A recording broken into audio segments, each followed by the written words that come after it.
Ow!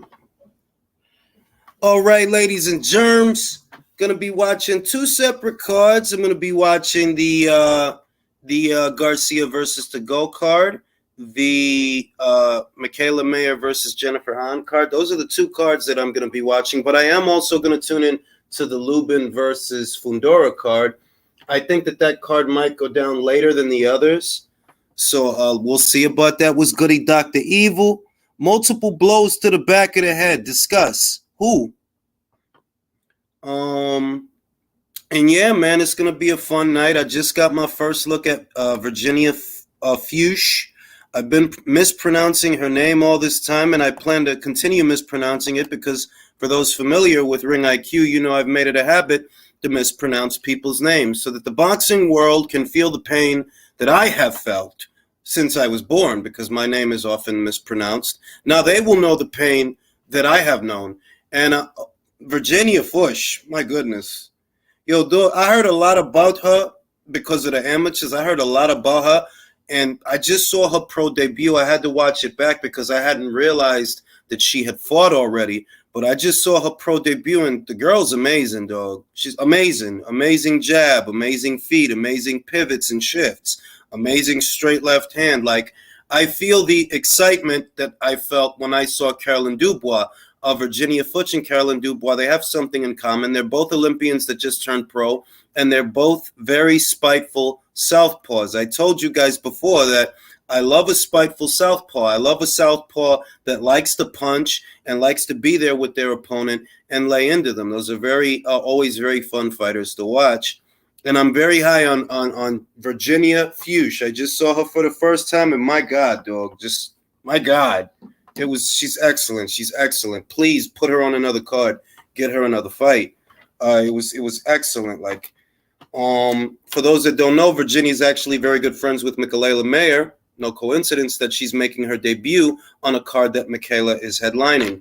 I wonder if Top Rank will offer Virginia a contract. I think they should, because Top Rank doesn't like to mess about. You know what I mean? They like to know what kind of fighter they have. You want a fun fighter that people actually want to see in action, a fun fighter that won't bore people, that will be good for the brand. I think Virginia Fuchs is that fighter. I think she's that fighter. And I think she would be a great addition to the Top Rank stable. I can't stress that enough. I'm high on her already. I just saw her.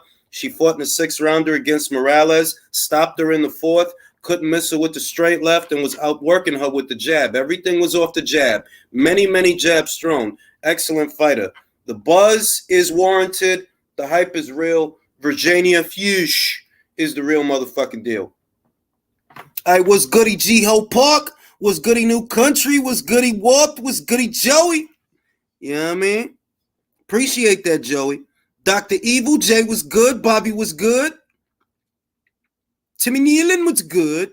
And yeah, man, Virginia Fuchs. Virginia Fuchs. If you didn't watch the debut, what you can do is go to your ESPN Plus app right now. Just go backwards. That's what I did. I went backwards on it because I didn't realize that she had fought already. I just saw the debut. Amazing. Virginia Fuchs. Well, let me get my stickers out, because I got my stickers to acquaint y'all with the fighters I'll be talking about. Hold on, let me do this.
That is the fight I'm talking about. Virginia Fuchs. That's the one I'm talking about. She just made a pro debut on Top Rank ESPN Plus.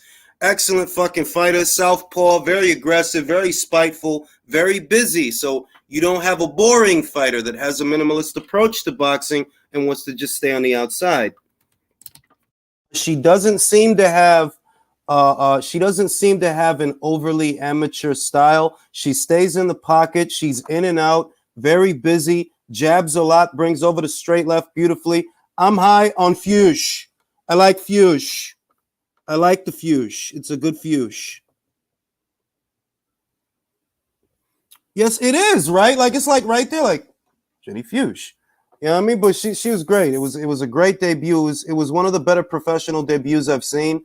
I'm not always overly impressed with standout amateurs when they make their debuts, but I have to say that Caroline Dubois and Jenny Fuchs, two of the best pro debuts I've seen so far for a standout amateur. Two, honest to God, those is fighters that show they have it all. They have the feet, they have the hands, they have the speed, the athleticism, the ring savvy, and the pop to be very entertaining fighters. So I'm very high on Virginia Fuchs. She is older than Mayer. She's about 34 years old, but given her amateur background, I believe that they will move her quickly. I want to get Alexis on here if he can join me. I just want to have Alexis on here for a second before I get 10 people backstage.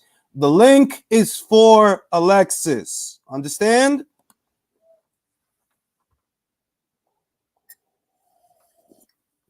So let me see 5 and 6 guys backstage waiting. The link is for Alexis. She is about 3 years older than she's about 3 years older than Michaela, but because of her amateur background, you can move her quickly to where if you get her out there 6 times this year, next year towards the middle or the end of it, she could be challenging for a title. And if it's me, I would actually sign her because Top Rank doesn't play games. Top Rank signs fighters that go all the way. I look at that fighter, she could go all the way. She has it. It's one of those things to where you look at the fighter and you know, yeah, they got it. She has it. So that they need to sign her, give her a contract because she has it. Virginia Fuchs. I've been saying it wrong all this time. I've been saying Jenny Fuchs. It's Virginia Fuchs.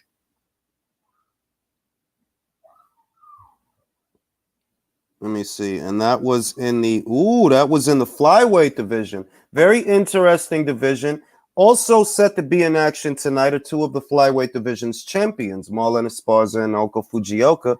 That's going to be a lot of fun. And I'm going to be watching that because, you know, it's a good fucking fight. And yeah, man, Virginia Fuchs. Very excellent fighter. She has my attention. I was goody Leo, was goody Willie Lynch in the building.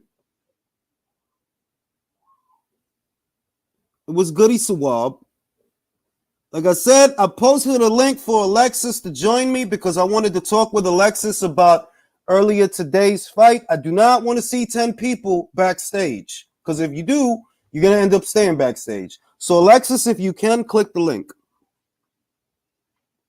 Sometimes it gets too crowded on the panel and it's hard to get a word in edgewise.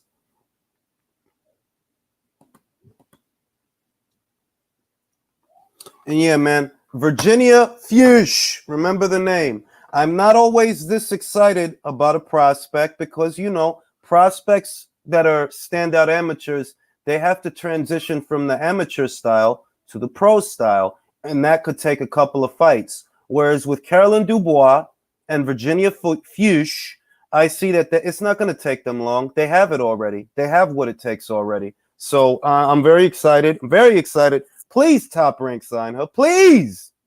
Please, Top Rank. I'm rooting for Fujioka, but Esparza's probably too explosive and fresh. I think she'll be quicker. I don't know about explosivity because she's not a big puncher, but I think she will be quicker than Marlene. Quicker than Naoko. And that's going to make a difference. Why does No Set keep saying 2 times? Triple G 2 times. Oh, yeah, 2-time unified champion, yeah. Yeah, man, but it was Virginia Fuchs. Let me post the link for the people on Twitter. Post the link for them in case they want to join me in praising Virginia Fuchs.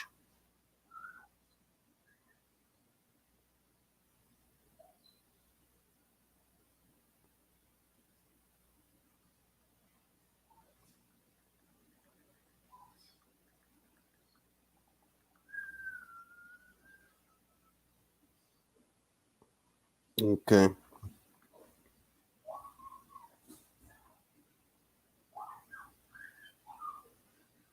It's my son screaming in the background.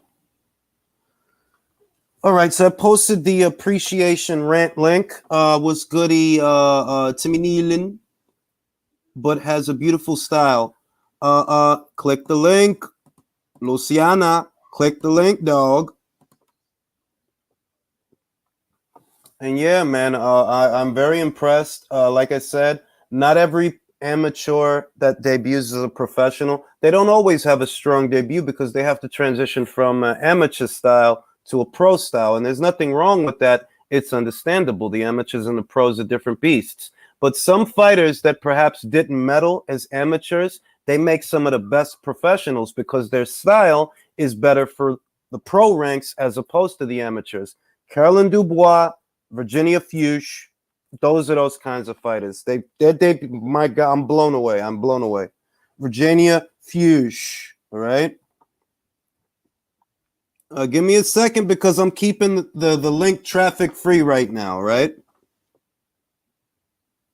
I posted a link for Alexis and Luciana because sometimes we get too many people up here and you can't hear anything. And for those of you that have a lot of noise in your mics or it sounds like it's a lawnmower in the background, please sort that shit out because that shit was driving me crazy the last live earlier today. Sort that shit out because that lawnmower, I don't know whose mic was doing that, but that was irritating. I didn't talk about Junto Nakatani. That's another fighter that I saw today that I was very impressed with Junto Nakatani. His physical dimensions for the flyweight division, it's nuts, man. It is nuts. At 112, standing in at 5'7", hitting like that, punching like that, he beat the goddamn he beat the goddamn Saki out of that. What was that guy's name? Mayaguchi? Haima? It was something. He beat the fucking Saki out of that guy, man. Great fucking fighter. Great fighter. Is that door open? Close it.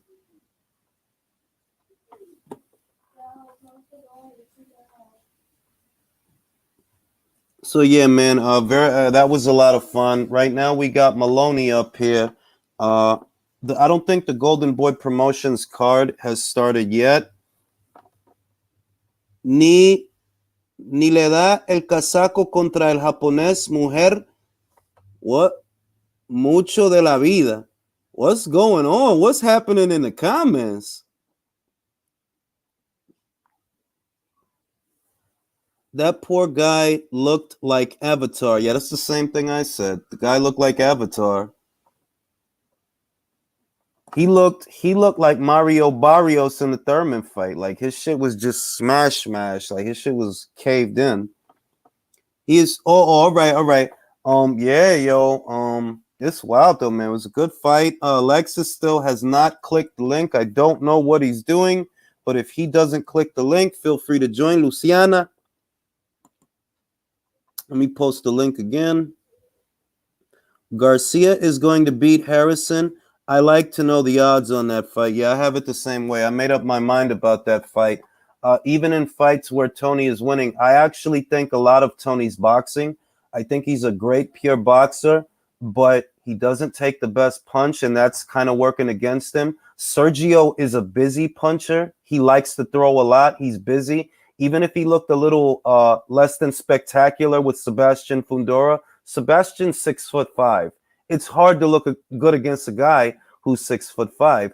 I think that Sergio's going to clip Tony. That's my prediction for that fight. I think he's going to clip Tony, unfortunately, but you know it is what it is.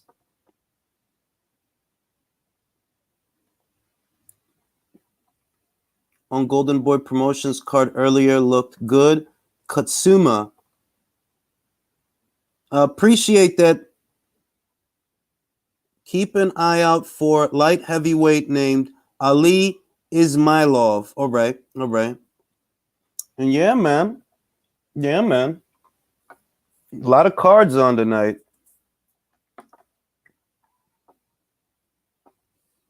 Let me see what's going on the other card, because right now I got it on the top rank card. The Golden Boy Promotions card hasn't started yet. Yeah, man, Virginia Fuchs. That's one of the stronger professional debuts I've seen in recent memory.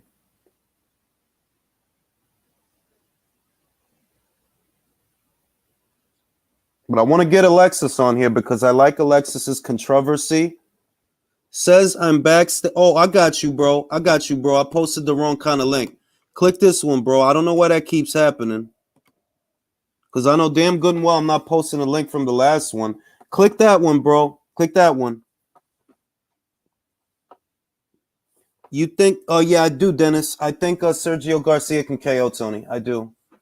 It could be a cumulative. I don't think it'll be like necessarily one punch. It's more like I think he can get through and hurt Tony and then pile on the damage. That's what I think.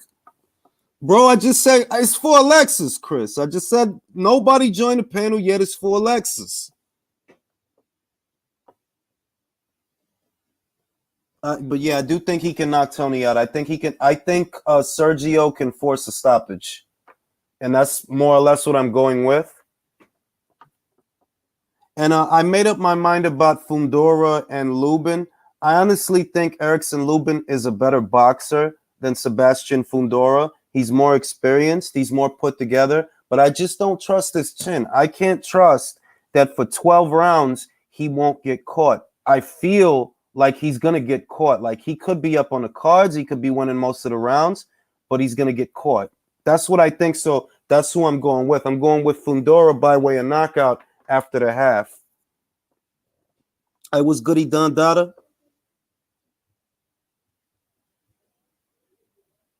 How disappointed are you in Yuli Hangluna after the Barbie Juarez win? Well, I'm gonna say that last year was disappointing. To me, it was disappointing. But this year she took on Mayeli Flores earlier, and it was a great fight. Mayeli Flores is no fucking joke. It was an excellent fight. So while I was disappointed last year, I'm not disappointed this year. That was a great fight against a fighter who could beat a lot of people that got belts. I'm gonna say that. I ain't gonna say a lot, but I'm gonna say that. Alexis, talk to me about what you felt earlier today. Golovkin, you know, he beat Ryota Murata, Ryota Borracha, and just from Cacagrande, Kazakhstan. When you know when they usually say Karaganda? From Cacagrande, Kazakhstan. Just tell me what you thought about that, bro. Just tell me what you thought about it. I thought the performance was valiant by Murata. I thought, the guy came to fight. But I saw that it's funny. Like I saw a lot of deterioration in Triple G, quite frankly. Like a lot of deterioration. Like it's almost like you see like a granite rock, and this thing has been sturdy and it's been impervious, but you could see it start cracking. That's like what I like in Triple G. There were times there where I thought the guy was gonna really go into the hurt zone and really get hurt. But I also now remember his technique and how he withstands those punches. He actually doesn't catch too many punches on his chin. He catches it like on the top on his forehead and on the side of his head. He uses his cranium a lot. But even that, he's about to go. Oh yeah, I mean, just not what I want you to do is not the typical conversation. You know what I mean? Because everybody's talking about Canelo, but just overall because he is a middleweight. And how do you evaluate him? as a middleweight? Like, would you say que vamos a decir que la próxima pelea vamos a decir que es Charlo o que es Demetrius Andrade? ¿Tú crees que le gana? Oof. Yo no, te voy a decir lo que yo opino. I don't see, like, even though I see what you see, que está viejecito el tipo, mal pasito, no aguanta puño, as good as he used to. Eso es lo que yo veo. Pero yo todavía no veo a alguien that they can beat. Right. Yeah. I still don't see that, porque si tú estás sufriendo con Juan Manziel y tú estás sufriendo con Liam Williams, imagínate lo que este maldito viejo te va a hacer. Tú no da como neither one of those two guys, and you know that we're the kings of takes that make people mad. Me and you are the kings of aggravating people. But it's the truth, yo. Ryota Murata hits harder than Charlo. Yes, he hits harder than Charlo. He does. He hits harder than Andrade. Yes, he does. And he's not spending the fight. Like, a part of what makes the Andrade fight interesting is because Andrade is a southpaw who stays on the outside. So he's not going to be there for everything in the beginning. But towards the end, he's going to be there because he's going to slow down. How do I know? He slowed down with Liam Williams. Liam Williams caught up to him, and Liam Williams hurt him with a shot. So when I think about, okay, this Golovkin that I just saw, let's just approximate that we put him, instead of Canelo, let's just say it with Charlo next or Andrade next, I still don't see a guy they beat. So how do you feel about that? I feel you. I see your point. I feel you're correct. I feel like Triple G. Like Triple G is like the borderline between, like, he used to be on like an elite level, and now he's declined to just above, better than the riffraff that comes behind him, but not being able to deal with like a Canelo. Like, he can't deal with a Canelo anymore. Like, it's like Canelo and him they passed each other through the night, you know what I mean? And at one point, in Golovkin's and Triple G's descendants and Canelo's ascendants, they met at some point. But at that point, now Canelo has passed him, but Triple G is still over everybody else. I think that's kind of like what you're describing. Am I correct or no? I mean, that sounds in keeping with what I feel. That, look, he's obviously not what he was, in 2014, 2015. No, he's not that, but he's still better than what else is out there, because what else is out there is going the distance with Brandon Adams and Juan Montiel. That's what else is out there. Brandon Adams don't go the distance with Murata. No, he don't. Juan Macias Montiel don't go the distance with Murata. No, he doesn't. All right. So I don't think either of them would go the distance with today's 40-year-old Triple G. G. Now let me ask you something. So where would you leave Jaime Munguia? Jaime Munguia is not ready for Triple G. And let me rephrase that, because I have no pity for Jaime.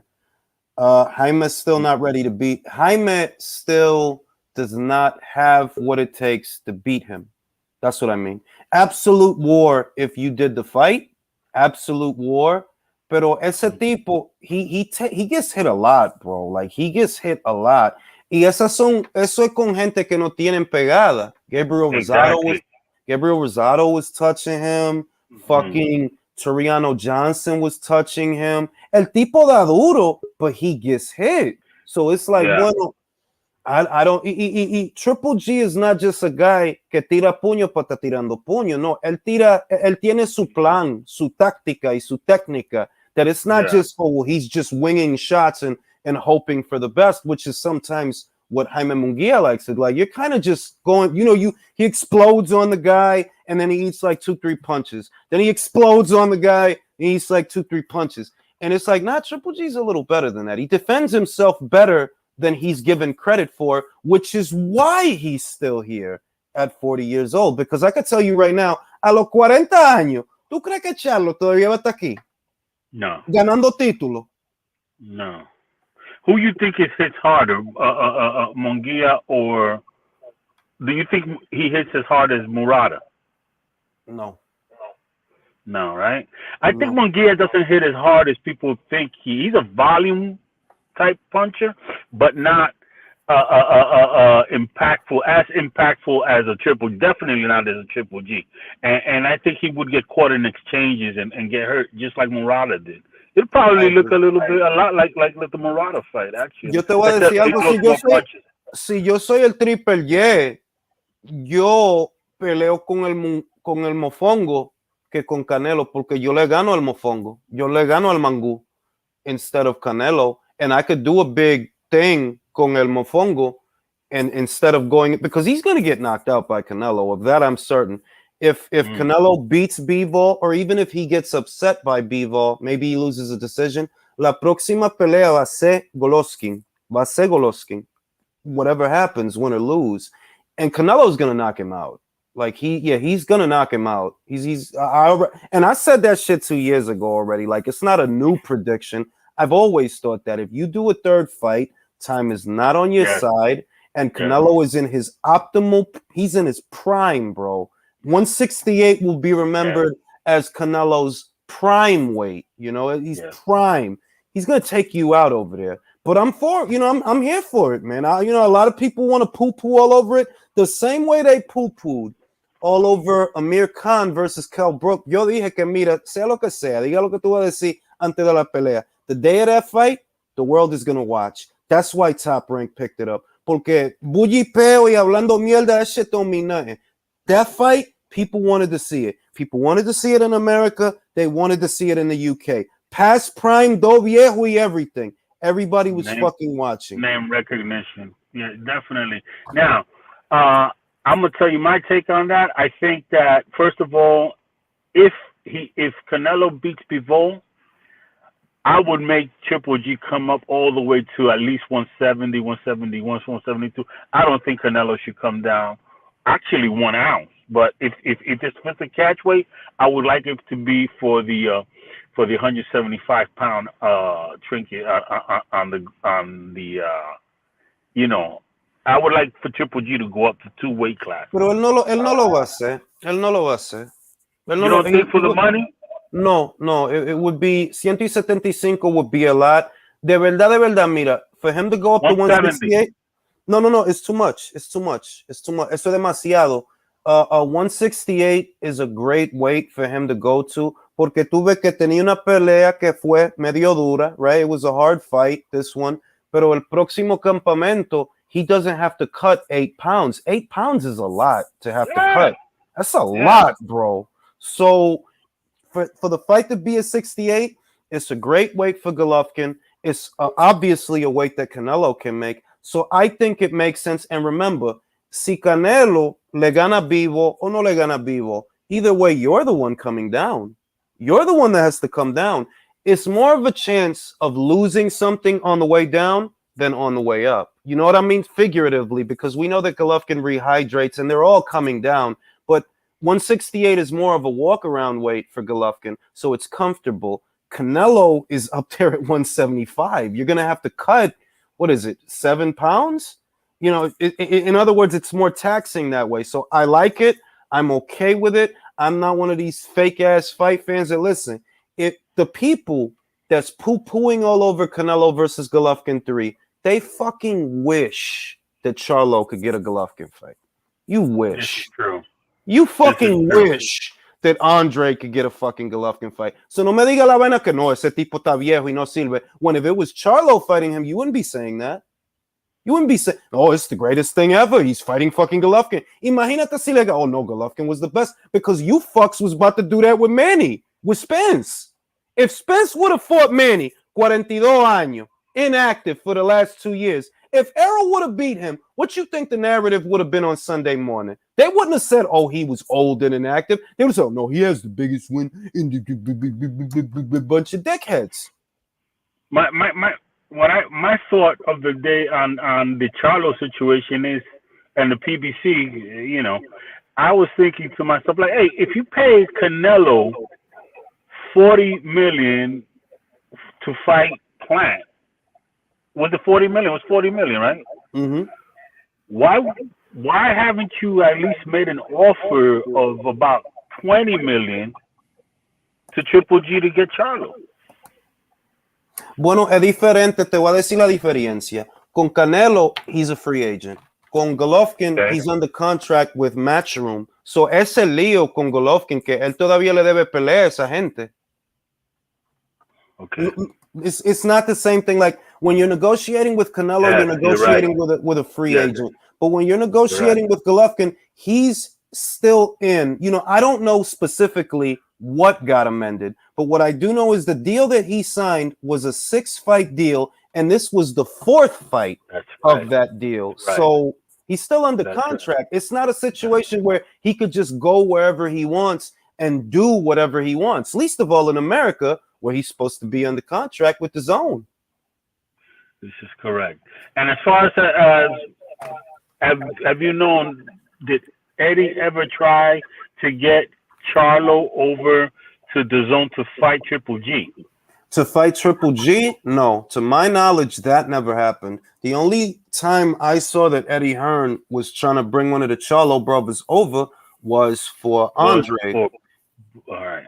Y la estupidez que mira, it's like shit be in front of people's face and don't realize it. Por ejemplo, one of the things that make the UK boxing scene such a vibrant and thriving boxing scene is their domestic rivalries. That's a big, you know, they do good numbers just with domestic rivalries. Well, here in America, you have a domestic rivalry on the championship level between 2 unbeaten 2 division champions. And these fucking morons don't see the forest for the trees. They never wanted Charlo to cross the street for Andre. And I'm like, see, that's what's holding him back.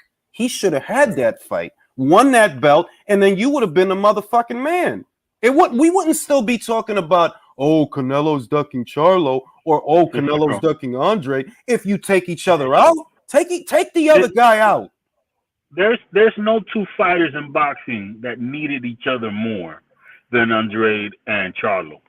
Exactly. You know, maybe a second to that would have been Benavidez and Plant, because I still think that Benavidez Plant would have made a Canelo fight much bigger if they had gone through each other and the winner fight Canelo, which is one of the reasons why I didn't bother.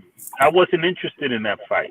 You know, it wasn't built right. It came out of left field. Why would you put Plant coming off a win against Faggin Boots? Was it Faggin Boots? You know what I mean? Like this dude just beat Faggin Boots, and his biggest win it was ridiculous. Mira, déjame decirte la vaina. Hace como 2 o 3 años ya yo vi que cuando el Canelo subió para el Kovalev, yo dije que mira, lo que va a pasar, ya se sabe que Canelo no se va a quedar en el 175, eso se sabe. He's going to come back down. So before he comes back down, Caleb and David, they need to unify, because if what you're going to do is wait for him one by one, te lo voy a decir ahora, he's not going to fight all of you. He's not like, no, you're not going to make the guy that already did most of the work do more work. It's not going to happen, because he didn't do all that work to do more work. You know what I mean? Like, y'all need to pay y'all dues your own way, and y'all unify with each other. Y todavía con los stupid fucking narratives que no. We have to build up Plant versus Benavidez. No, the fuck you don't. You need to do the fight. That's why my man Bob, I fuck with Bob. It didn't take 1,000,000 years. It didn't take 1,000 days. Oscar Valdez, Shakur Stevenson, whoever comes out of this is the fucking man. You know, easy peasy. Better be Smith. También. Guy, that's a good build up to a Canelo fight at 175 if he beats Bivol. That's why and it takes me back to the reason why I want to see the Canelo Triple G fight take place above 168, at least slightly, because I don't see Canelo going up to 175, coming down to 168, No, él lo va a and hacer. then Él going lo va a back up hacer. to 175. Te lo estoy diciendo, él lo va a hacer porque You think he's gonna do it like that? él lo hizo con Chávez. Recuerda que primero subió para el 164 para Chávez. Después bajó otra vez para Golovkin. Esa fue la primera pelea. Remember that he was all the way down there. Yeah. Remember, he was all the way down there at 154. Peleó con Liam Smith for the WBO. Vacated the title, moved all the way up to 164 for Chavez after that. And then after that, he dropped back down to 160. So that he'll do it? Yeah, I'm confident that he'll do it. He will do it. He will come back down. And then afterwards, he'll go back up. Y ya se acabó el 168. There's no reason to stay there because nobody from 160 to 168 has the marquee value of Gennady Golovkin. Nobody. Nadie. Y'all had your chance to become your own type of brand. Y'all literally had your chance. The PBC had 2 champions at 168. What the fuck could they do with them? Nothing. So the same thing that they didn't do. The same thing they didn't do with the 2 champions at 126. Misma vaina. Right? Santa Cruz, Gary Russell. También. Never put that fight together. Ever. Con esa pelea, they could have had alguien que importante. Now it kind of looks like they learned their lesson porque con el muchacho ese en el 122, Stephen Fulton, they made that fight quick. So it looks like they're learning que mira, tú no puedes estar haciendo esa vaina. El mundo no te va a estar esperando to be making a fucking fight, bro. Esta gente, they're not popular, so you have to make them popular. Make them popular by unifying. That's the way you do it. Put more points surrounding their name, more achievements, and then people will start looking at your fighting. Exactly. Instead of holding on to them zero, not unifying with the fighters that you can do within your own, promotional company, and wait for some payday from some other fighter, for some other and be associated, name association, and he's ducking me, and he's not giving me, I think the PBC has turned the corner with that. I think they have too, because I like how they're moving Fulton. I like the fight that he's about to have. I know it's not the undisputed fight, but it's still a good fight because ese muchacho, he got Chicano fans, Daniel Roman. He has a couple of fans. He does. He used to be a unified champion himself. The fight won't be a boring fight because they both like to fight in the pocket. They both like to throw. So it's a great fight. And I feel like, yes, it kind of looks like they're turning a corner. I don't want to speak too soon, but it does look like they're turning a corner and realizing, nobody cares about an O, bro. Like, we want to see good fights. Motherfucker could have 5 losses. If he's entertaining, he's entertaining. And that's what's important. You know what I'm saying? Like, Isaac Dogbay lost 2 fights to Emmanuel Navarrete. But if he's fighting, I'm watching, bro, because I know either he going to get knocked out or he going to knock somebody out. And that's what I'm here for, the brutality. I'm not here for your for your unbeaten. I'm not here for that. I don't care about that. So talk about between a rock and a hard place.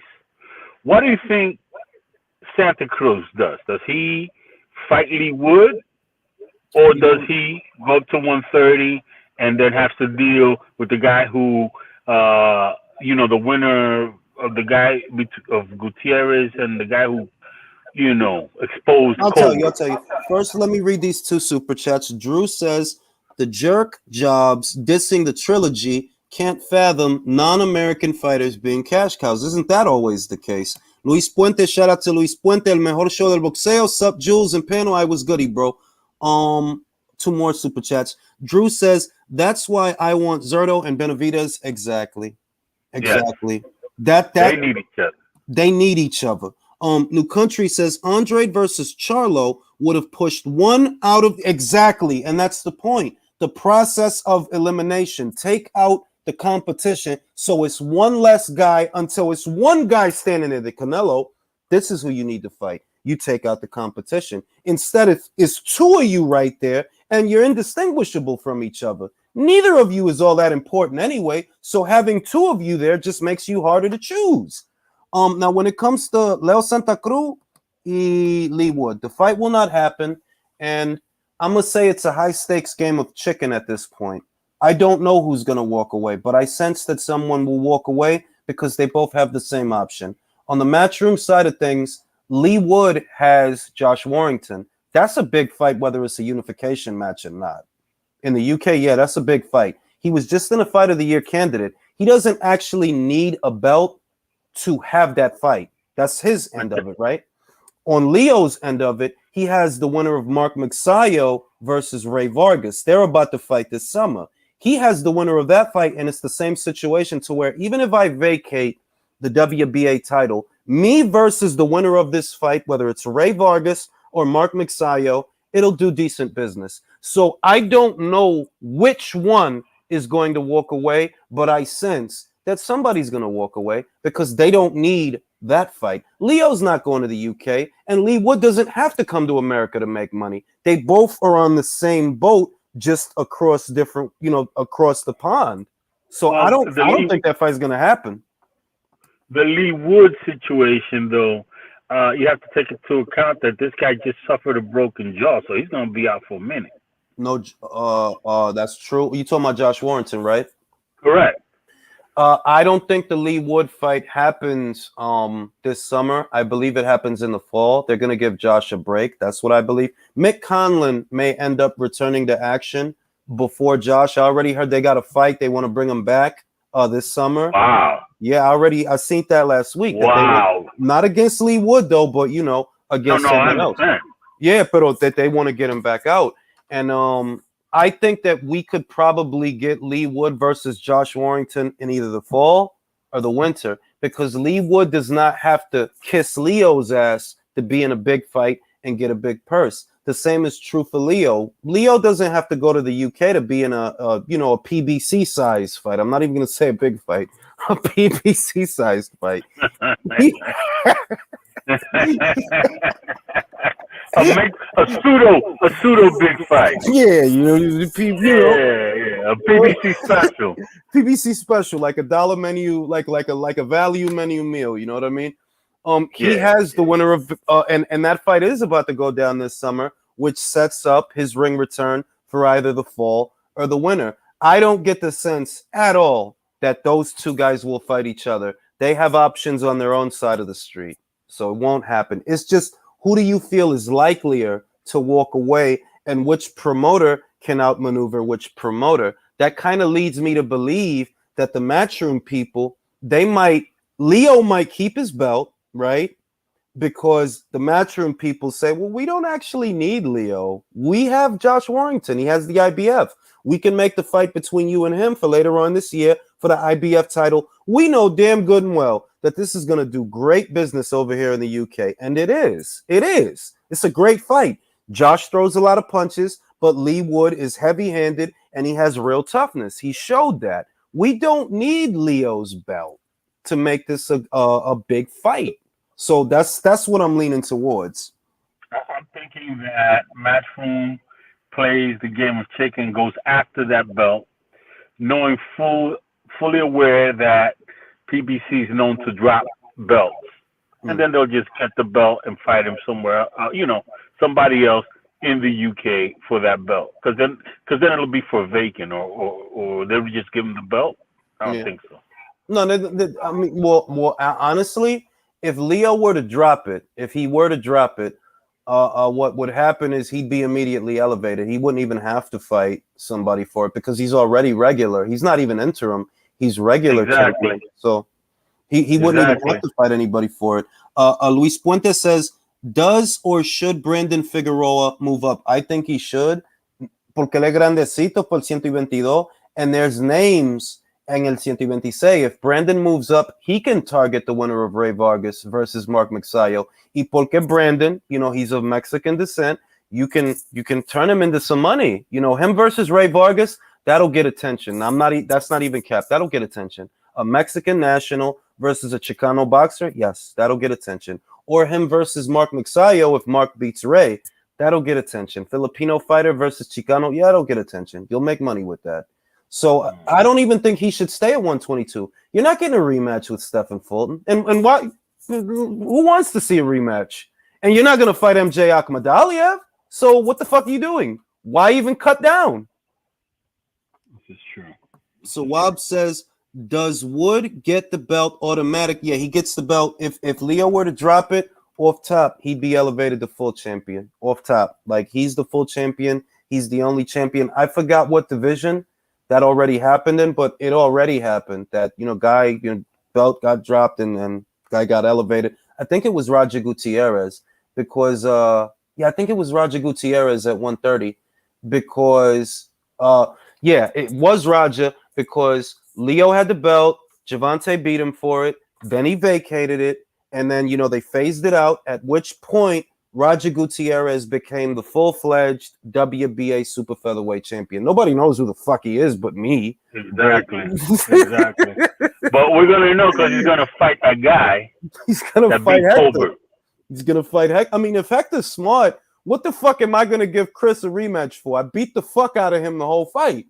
I want my title shot. I'm glad you bring that up because my thought was like, how the Godfather, Michael Corleone's father says to him, "Hey, whoever offers you a meeting, is a traitor, and really, you get rid of that guy, whatever." Mm-hmm. And then they just so happen to do that. I was thinking that same scenario applies to that guy Hector. Whoever in your camp comes to you and approaches you with a covert rematch, you need to get rid of. Yo, honest to God, because it's like, what? Look, there's situations that obviously warrant a rematch. That is not one of them. That was as one-sided as one-sided goes. If you're coming to me like, look, you would have to offer me astronomical. If I'm Hector, you would have to offer me, I don't know, 2 times my purse, maybe even 3 times my purse for the last fight. You would have, it would have to be that much because I don't owe him a rematch. There's no rematch clause. I'm on the cusp of a title shot. I don't need him. And when I beat him, it wasn't close. It wasn't even close. So why would I fight him? And you're in danger of him doing what he did for the last 2 rounds of their first fight and actually getting a win and getting the shit stolen from him. Because next time he would just run. Yeah. For 12 rounds. He'll just stay on the outside, pot shot him, and win in boring fashion. And then that's not going to get you any fans. And that's a big part of the reason that I went live earlier today, because Golovkin is resented by a lot of people. He is resented. He's polarized, and there's reason to criticize him. I criticize him for having not unified with Andre when he could have last year. I'm still annoyed by that. That like, yo, you could have fought, bro. You sat out the whole year and the whole division stagnated because you're the biggest name in the division. So if you're not fighting, it's like nothing is happening, right? Mm-hmm. But there's other things that you can't hate on. The man is 40, bro. The fighters you like, will they still be here unifying titles at 40? No, they won't. That by age 40, they'll be lucky if they're not journeymen. They'll be lucky if they're not journeymen. What they ain't going to be doing is still being synonymous with big fights and super fights, because a los 40 años, big fight in Asia. A los 40 años, big fight in America con Canelo. That's where he's at. You know what I mean? He's a fucking name. And why is that? Because he has fans. So unless you're going to do shit that fans want you to do, I don't want to hear it. My 2 criticisms of him, of Golovkin, are the results that I have is, number 1, that he did not take the fight in Kazakhstan versus Saunders and go for that undisputed when it was his stated goal. Call me a sucker, call me a fucking fanatic, whatever, but that I was the biggest Triple G fan in the world. But I was attracted. Why? Because he changed the conversation around boxing. Before he got to boxing, the conversation about boxing was A side, B side, remnants of the Pacquiao Mayweather era. We were stuck on that. Nobody was looking to unify jack shit. The zero was the thing and all that. And Golovkin came on the scene. Oh, you won't fight me? Fuck it. I'll, keep fighting, putting on a big drama show, get people interested in me, fight whoever gets in the ring with me, and make them give me their belts and get this, the Lemieux fight I bought, this and that and the third. So I was all gung-ho for hashtag all the belts. I believed him when he told me that he wasn't a businessman. I believed that he was fighting for the glory. So when that opportunity presented itself in Kazakhstan, and he foregoed that in order to bend the knee to Oscar, he literally said, if you take that fight, you won't fight Canelo. And I was like, yo, my man, I was of the mindset, say, fuck you to Oscar, go to Kazakhstan, get the undisputed belt, come back with 4 belts, and you got 50% of that take. Exactly. At the very least, 45, but you settled for fucking 35%, and I just lost a lot of respect for him, like a ton of respect. He could have had the fight in Kakagrande, Kazakhstan. Yes. Kakagrande, Kazakhstan. Yes. Going disputed in front of his hometown crowd. Everybody would have lost their minds. Glory. And then you fight Canelo and I've said the same thing that you've said, that en eso tiempo, Canelo wasn't nobody's sweetheart en ese tiempo. No, he was a social liar. So he took. I remember the video I did for Ring IQ. That shit went crazy because I went and I was in the car. I said Canelo got punked, and then I said, "Yo, Canelo got basically punked. He got his sneakers taken. He you know what I'm saying? Like shit like that. Like it was so gangster. What Triple G did. It was the gangster shit in the world, man. En ese momento, él tenía los fans. Él tenía el amor del boxing world. The boxing world y todo el mundo también after the first fight. Ellos pensaron, casi todo el mundo, and I still think it today, Golovkin won the first fight. Right. He was robbed. So este es el momento a donde tú le dices a Canelo, mira, montate aquí. You're going to wait for me now. Go get undisputed. I had to wait for you. You're going to wait for me. I'm going to become undisputed, and you sit right the fuck there. Instead, he could have destroyed Canelo's image irreparably, but he chose to get the dollars. And the other thing that I lost a lot of respect for him with was in regards to Abel Sanchez. And Abel Sanchez, I've goofed on Abel Sanchez incessantly, right? Like he's gonna try to hammer a square peg into a round hole. Like he's that type of dude. You're gonna fight my style. No matter. I don't care if you lie on your feet. I don't care if you lie on the feet and have reflexes and look like Sugar Ray and stuff like that. No, you're gonna get in the ring and look like Triple G. That's the Abel Sanchez. No, but give me the corner advice and throw more and more and throw more. And go ahead. No, don't worry about getting hit. You just hit him harder. That's the whole game plan.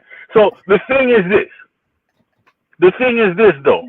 In regards to Triple G's image, and when it came down to him asking for more money, he was, in my estimation, in my humble opinion, well, not so humble opinion, he was more responsible for Triple G ascension, connection to Mexican fans, and validity as a Mexican style.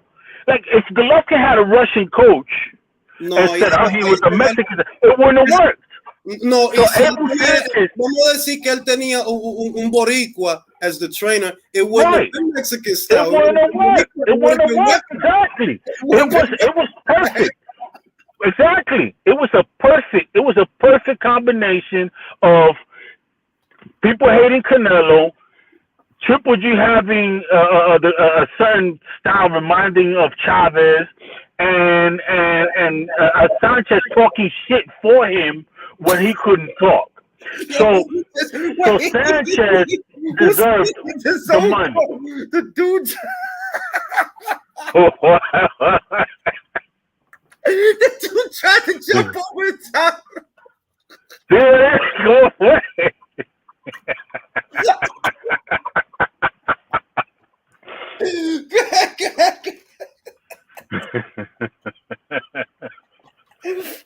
Oh, he tried to play the shit off though. Go ahead, Alexis. Go ahead. All right. So no, what I'm saying is that Sanchez was more responsible for Triple G's image, talked for him, lend validity to what he was trying to sell. So he deserved more than your average trainer. And when you went and got that big ass check, you want to cut him like, treat him like a stepchild and shit. That shit was weak. That shit was wrong. That shit was wrong because I completely agree with what you're saying because it's true. The Mexican support that he got from Mexican and Chicano fans in America, that's directly, Abel Sanchez is directly. Abel Sanchez, man. He deserved better than what Triple G treated him like. And I'm no Abel Sanchez, but what's right is fucking right, bro. It is. None of that shit. All these things that Golovkin became synonymous with Mexican. He doesn't even say that shit anymore. You see that? He doesn't say that shit anymore. Right. That nigga forgot all about that. He don't say that shit anymore. That's what I'm saying, and that's the fraud. And that no lo paso, el tipo no lo paso, loco. No lo paso because I feel stupid, bro. I bought him hook, line, and sinker, bro. I got bought into that shit. He lost me. Te lo voy a decir. This is why I don't feel stupid. Si tú ves los videos del 2018, 2018, in that pocket, en ese momento where what we're talking about took place, que tú tenías la oportunidad to become undisputed, que cuando yo vi que, tú todavía, you still gonna focus on Canelo even though he robbed you, tú mereces lo que te va a pasar. Yes. You already see lo que pasó con Vara, con el Clembo y toda la vaina, ¿verdad? No es verdad.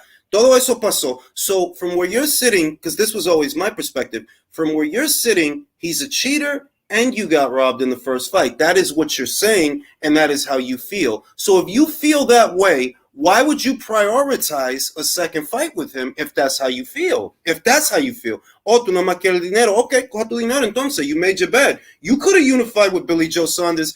Get that shit done. Y Canelo, where the fight's going to be there, bro. Believe me. The fight's going to be there.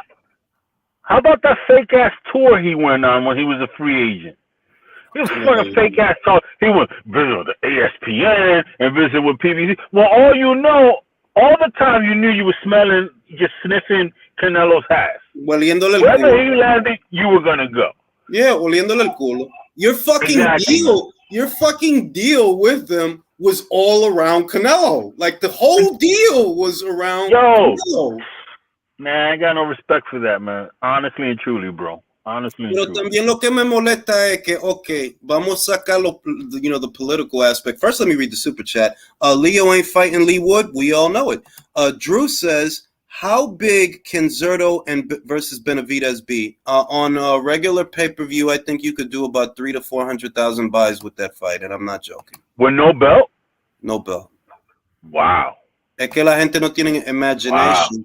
People don't have imagination. You're talking about a fight that directly speaks to the paying public, and this cannot be underestimated. The same way I'm telling you that Khan, and I said it, dog, like Khan versus Brook is a big fight. Don't ever be fooled.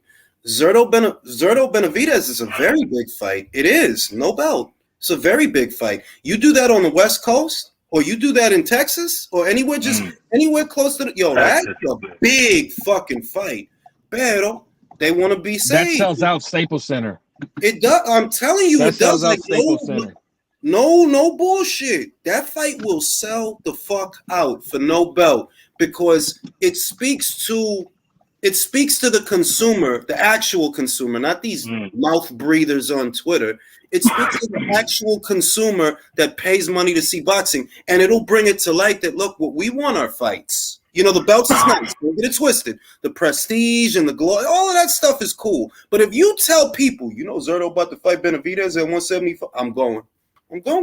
I got to see that. It'll fill up that outdoor stadium that Zurdo fought in his first fight with Golden Boy. That seats like 22,000. He'll fill up that easy.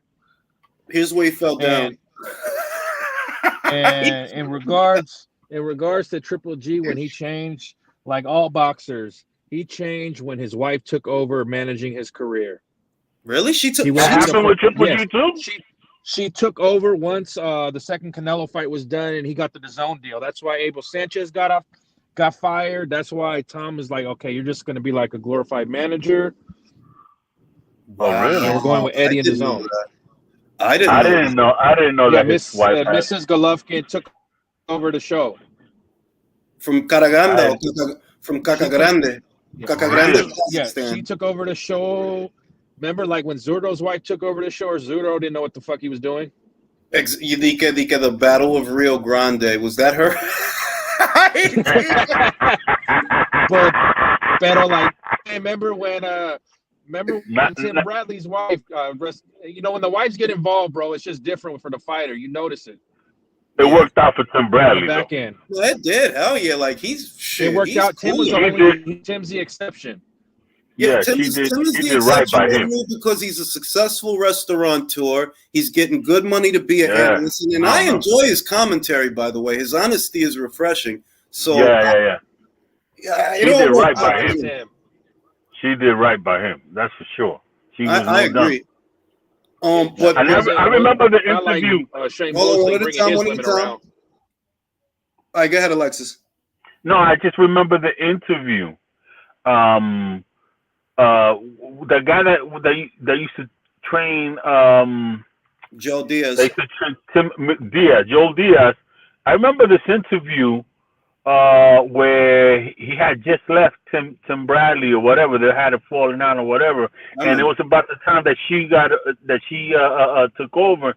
And he said, what he said was like, because Joe Diaz wanted him to sign with PBC. ¿Qué? Yes. I remember the video. He said that.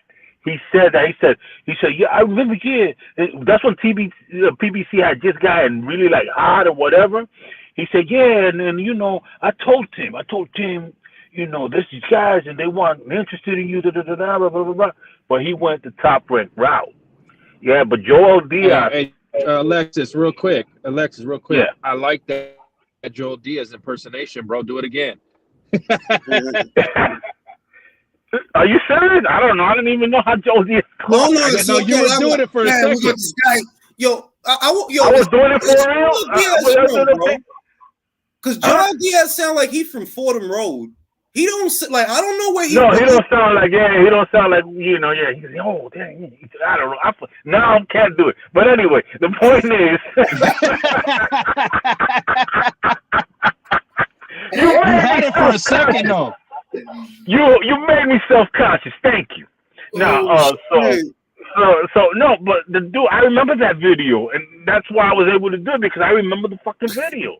He's like, yeah, whatever. I'm not trying to. But the thing is, he wanted him to go the PBC route.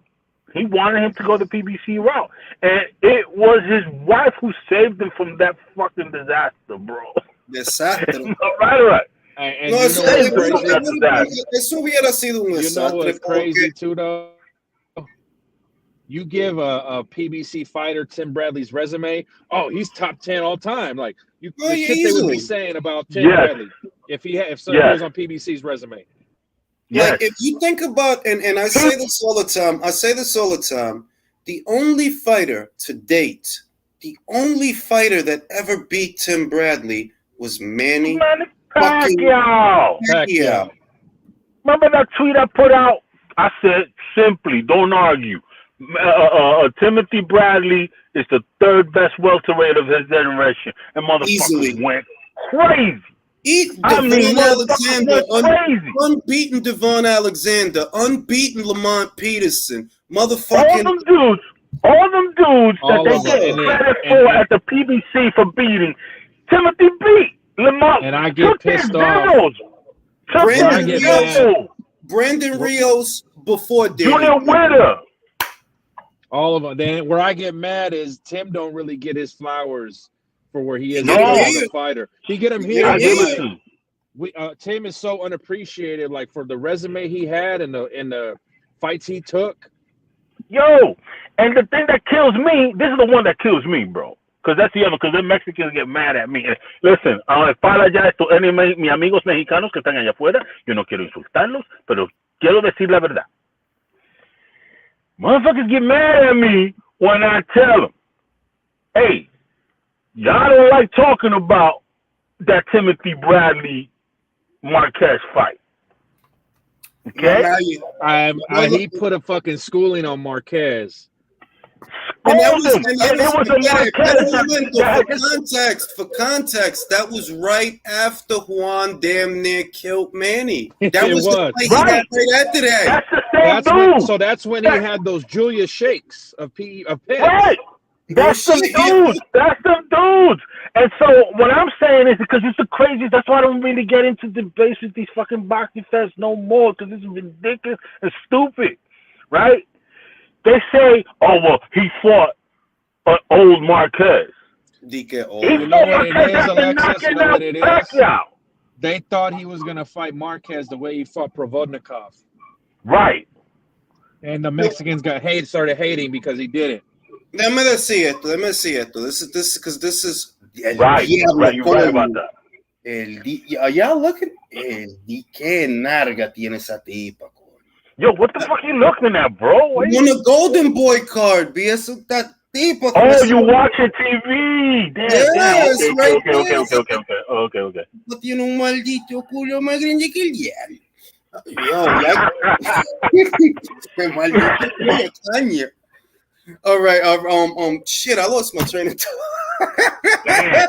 She had the kind of ass that made the motherfucker lose a train of thought. Motherfucking Grand Concourse culo, man. You were gonna say something about Grand Concourse culo. You were gonna say. What was it? Look, you were responding. Oh, go ahead. This is what I was gonna say. I literally fucking just forgot it. Damn, ass like make a nigga forget. Yo, that shit was crazy. What the fuck? Right, Tim Bradley. It was a rent car girl with an ass like that. A rent car girl? Sí, maldito. Yeah, maybe they've been getting my idea. It's a thick ass thing out there. No, esa tipa esa no es tipa anoréxica o tipa flaca. No, esa tipa tiene carne en esos huesos. What? Eso no es pollo viejo.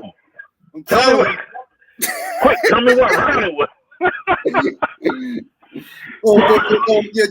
Tim Bradley, Manny Pacquiao, Juan Manuel Marquez, and how the only fighter to ever beat Tim was Manny Pacquiao. And Tim, he was easily the number 3 welterweight of that era, that Pacquiao Mayweather. Yet he was number 3. Don't fucking argue, bro. He was number 3. Listen, who was better, Keith Thurman? Who? He took all those zeros, notable zeros, right?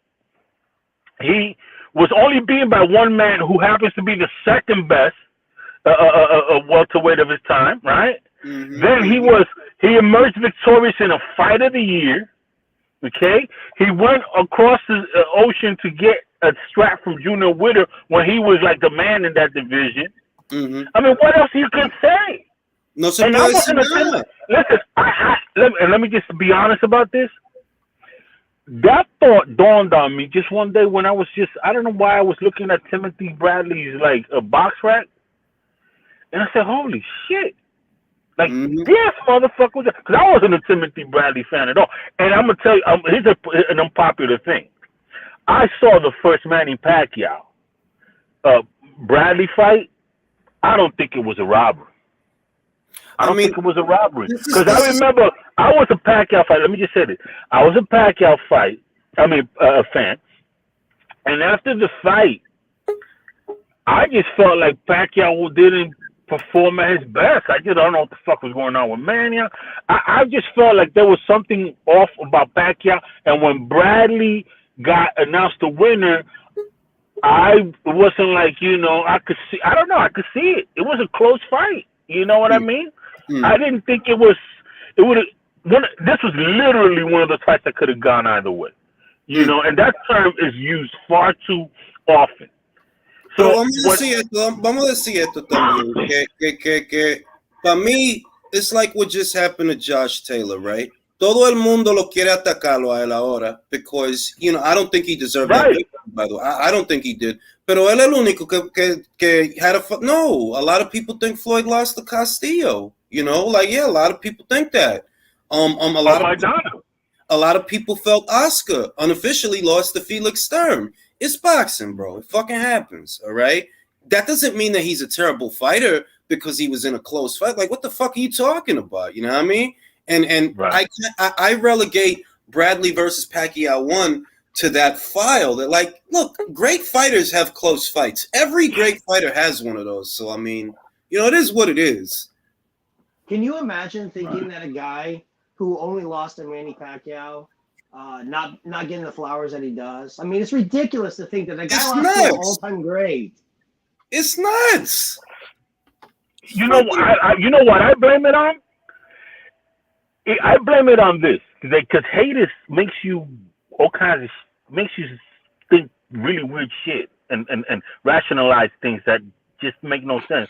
I really think that they have a problem, and I think it connects to what I don't know, the guy with the D on his thing. Is that for the Bronx, the D train?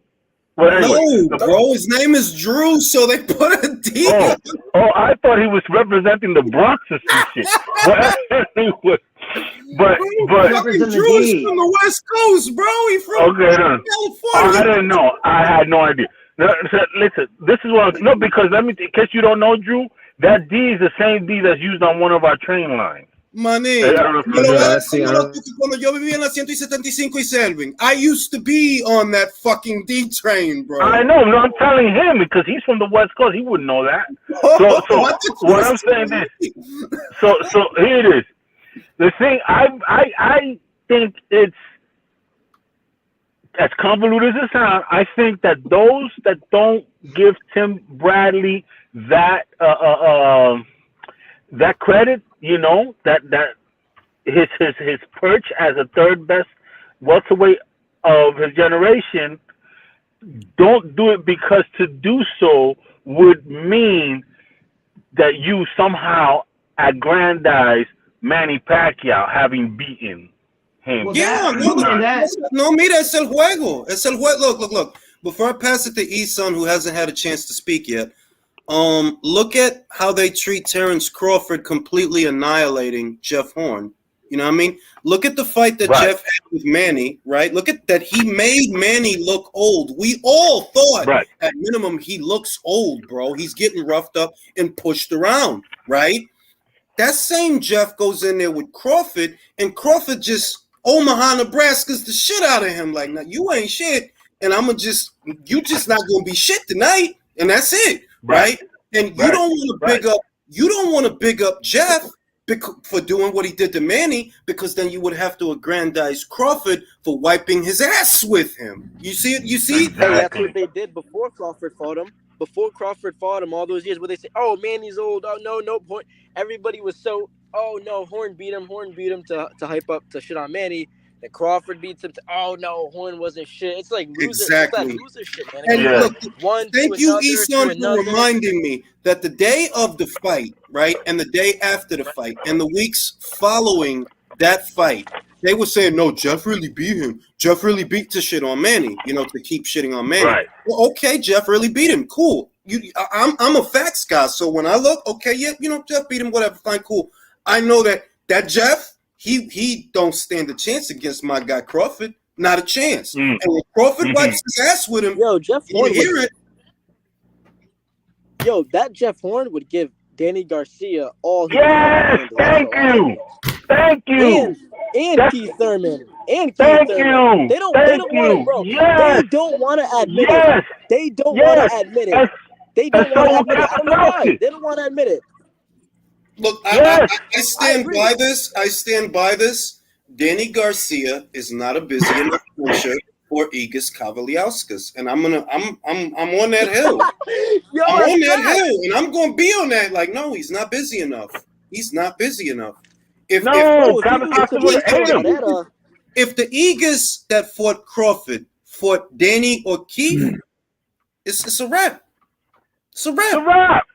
It's a wrap. That's why I give the PBC so much credit, because not only did they avoid Crawford, they avoid motherfuckers that would be comparable, that have fought Crawford, or you know what I'm saying? They're really, really adept at creating this whole universe, man.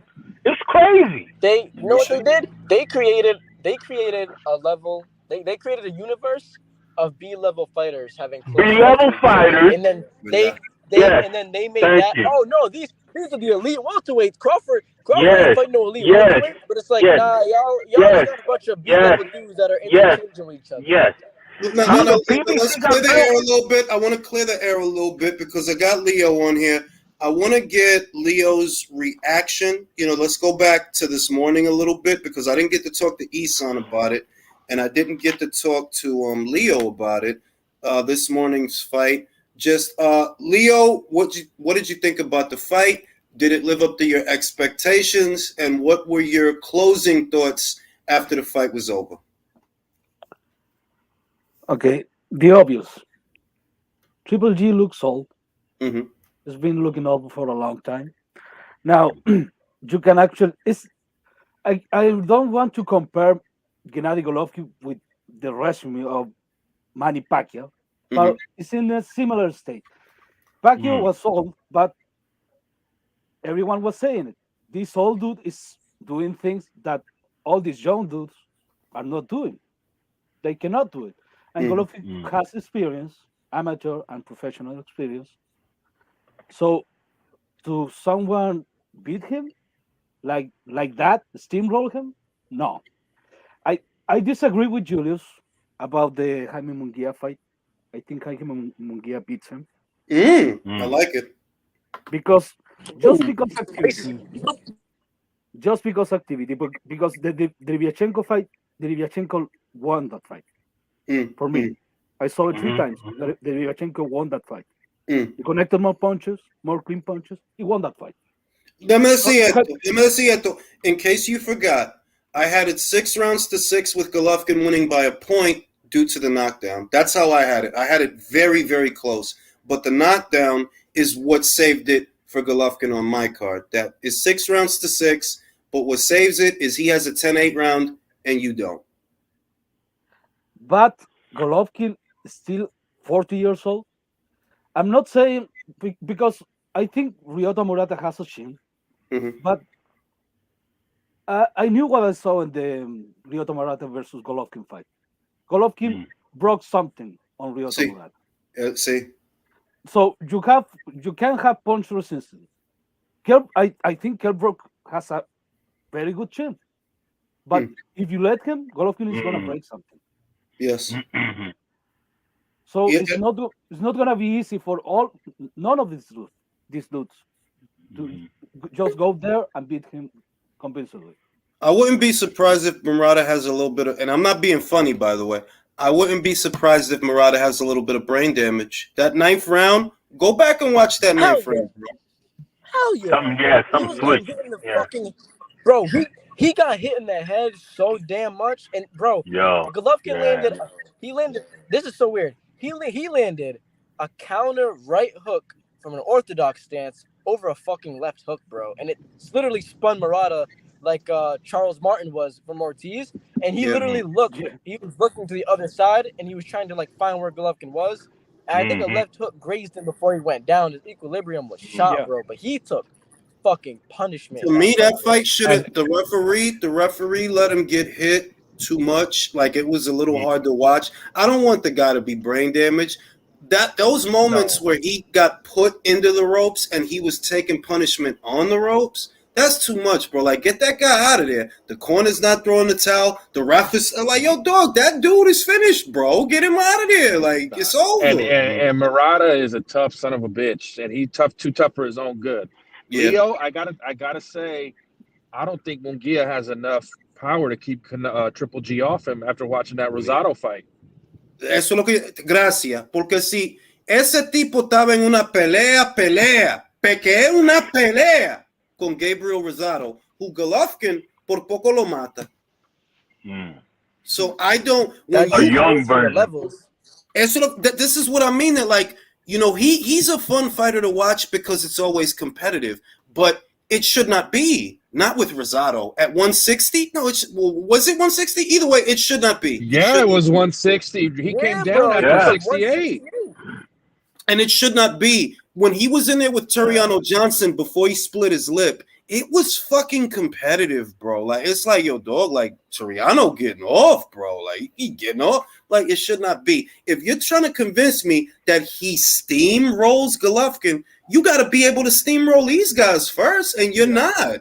You're not steamrolling them. They getting off. I don't see nobody at 160 knocking out Golovkin, the old man still. He knows how to people don't understand. Triple G knows how to fucking take shots and roll with him. He don't have 300 amateur fights and not know how to box and be slick in the pocket. You know what it is? Right, one at a time. One thing that I noticed, I just rewatched the fight because I only got to watch a couple of the rounds before I went to work. But when I rewatched the fight, I just saw the last 3 rounds and I noticed that Triple G was like breathing real heavy. It looked like he was like super cumbersome. Yeah. And like his gas tank was not there, not like what I was used to seeing. And I know it's from activity for sure, but what I'm concerned about, what I thought about when I saw this fight is he still has punch resistance, but the issue he's going to run into is that Canelo is going to be too fast. And I'm sorry to say it, I hate to say it, but I think Canelo he at least knocks him down if he doesn't knock him out. Only because gas tank and speed. He's not going to, if he gets into those deep waters. And I know Canelo, watching his past couple fights, Canelo's got that gas tanks. I don't see that with Triple G anymore, unfortunately. I agree with you at 160. But like Jules has been saying, at 168, I'll see it maybe a 20-30% better Triple G. Yeah. He looked good. I mean, he's still obviously got a lot of power. Let me say this. I'm not making excuses for Golovkin by any stretch of the imagination. I'm not. But it's not one way. You're looking at a fighter who had ring rust to shake off. So if in the first 3 rounds he's not having it all his way, that's a part of it. You saw that once he got in a rhythm, once he got his rhythm from 4 onward, it's over for you, bro. He looked great. No, I'm trying to be critical, but in a positive sense. I'm just looking at the things that I felt like that he lacked. Again, we're splitting hairs at this point. I'm just worried about, again, we all know Canelo is on a completely different level. I believe that Triple G at 160 beats everybody else. What I'm afraid is if he gets in the ring again with Canelo, I don't think he has quite the hand speed. I think he has a punch resistance. I don't know if he'll have the gas tank. That's what I'm concerned about. No, I agree with you there. But like the thing with Triple G is he's got the jab. And even in today's fight, I saw a lot of ring rust. I saw him tired visually. I'll give you that. Mm-hmm. But I saw a guy that hadn't fought in so long trying to get his timing back in. We know sparring doesn't get you in fighting shape. No, I love watching sharp. No, I love watching a fight. I think it was a very entertaining fight. What I'm saying is like a 40-year-old man that hasn't fought in how long? Over a year. Sure. Like you're not in fighting shape. It's gonna take 3-4 rounds to like, okay, this is what this feels like. A lot of fucking people at this fight. Shit. And I think you're right in all the stuff you said about at 168. I just know he'll have a little bit better gas tank. I want to say, can I get my after? I hold on one thing. Let me read the 3 super chats. If Ryan loses, does he fall back into depression? Absolutely. Johnny Blaze, who y'all got who y'all got, Fondillo or lubricant? I got Fondillo.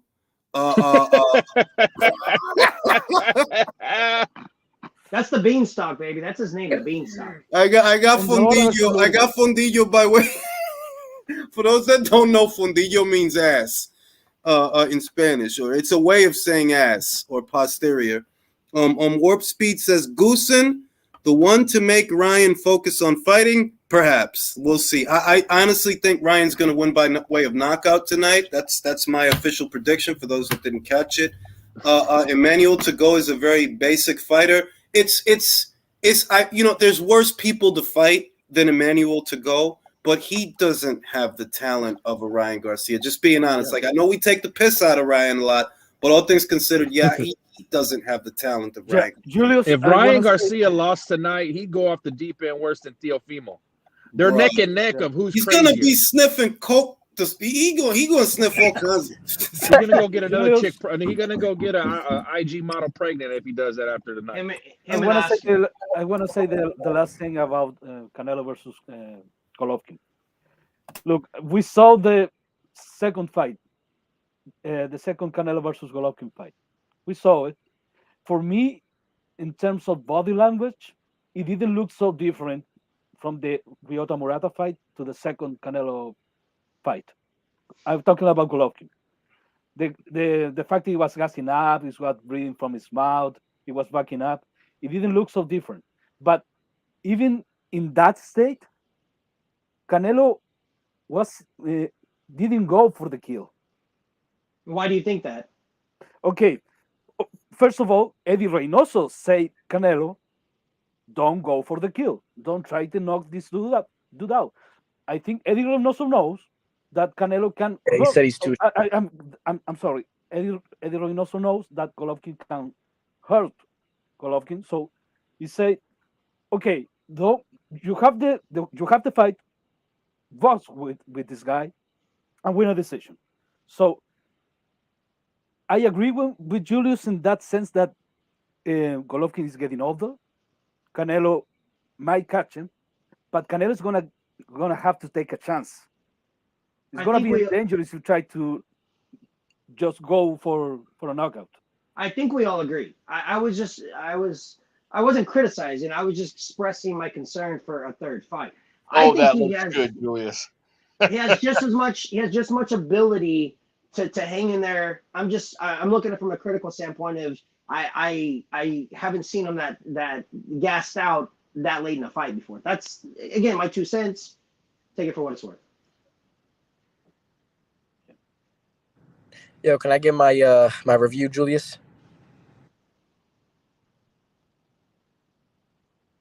Go ahead. I'm eating.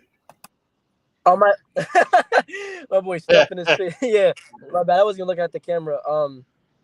So I agree with a lot of you guys are saying. I think early rounds Gennady was shaking off rust, but also I just think that it's I think he looked as good as he could for a 40-year-old coming off a 18-month layoff or whatever like that.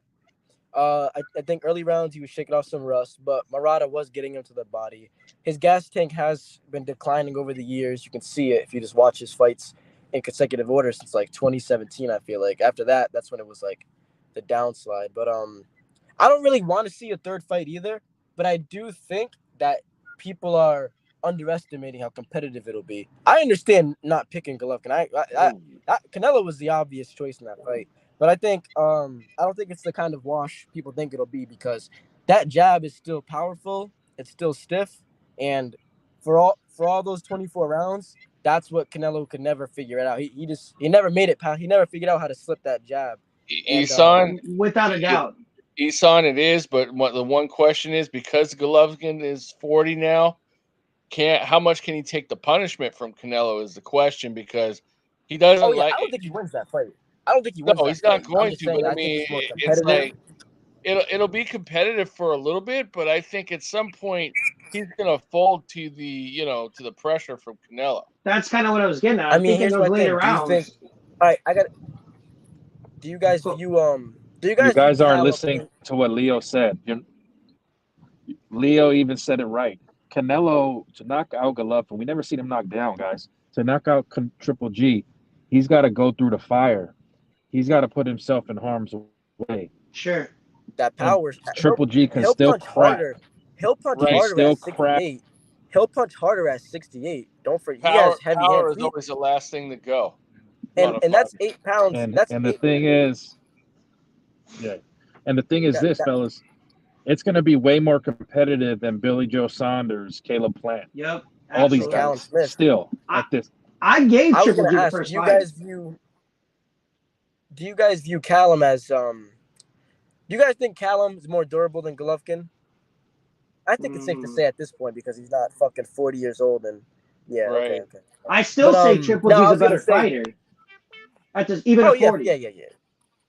That noise, I heard that noise. But no, I think it was a good fight. I actually think Gennady looked good after the first 3 or 4 rounds once the rust came off. After that, he kind of started just getting into his groove and dominating Murata. Like he really beat the shit out of him after like round 3 or 4. But again, you could see the gas tank. Like it was just like it's just not what it used to be. And But we have to. But look at it from his advantage. Go ahead. I'm sorry. No, I was gonna say I think the 8 pound. I think and the added 8 pounds for him will actually be good because that's 8 pounds he's not cutting anymore. That's a lot. 8 pounds is a lot of fucking weight, especially for a 40-year-old. 40-year-old. And again, he has the kind of and he has effortless power. We know Golovkin. He's heavy-handed like a motherfucker. It's not explosiveness. It's just pure heavy-handedness. So like that motherfucker gets some more muscle on him, he's gonna be hitting much harder. So I think the thing with Triple G, Triple G is the type of fighter that relies on timing still. He might not be fast, but it's the timing, and he needs to be active to have that timing. He's been 24 rounds with Canelo. He knows what Canelo's going to bring and what he's not going to bring. And I can't see nobody getting knocked out. It's going to go 12 to me. I think, I agree with that. I think because I don't see Canelo just walking in like the way you said. Canelo's not going to walk in like that, you know what I mean? And he's going to have to go through firepower. And again, I really think at 68, Golovkin's power is going to carry up to a point where I don't think Canelo's really going to want to really, just get in on this dude like that. And he didn't, and let's not forget, he didn't throw a lot of punches in the second fight necessarily either. He was active with his feet coming forward and, closing the distance to stop Golovkin's momentum. But I don't know. I think that fight goes 12-2, and I think it's more competitive than people think. But I think Canelo wins decisively this time around just because, the age gap, the weight jump. Even though I think Golovkin will be better at 68 right now because he's not cutting as much weight and everything, but it's just that Canelo's been there and he's adapted to that weight. That's a good point. Let's not forget, Golovkin outworked Canelo in both fights. Yeah, that's true.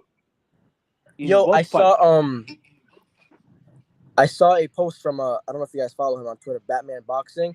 So he posted the CompuBox for the Murata fight with Triple G, and somebody said 629 punches in 9 rounds from Golovkin. Yeah. To put this into perspective, Canelo only threw 622 punches in the second fight throughout the 12 rounds. So Golovkin's activity is still there, but it's just like, can he punch with Canelo the whole time? Because he outpunched him. Now let me ask you this: Will Canelo be in the pocket the way Murata was? Can he win like that? Yeah. I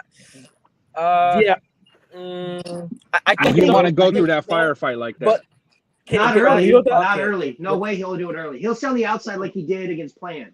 He'll do the exact same thing he did with Plant. And then later on, he's going to take him to those deep waters and try to dunk him. That's when it's going to happen. We got to remember, Canelo, he doesn't throw a lot of punches either. That's why I'm thinking, if they fight and if it was a stoppage, it'll be a methodical late breakdown. That's exactly Canelo, what I think. He doesn't throw a lot of punches in general. One, because his gas tank, we just know he doesn't have that kind of gas tank either. So I think his stamina is going to be better than Golovkin's because the age difference, obviously. But Golovkin's, he's always had better stamina and condition than Canelo, and he outthrew him in each fight they had. So I think it'll be a back and forth fight, but I think Canelo will. I think he'll probably get a clear decision. But hey, if he loses to Bivol and he goes down to 68, who's to say the weight cut's not going to hurt him? That's all I'm going to say. Let me ask. This is going to ask you guys an intriguing question. Is there any chance after that Canelo saw Triple G at 160, any way he tries to fight him at 160? I know it's a lot of weight to come down, but you think he sees something that there's any way he would go down that far? I didn't think so either. No.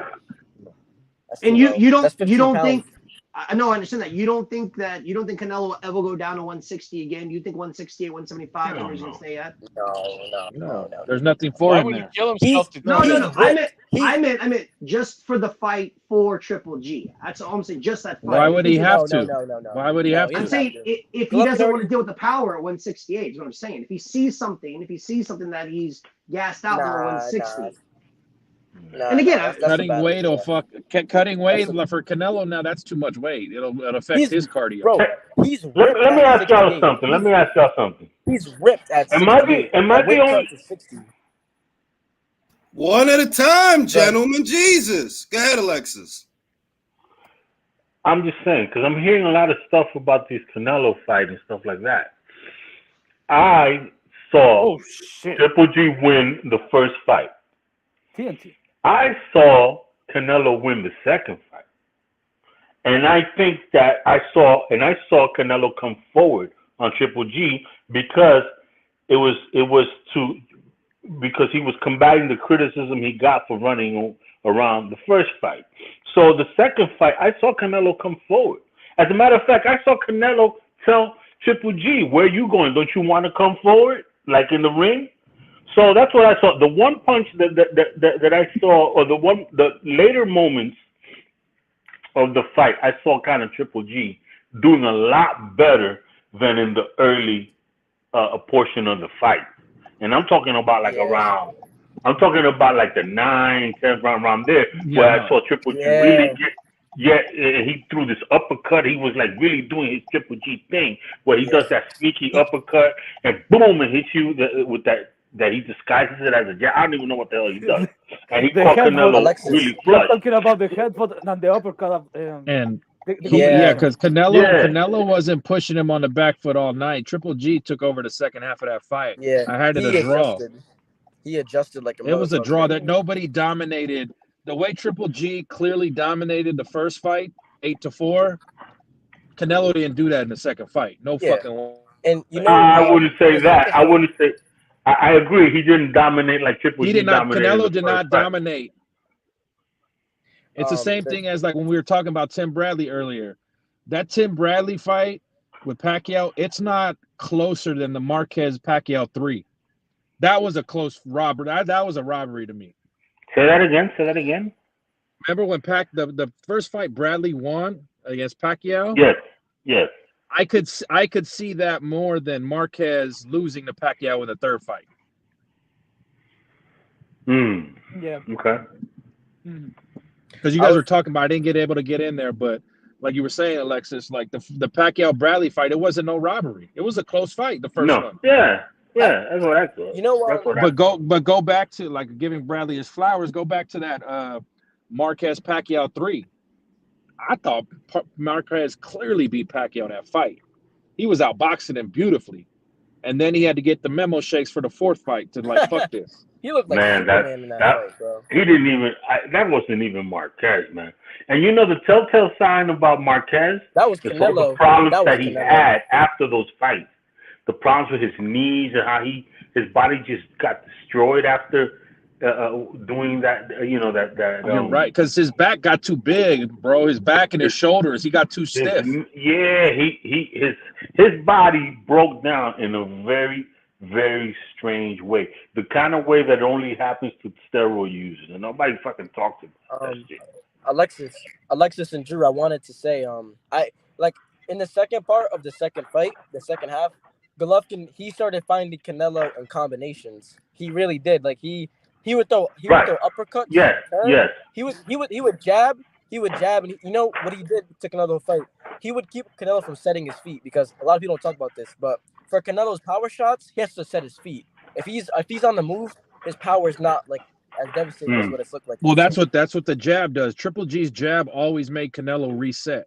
Yeah, and he was turning too. The fact that there was times where Golovkin would jab and he would like literally go under Canelo's right hand completely and make him like miss so wide.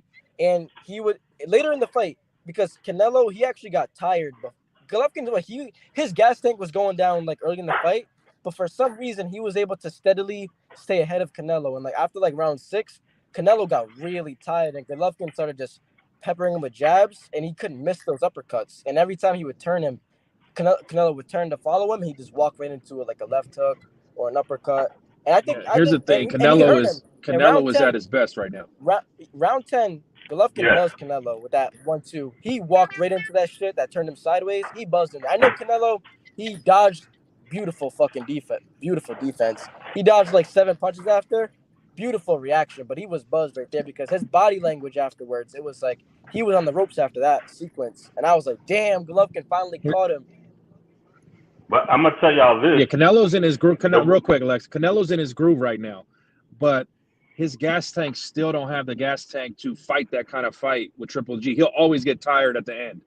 Yeah, I think first fight, second fight. Canelo don't have the gas tank to go 9-10 rounds of like pressure and being in the pocket and fighting a rough fight. Canelo's gas tank's always been crazy. Not shaky, but not great. He's 8 years younger too. That's what's crazy to me.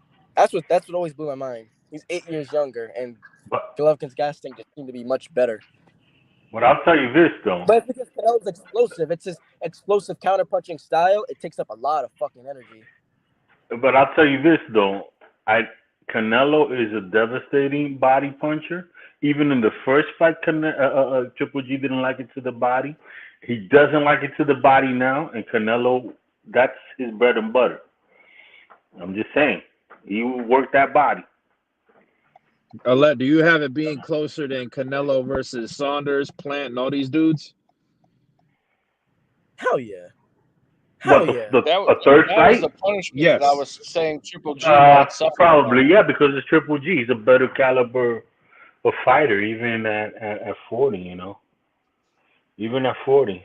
Golovkin's gonna You know? get fucking knocked out. Jesus Christ, y'all making this But shit seem mad complicated. But Like, he's getting I knocked agree. out, No, I agree. right? What the fuck? Come I on, agree. Mr. Julius. I agree. What the fuck am I listening? No, because if Golovkin he's getting knocked out. What the fuck? No, hey, I'm Golovkin's just I second agree. fight. punch him in I'm the just dick. reminiscing. I'm just reminiscing about the second fight. I'm just reminiscing about the best high-level tactical fight I've seen in the past like couple years. I'm just reminiscing. That was a great fucking fight. Triple G's gonna punch him in the dick. Yo, I said it on the. I hope Julius, so. shout out to Shit's the Julius. best chance he's got. I told Golovkin to punch Murata in the dick. I was like, shout out to Julius, punch him in the dick. Yo, I really thought Gennady was gonna get stopped. I thought Gennady was gonna get stopped in those first 2 rounds. I'm not gonna lie. I was watching. I was like, "Ooh, this is bad." Remember, Drew? I was like, "Oh, he might get stopped." Listen, I It was said looking it real in my shaky. award-winning video.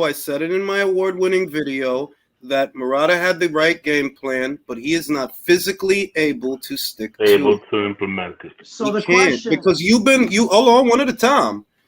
You've been out for 2 years. You cannot consistently apply pressure without wearing yourself out, and that's what happened. For them 3 rounds, he was giving Golovkin fits. After that, it's all Golovkin all day. With Golovkin, it's a war of attrition. Like, remember Kell Brook? I heard that a friend of the channel threw 5 rounds. Yo, he had it 5-0 Murata after 5. I'm like, yo, and people gonna give me shit? Oh, Who? and Who? I don't want to say. Beats. It was Beats, wasn't it? Nah, it wasn't Beats, but I wouldn't be surprised if Beats had it. Virtuoso. Was it Virtuoso? I was watching. Shout out to Beats. I love his channel. I was watching the channel. He was like, "He was supposed to win." I'm like, "Come on, Beats." I'm like, "Oh shit." I'm like, "Ah, it's okay. I understand." Who? Damn, I want to know who. 5-0 Murata. If you watching this, you wildin', man. You wildin'. It wasn't Beats though. It wasn't Beats. It was Mark, right? No, it wasn't Mark. Come on, not Mark. Does he join a lot? Does he join a lot? I'll give you a hint. Drew.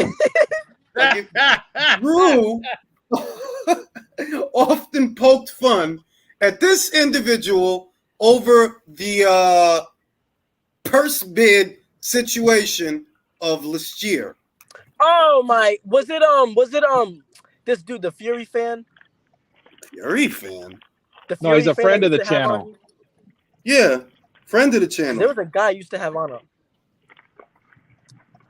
I'm gonna figure this out. Come on, use your brains, man. Now I could see Murata beating. I see Murata beating Charlo. Now hold on, Drew, we gotta figure out this debacle. A friend of the channel, 5-0 Murata. Who the fuck could say some shit like that? You're looking. You said that he was really. Wait, you said he was involved with the. He was really invested in the Fury white purse bid. Not the Fury white purse bid. I said the purse bid last year. What purse bid took place last year that had everybody's attention? What purse bid took place last? Yo, the one that changed the game. Cambosa Lopez. Yeah. Moonshine. I saw that shit. No, I saw that shit. He said Murata was gonna get robbed anyways. I saw that shit. Yeah. Like, bro, what the fuck fight were you watching, bro? Man. Can I say I just love the way that Japanese watch fights, so they're quiet in the arena. You can hear all the punches landing. Very They polite clap. people. No screaming, clapping.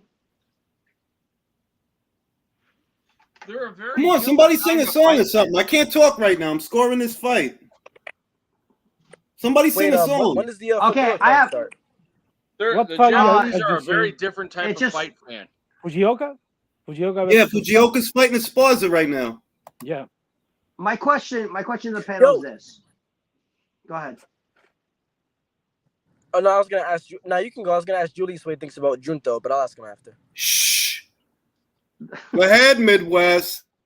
I was Stop going cutting each other off too. It's irritating. I was going to ask if Triple G obviously doesn't win against Canelo, in my opinion. Is there anybody else besides Triple G right now, or sorry, besides Canelo that can beat Triple G? Is there anybody out there, either at 175 or 168 or 160, that you think can beat him? If he goes up, he's not going to go up to 168. Do you think he can unify at 160? I guess is the best question. Is there anybody that can beat him? I think Bivol has the best shot so far. Say that I didn't hear that. I'm sorry. Can you say that one more time? I said I think Bivol has the best shot so far. At breeding Triple G. Oh, beating Triple G. I thought you Yeah, meant I'm Canelo. saying Sorry. no. I'm sorry. Canelo, in my opinion, Canelo beats Triple G if they fight again. My question Yes. being is that who besides Canelo do you believe, if anybody, can beat Triple G even at 40 years of age after the fight that you saw? That's the question I have for the panel. Good question. Johnny Beck. Yeah, but Chinese baby. Alim Khanula. Nah. He don't throw enough. Yeah. He's too. You know what his problem is? He likes to wait around too much, and he get outworked, and he'd get hit. He'd get caught. I don't know. I don't think his jab is gonna. I don't think his southpaw jab is better than Golovkin's orthodox jab. I don't think so. If Johnny Beck was more active and threw more combination and some non-straight punches, okay, we'll have a different conversation. And he don't go to the body too. He don't go to the body. So you think that he could go undisputed at 160? You're saying I'm biased towards a certain champion at 60, but I will say that if Golovkin was to fight Charlo, he washes him. Andre's a harder fight. It is. But I'm not gonna be biased. I don't dismiss the fact that Boo Boo is out of position sometimes, off balance, and he can get caught. He can get caught late, and he does gas out. So I mean, Golovkin has a good chance of unifying at 60, but will the fights happen? Yeah, different that's story. another question. Yeah, I think that Charlo and Andrade should have fought each other because it would have been a defining fight for one of them and basically catapulted them forward closer to maybe a Canelo fight or a better fight, and both their careers wouldn't be where they are right now, stagnant. You know, they move up on the, like you said, like I agree with you. They move up on the chain, the ladder. They win that fight. Maybe they fight a Triple G. They beat a Triple G hypothetically. Well, now they're almost in close to, I don't want to say superstar status, but they're definitely now going to be a pay-per-view star, at least a borderline star. Then they're going to make a good case for them to say, okay, I want the Canelo fight. I deserve the Canelo fight. They're not coming from any level of leverage. They have no leverage at this point of asking for that fight. So right, and all because they didn't fight each other, and that's the problem. No, I agree with you 100%. They need to fight each other. Anything that's going to happen at 160 to even get Canelo interested in going down to those fights, you have to have a reason behind it, and there is none. And the fans, for some reason, don't understand that, and I don't get it either. Right. Hey, I got a question for Julius, you guys. this is a terrible fight, man. He's rating the fight. He's watching. I got a question for you guys. What did you guys think about Oscar saying he wants to sign Tank Davis and make a fight with Ryan Garcia and Tank? That would be at least it would be a decent fight. I mean, we've been waiting for a good fight for Tank. I don't think that actual boxing fans have a problem with Tank Davis. I think boxing fans have a problem with the way Tank Davis's career has been handled. Would you agree with that? I think Ellerby and Floyd are hurting him by keeping him in house and not letting him fight bigger names and more competition. And then some of his hardcore fans are overhyping him a lot. And You know, it's to the point of absurdity. Oh, I mean, you know, he needs to be able to get out there and fight some bigger names and get some better competition. You know, What's because then we so can gauge where he's at. No, I agree 100%. The thing is, Tank could be every amount of the star that they hype him up to be if he actually started fighting the fights that could make him the star. They push him as a star that he is not. He could be the star that they claim he is. He is if he actually got the fights that the fans wanted to see. People would pay for these fights. I mean, there's a lot of good fights out there for him, and I want him to go anywhere but PBC, anywhere but Mayweather.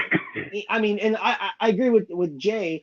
I think honestly the best place for him to go would be Top Rank. Well, I think Top Rank would really, you know, give him some great comp. I mean, because they're good at, like, you know, getting their fighters good fights and stuff. So plus you never know, they may actually be able to help develop them even more. You know?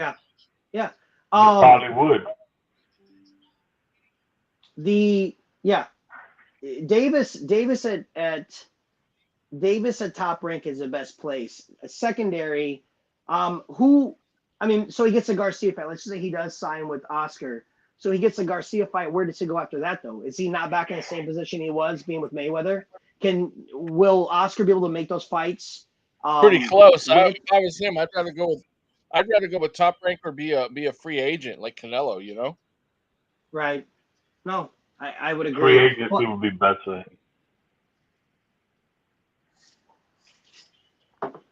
Julius, who do you have in this fight so far? Because I mean, Tank is four after 8. 4 rounds to 4 after 8 in a very tight fight. But so far, I have Marlon winning this round. Clearly, she needs the next 2. Okay. But then again, the judges like Marlon. She's an Olympian, all that stuff. She's winning this round, though. She's winning this round. But I have it 4 rounds to 4 after 8. Wait, what happened? Headbutt? ¿Qué?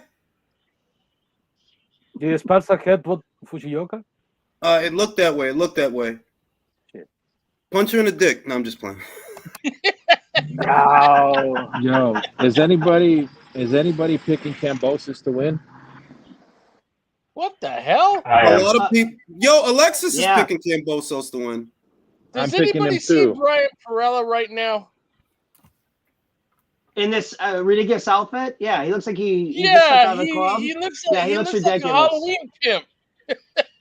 I mean, he's got that horrible outfit on him. What is he doing? You got to give him credit for that white pimp top hat, though. Alexis. Right. You know, what? Alexis. Yes. I got Kambosos winning too, but let me ask you, and then the rest of the panel, what does Haney need to do to win? And has he shown you that he can do what he needs to do to win in any of his fights? He would need to be what everybody says he is, right? Yeah. He would need to be like this consummate boxer that hits and doesn't get hit, and be defensively, supreme and not get induced into a firefight. He needs to just, use his length and his movement and be super duper slick. He needs to be Floyd. Yeah. He needs to be the figure that everybody thinks he is. But I think that Haney, right? That's why there's a video called Round 1 Goes to Kambosos, which was that interview. That guy Kambosos is in Haney's head. His responses made me think that Haney feels like he's going to have to go out there to prove some shit.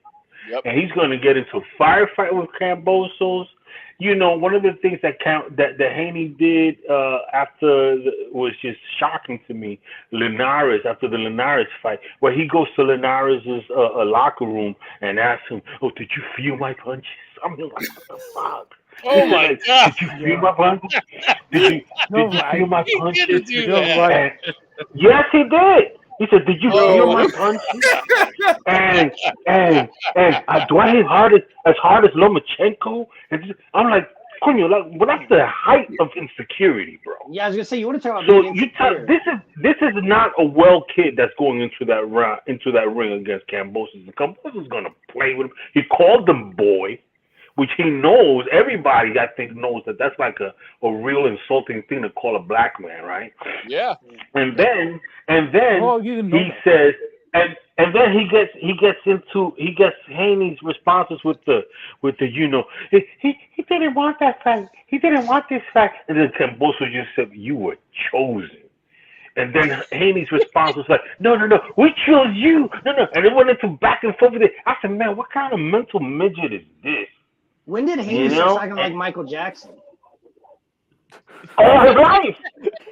I felt like all his life. And Devin Haney, it's Michael Jackson with boxing gloves. You know, pass me to your Tita. Yeah, like, hey, it's terrible, man. I think Kambosos has too much going for him. Being at home, something to prove. This man is hungry. Man, it's all up in this kid's head. Forget it, bro. And I mean, that's what I'm saying, Alexis. I don't see Haney having the volume, the power to keep him off. This ain't Jojo Diaz. Exactly. This ain't Jorge dude got hit by Linares. he got up from getting hit by Teofimo Lopez, a crazy Teofimo Lopez who wanted to kill him. He got, that's who he got hit by, and he got up. And you think that Devin Haney's gonna do something? Come on, man, stop. If this fight turns into a Kambosos versus Lopez, meaning it's just kind of a gritty, dirty, knock him down, drag out type of fight, there is absolutely no way Devin Haney wins that fight. He cannot. And that's exactly. No way he wins that fight. That's exactly what it's gonna turn. And let me tell you something. When Kambosos hits that kid, because Devin Haney showed me a lot about his character, man. When he got hit by Linares and then ran the last round. Yeah, when he did the chicken dance exactly. And then he ran the last 2 rounds. If he would have came out the next round and said, come on, you hit me like that, but I'm going to come get you, I would have had the utmost respect for him. But he started doing the Chris Colbert thing, And he started doing the Chris Colbert thing over the last 2 rounds. The same thing that Chris Colbert thing did against that Hector guy or whatever, the last 2 rounds, is what Devin Haney did against Linares. A beat up, old, washed up Linares. You're gonna come out like that, bro? Come on, man, stop. And that's why that's the reason. The reason I can't pick Haney is for Haney to win on decision in Australia, he has to dominate George the way Usyk dominated AJ, and I don't see it. Yes, and I don't see it either. Exactly. You're exactly right. Kambosos has to come out and fight like he did against Lopez. If he does the same thing, I can't see how he doesn't walk him down, because we all know Devin Haney is not a big puncher, or at least hasn't shown to be a big puncher in the last 4 or 5 fights. So that's why, in my opinion, Kambosos has to come forward like he did, has to challenge him. If he does that, I think he beats Haney. And I think he beats him, especially at home, he's going to beat him decisively. What fight you guys talking about? Hey, listen. The Devin Haney Kambosos. Kambosos fight. Yeah. So far we got 3 people here who think Kambosos is gonna beat Haney. Me, I think make it 4. Make it 4. Yeah, I don't I got see George by. Devin hasn't shown me nothing to say confidently like, oh, this is a 50-50 fight. Right. I mean, because like I say, when Usyk went to London, he stepped to AJ within the first 30 seconds and took control of that fight. Like, I'm here. I don't see Devin being able to do that and dominate 8-9 rounds. He ain't gonna be able to do it. Listen, Kambosos. He couldn't even dominate 8 or 9 rounds against Linares. Yeah, but Kambosos was in Manny Pacquiao's camp for years, man. You guys, like you know what I noticed about Devin? He can come down and come forward. He can get hit. He knows Devin Haney ain't got it for him. He's gonna have to do something extra special. Alexis, you know what I think of Haney? He has all the right. He has the talent and the ability, but he's not physically gifted. That's really what fucks Devin over more than anything. He's not a strong puncher. I really don't think I know I'm not mad that Linares hurt you. Linares hurt a lot of guys, but I don't trust his recovery, and I don't trust him against a really strong puncher that's sitting down on his punches. And I don't think George has the biggest punch, but the speed and the accuracy, yeah, he could hurt Devin. If JoJo was buzzing him, JoJo was. I was talking to Julius. Yeah, JoJo was buzzing him. JoJo, he couldn't even punch at 22 or 26. And why? And he's him and his short little arms. Him and his short little arms were getting to Devin couldn't keep him off him. Exactly. Couldn't even keep him off. Exactly. So I'm like, yo, if Devin thinks he's gonna go to Australia, box off the back foot. If he thinks he's gonna box off the back foot 1 or 2 shots, and George is coming forward landing combinations, if he thinks he's getting a fucking decision out there, zero, man. No chance, none, zero. You're absolutely and all this goes into my next question, fellas. Any of these dudes at 35 that are gonna have to move up to 40, do you see them even beating these killers at 40? I don't. No. Nope. Okay, let me say this. Don't be acting like Devin Haney is not been outworking all these guys he has fought. Say that again? Devin Haney has been outworking all the guys he has fought. But I'm gonna be honest with you though. Everybody shut the fuck up. All right, this is the main thing. All right, somebody said this. I don't know who it was, but it's the truth. When you're asking your opponent, do I hit hard? You know what that's like? That's me. I said that. Don't say nothing. Let me talk. That's like asking a joint, did you come? I was just thinking that.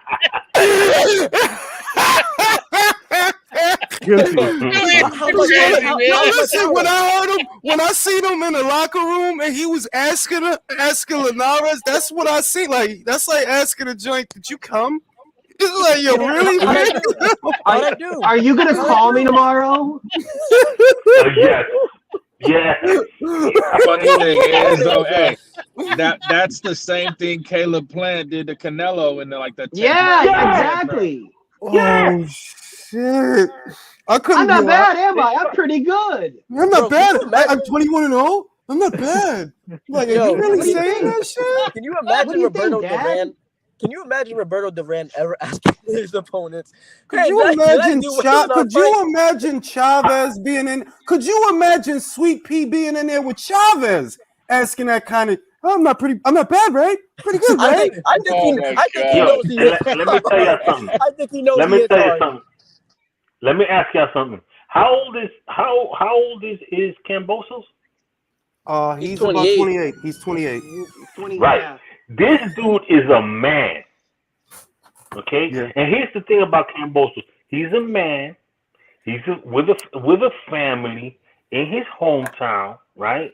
He has no trouble making that 135. I've never heard any problem. He could have set himself up to really, be the A side in the division for quite a while if he gets past this Devin Haney and then happens to beat Lomachenko.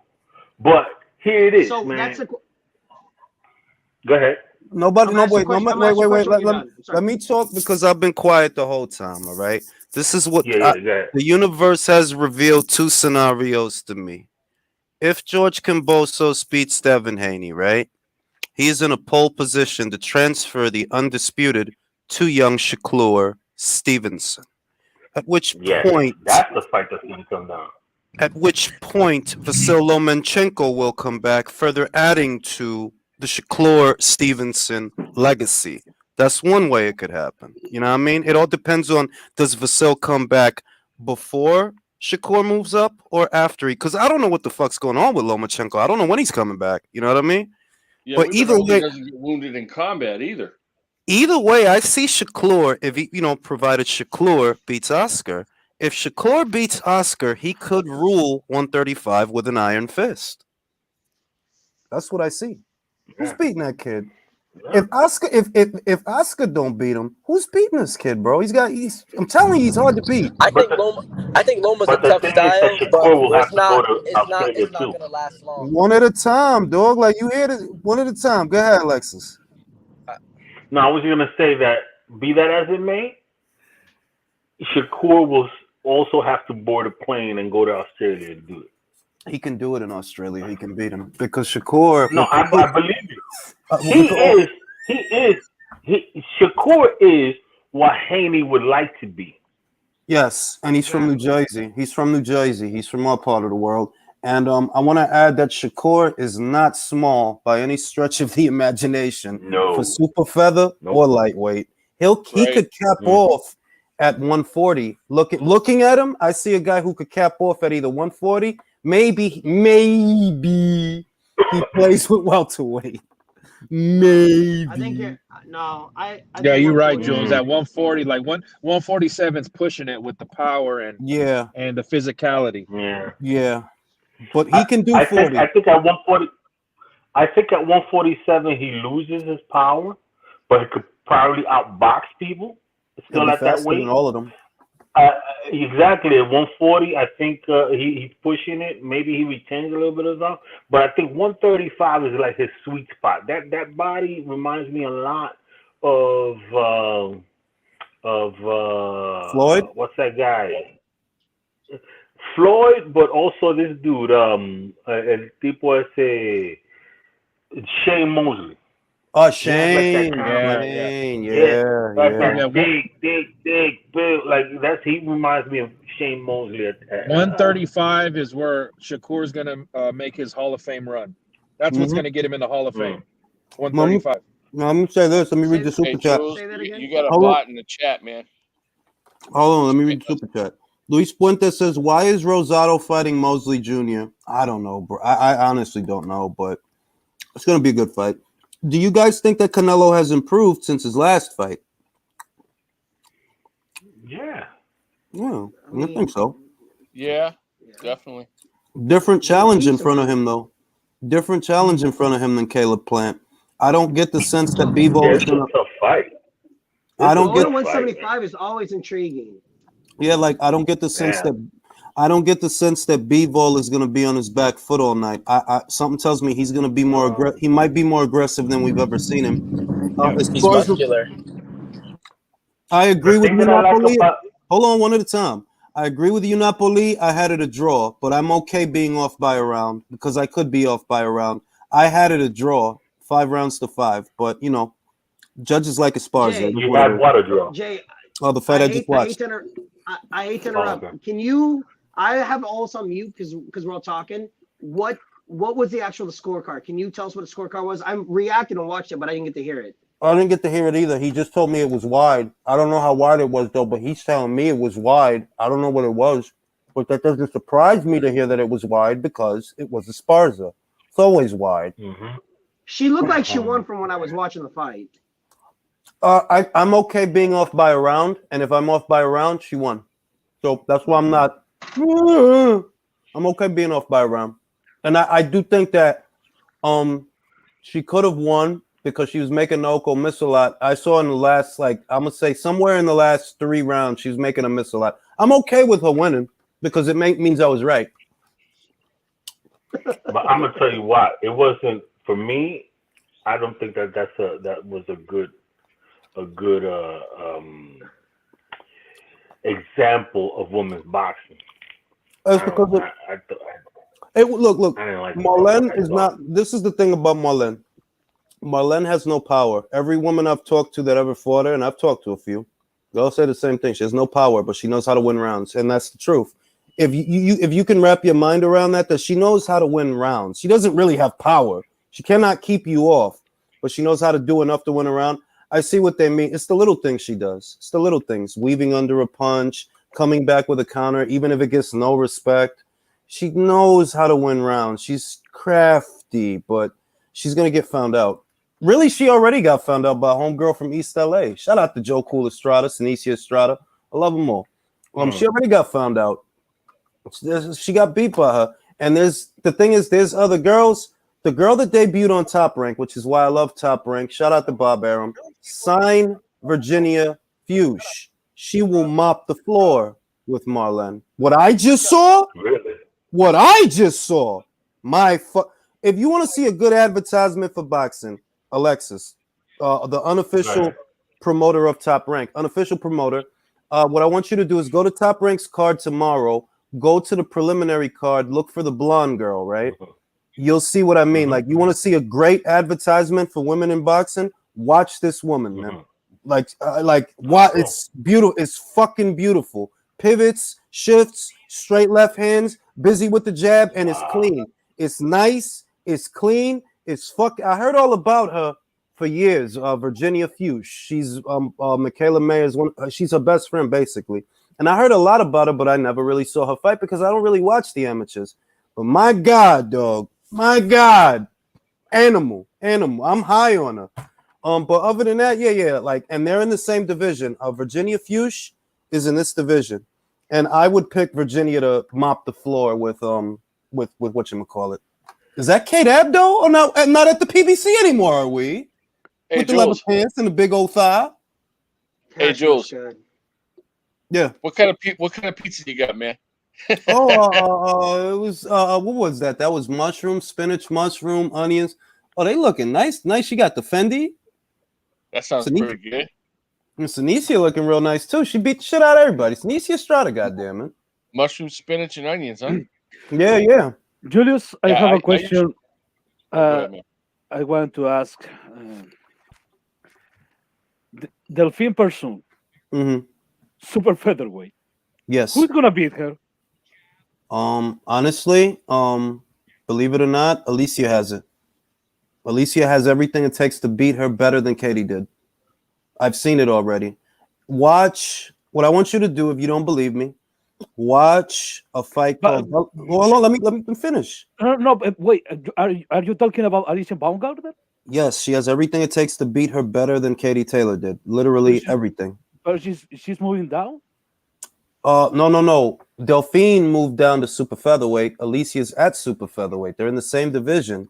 And what I'm telling you is, stylistically, I'm not exaggerating. It's not because I'm cool with anybody. She has everything it takes to beat Delphine in a way that she's never been beat before. And I already seen it. I've seen a glimpse of it. Michaela Mayer fought a woman called Helen Joseph. Helen Joseph, before that fight, fought Delphine Persoon. She was making Delphine look bad, not because of her power, but because she moves her torso. She moves her torso and she moves her legs. So she's not right there for all the shots. Most people haven't seen Alicia actually box. All they've seen is the Harper fight. That's all they know about her. But if you watch her, same kind of movement, same trickiness, same slickness with power. So I believe she would knock Delphine Persoon out. That's what I believe. How about Mayer? Does she beat Mayer?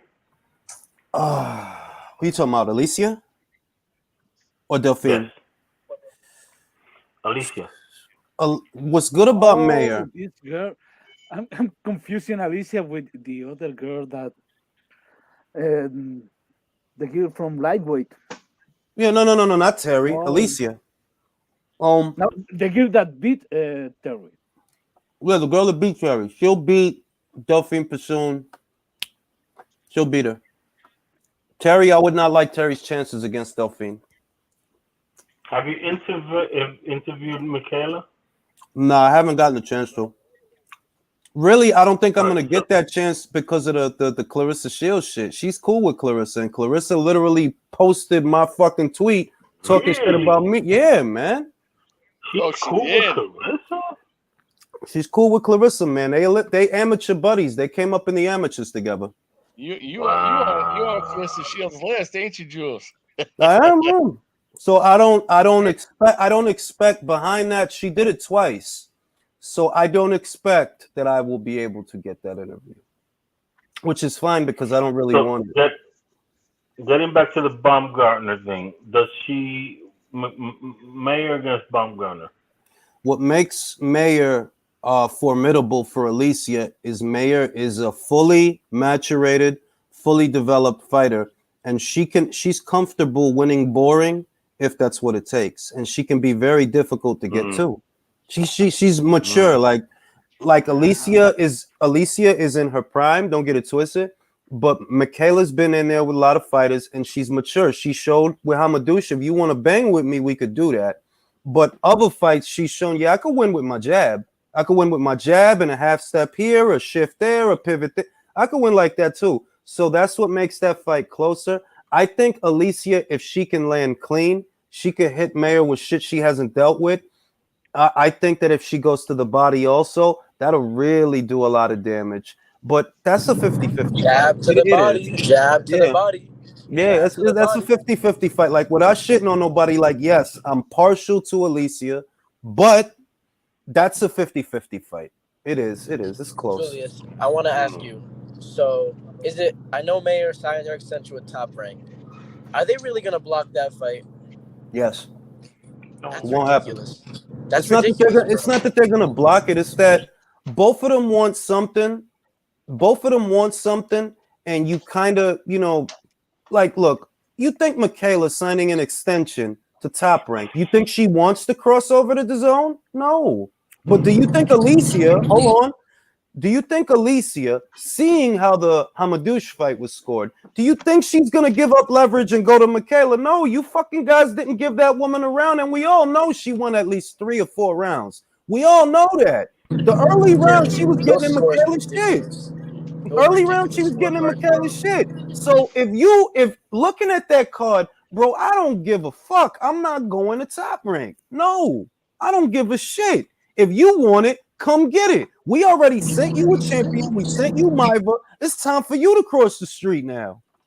And she's not going to do that. True. So you think Mayer's going to stop the fight, basically, by being. I think Mayer doesn't care about the Baumgartner fight as much as she lets on. Right? The new target is Katie or winning Katie's belts. That's the new target. It's not about, like, just put it this way. I wouldn't be surprised if they don't fight this year. That's one. And I believe that Michaela, what she's looking at is, I want the winner of Serrano versus Taylor, or I'll take the loser. I'll move up to 130, 135, because Katie's not going to be there forever. If Katie wins, she'll move up. The belts will go vacant, and I will fight someone for one of those belts. I got 3-year deal with Top Rank. 3-year deal, 3 fights a year. I'm okay fighting for a vacant title up there, because you know who else is up there? Terry Harper.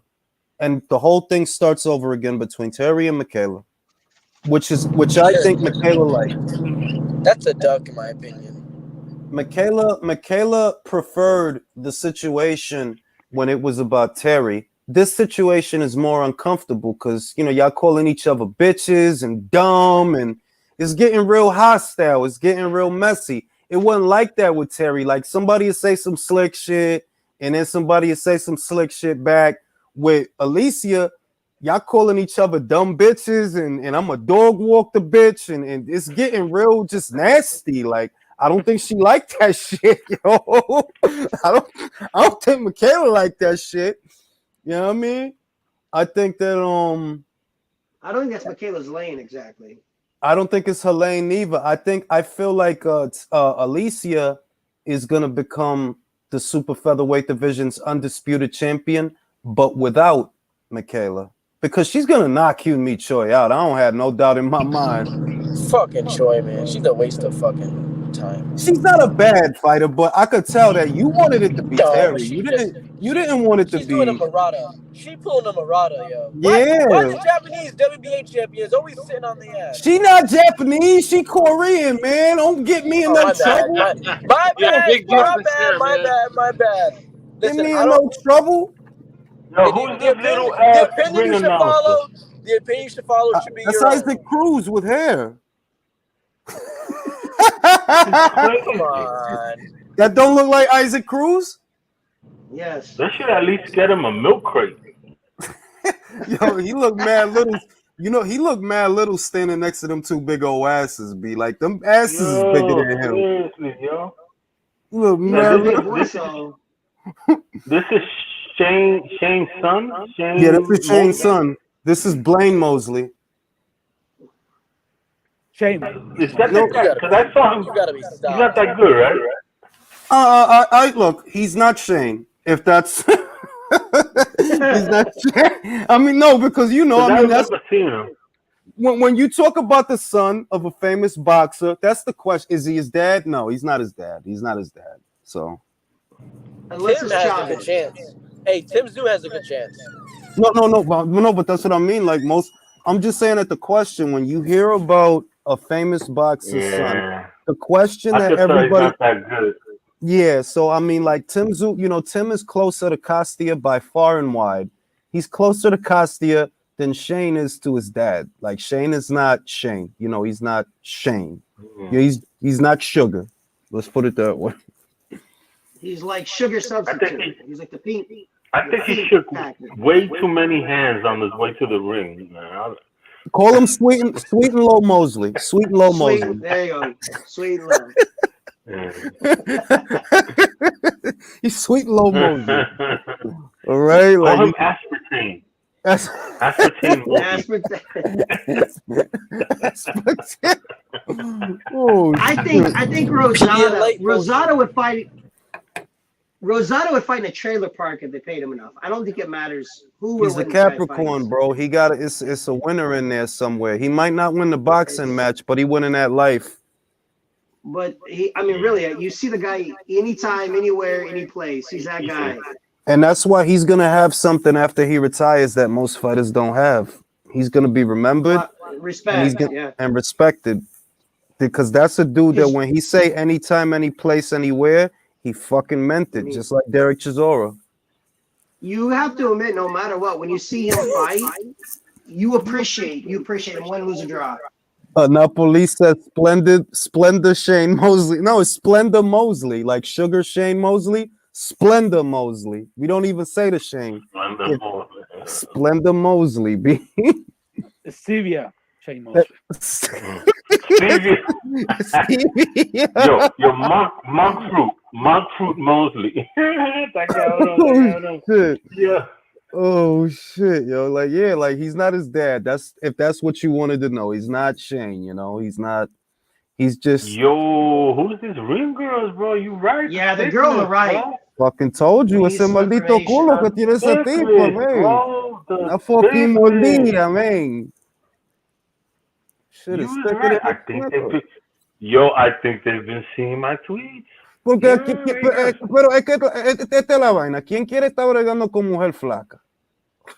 Oye. Óyeme, flaca. De otro. Mejor que sea para mí. Oye, muy flaca. Bro, that shit remind me of the old shit. La vaca. La vaca. La vaca. La misma vaca. That's my shit, yo. Shit. Real shit, yo. But nah, man. Just going back to because I wanted to talk about that Devin Haney, George Camboso situation. I commend him for biting the bullet. I think he did the right thing overall, but that doesn't mean I like his chances because, like Alexis said, and it was brought up, he's a boy. He's young. He's only 23. George is a man. He's 28. So it's a different mindset that George has because he's a family man, right? George is married with, I believe he has a child. He's fighting for that. A couple of kids. He's fighting for that, for his family, and it's it's a lot of things working for George that I see outside of the boxing.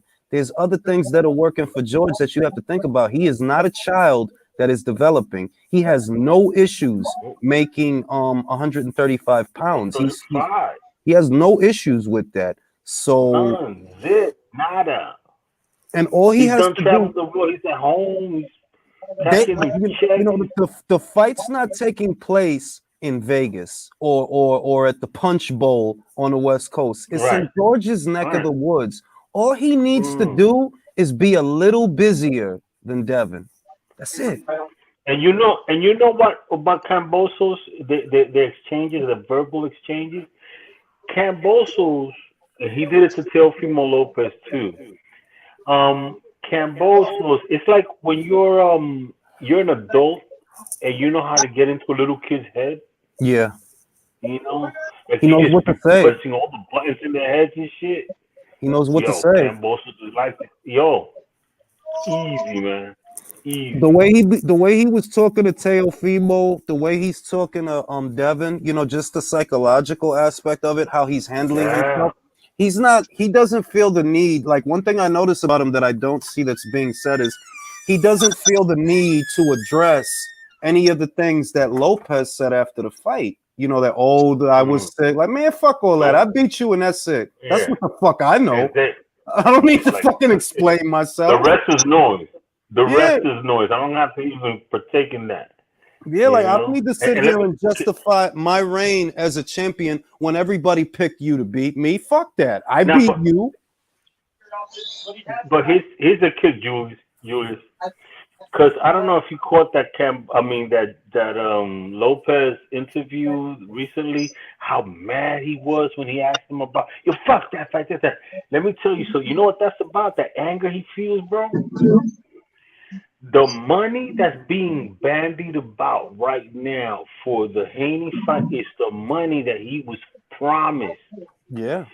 Had he gone to Australia, you know, and then they couldn't do it because of COVID and all that shit.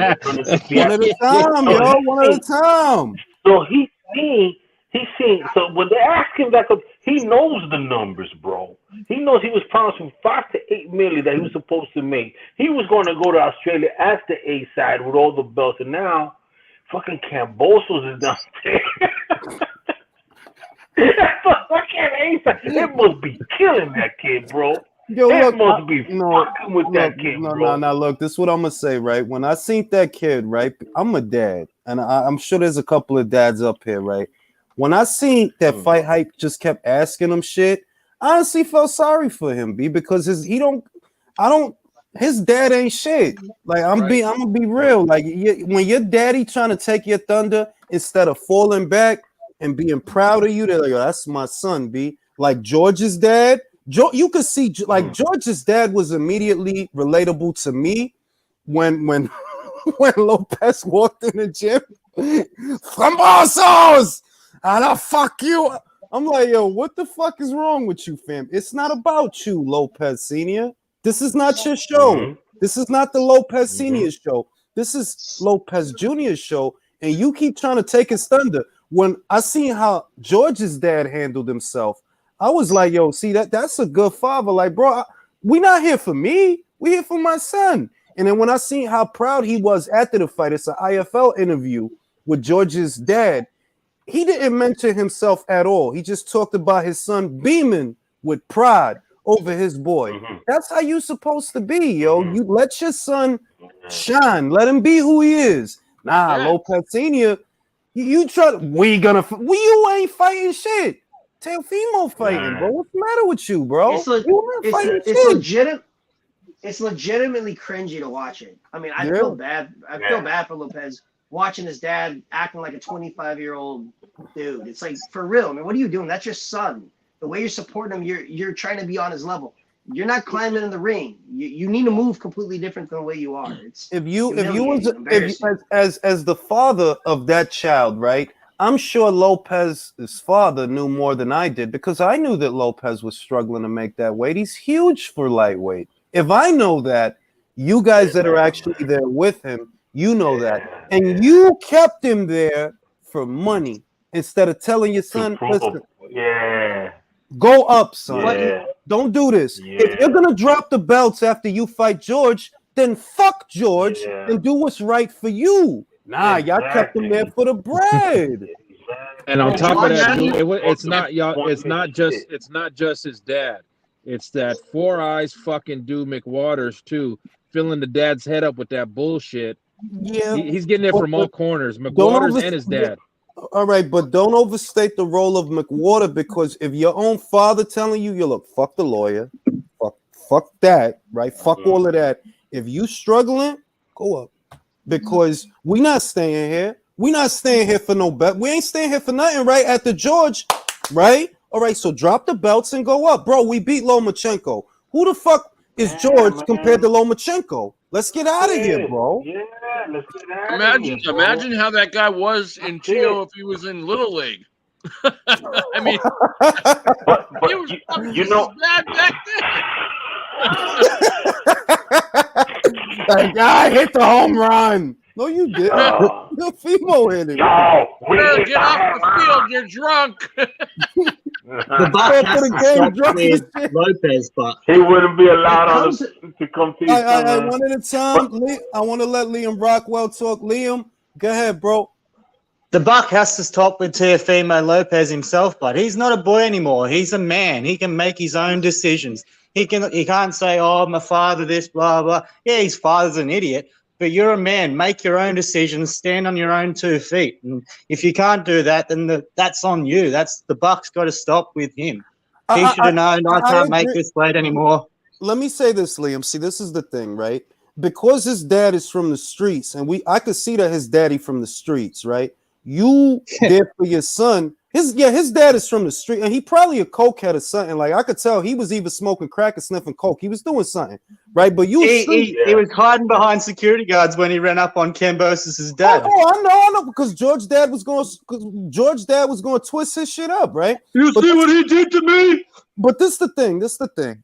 You know, you got a son, bro. It's his show, and you got to do what's right for your son. As a father, I think that's the understanding that most of us have. Like, you got to do what's right for your kids. It's not about you. So you see that your son has been struggling to make this weight before he even won the belts from Loma. You knew that.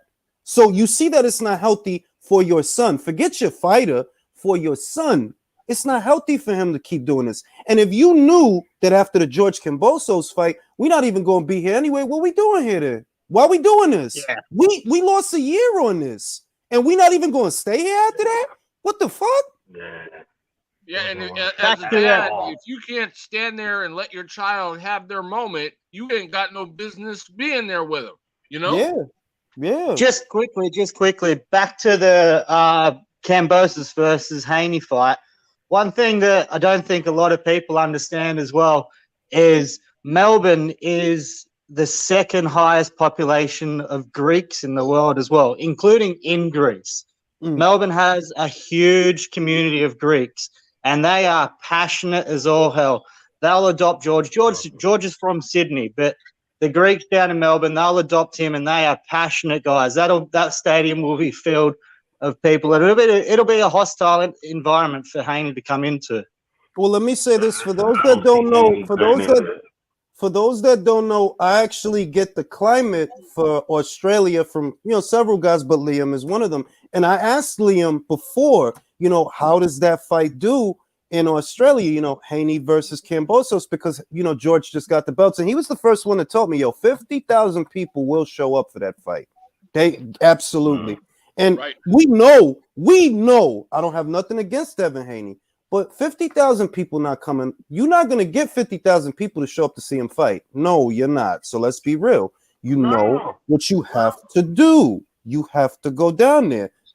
Whatever. You have to go down there. And if you don't go down there, then I don't want to fucking hear it. Because George, and I said this 2 weeks ago, the foreign fighters that come to America, the Americans don't ever think about that. Like, they spend most of the time on the road. They spend most of their time on the road trying to win belts on the road, right? That's what they do. So why should George, who just beat the man, who beat the man to be the man, why should he acquiesce to you?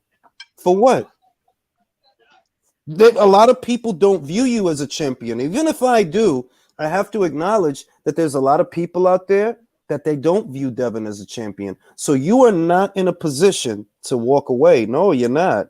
If you walked away from this fight, you think George wouldn't have been cooler? George would have been chilling, bro. I'm gonna fight some guys in Australia. I'm in bed with Top Rank, so I'm gonna be cool. I'm gonna get fights and all of that.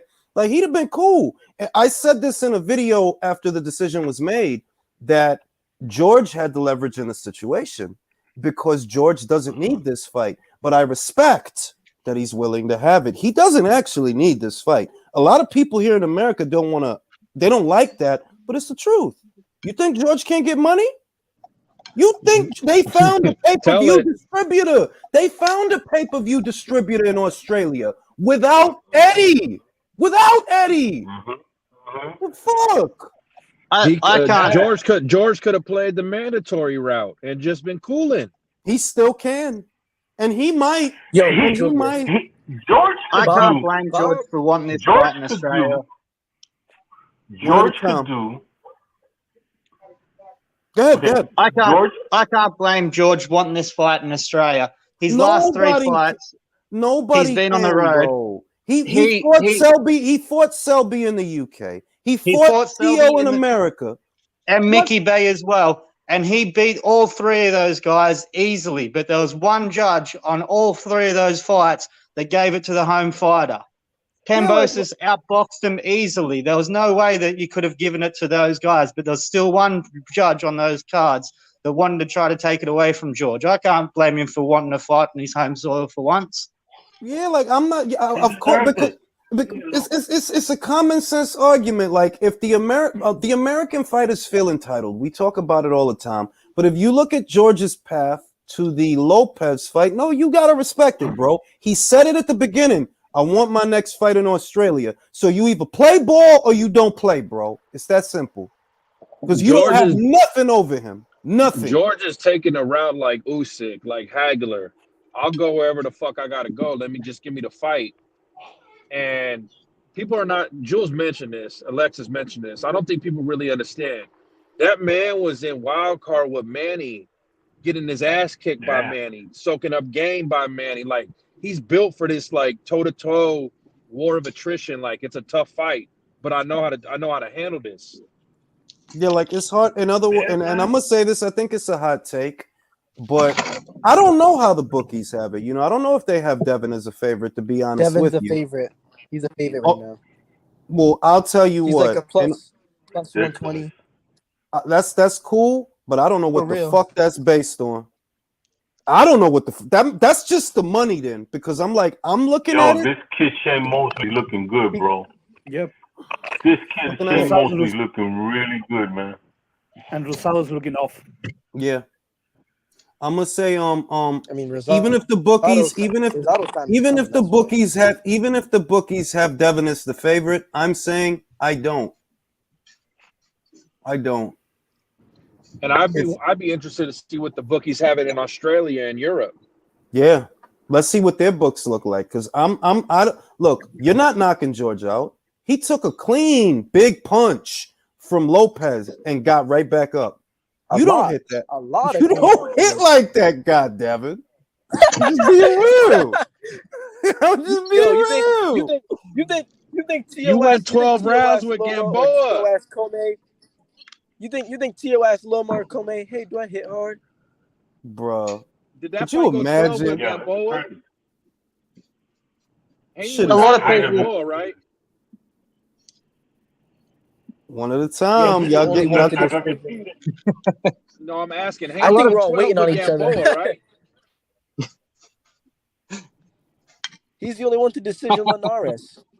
All of the Linares' losses were all stoppages except for Devin. That's facts. But up until Devin, it's not. How about the Gamboa? How about the Gamboa fight? You don't even realize that, huh? You ain't even realize. No, I didn't. I knew it, but I didn't process it. Every other time Linares lost, it was by way of knockout until Devin. It's like, damn, bro. How about this one? What's his name? Haney said that he was going to beat Gamboa better than Crawford did. And then, remember that? You remember that?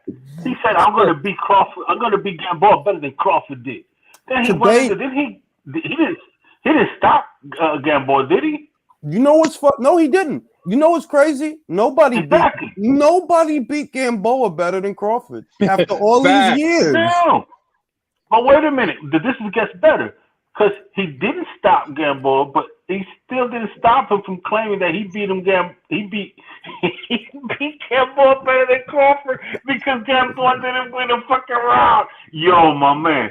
I'm like, this dude is the height of insecurity, delusions.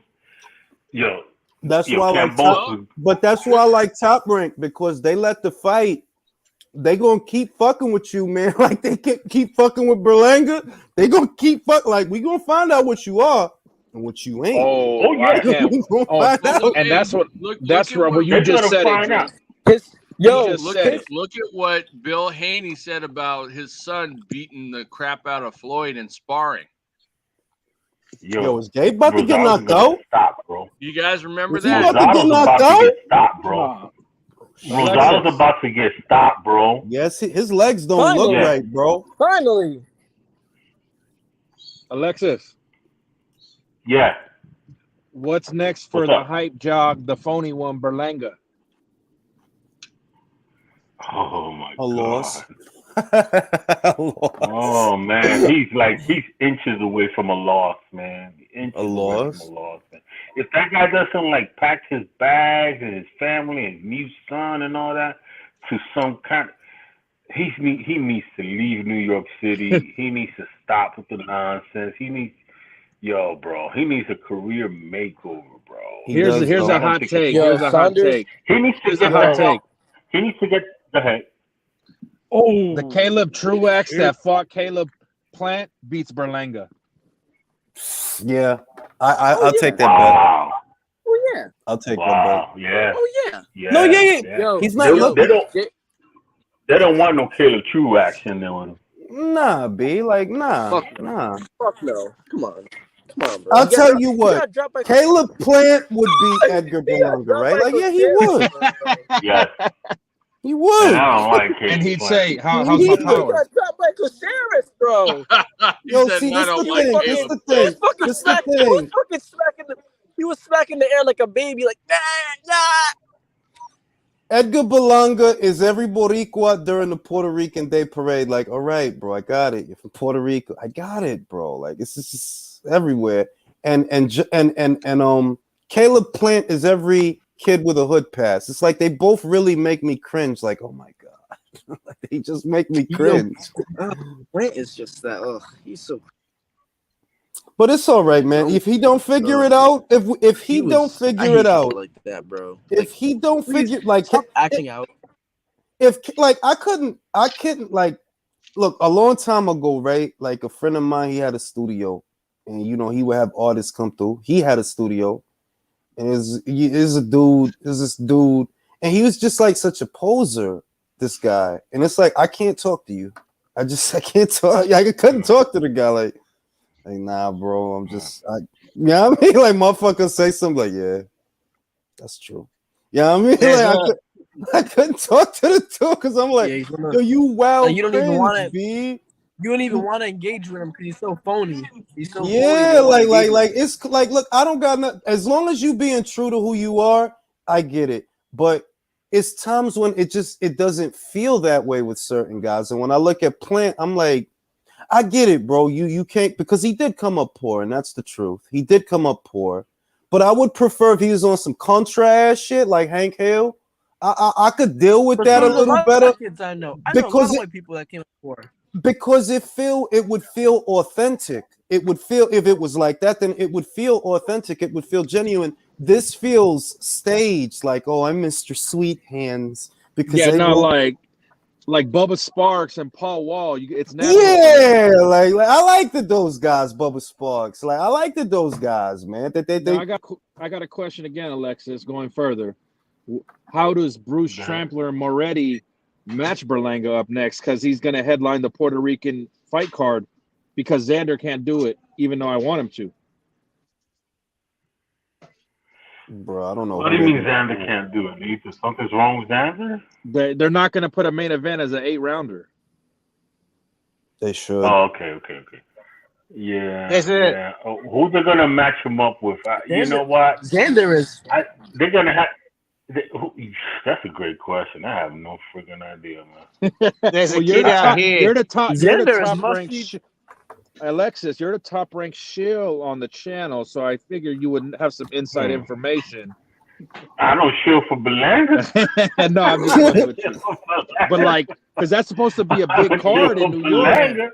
That's supposed to be a big card. I'm like, Berlanga's gonna headline it, but who's he gonna fight? I don't know, B, but I'm gonna tell you what. I think they're gonna fight. I think they're gonna find some really a real soft touch for him to get his confidence back. You know, There's a kid.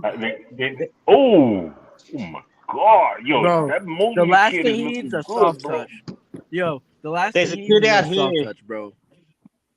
There's a kid out here in Australia. He's only 23-year-old. He's signed to Julius's best mate, Daniel Kinahan. He's he moved out here when he was 6-year-old from Mexico. Mateo Tapia. He would wipe the floor with Berlanga right now. He's only 23-year-old with 13 pro fights. I He would mean, beat Berlanga. I don't think Berlanga's ready Yeah, my for a man, lot you of know things. Steve Nelson walks Berlanga, bro. Yeah, if he ever Steve fucking Nelson fights walks again. Berlanga, bro. If he ever fucking He fights, is gonna fight. when No, is no, he gonna? he's got a fight in May. He's gonna fight in May.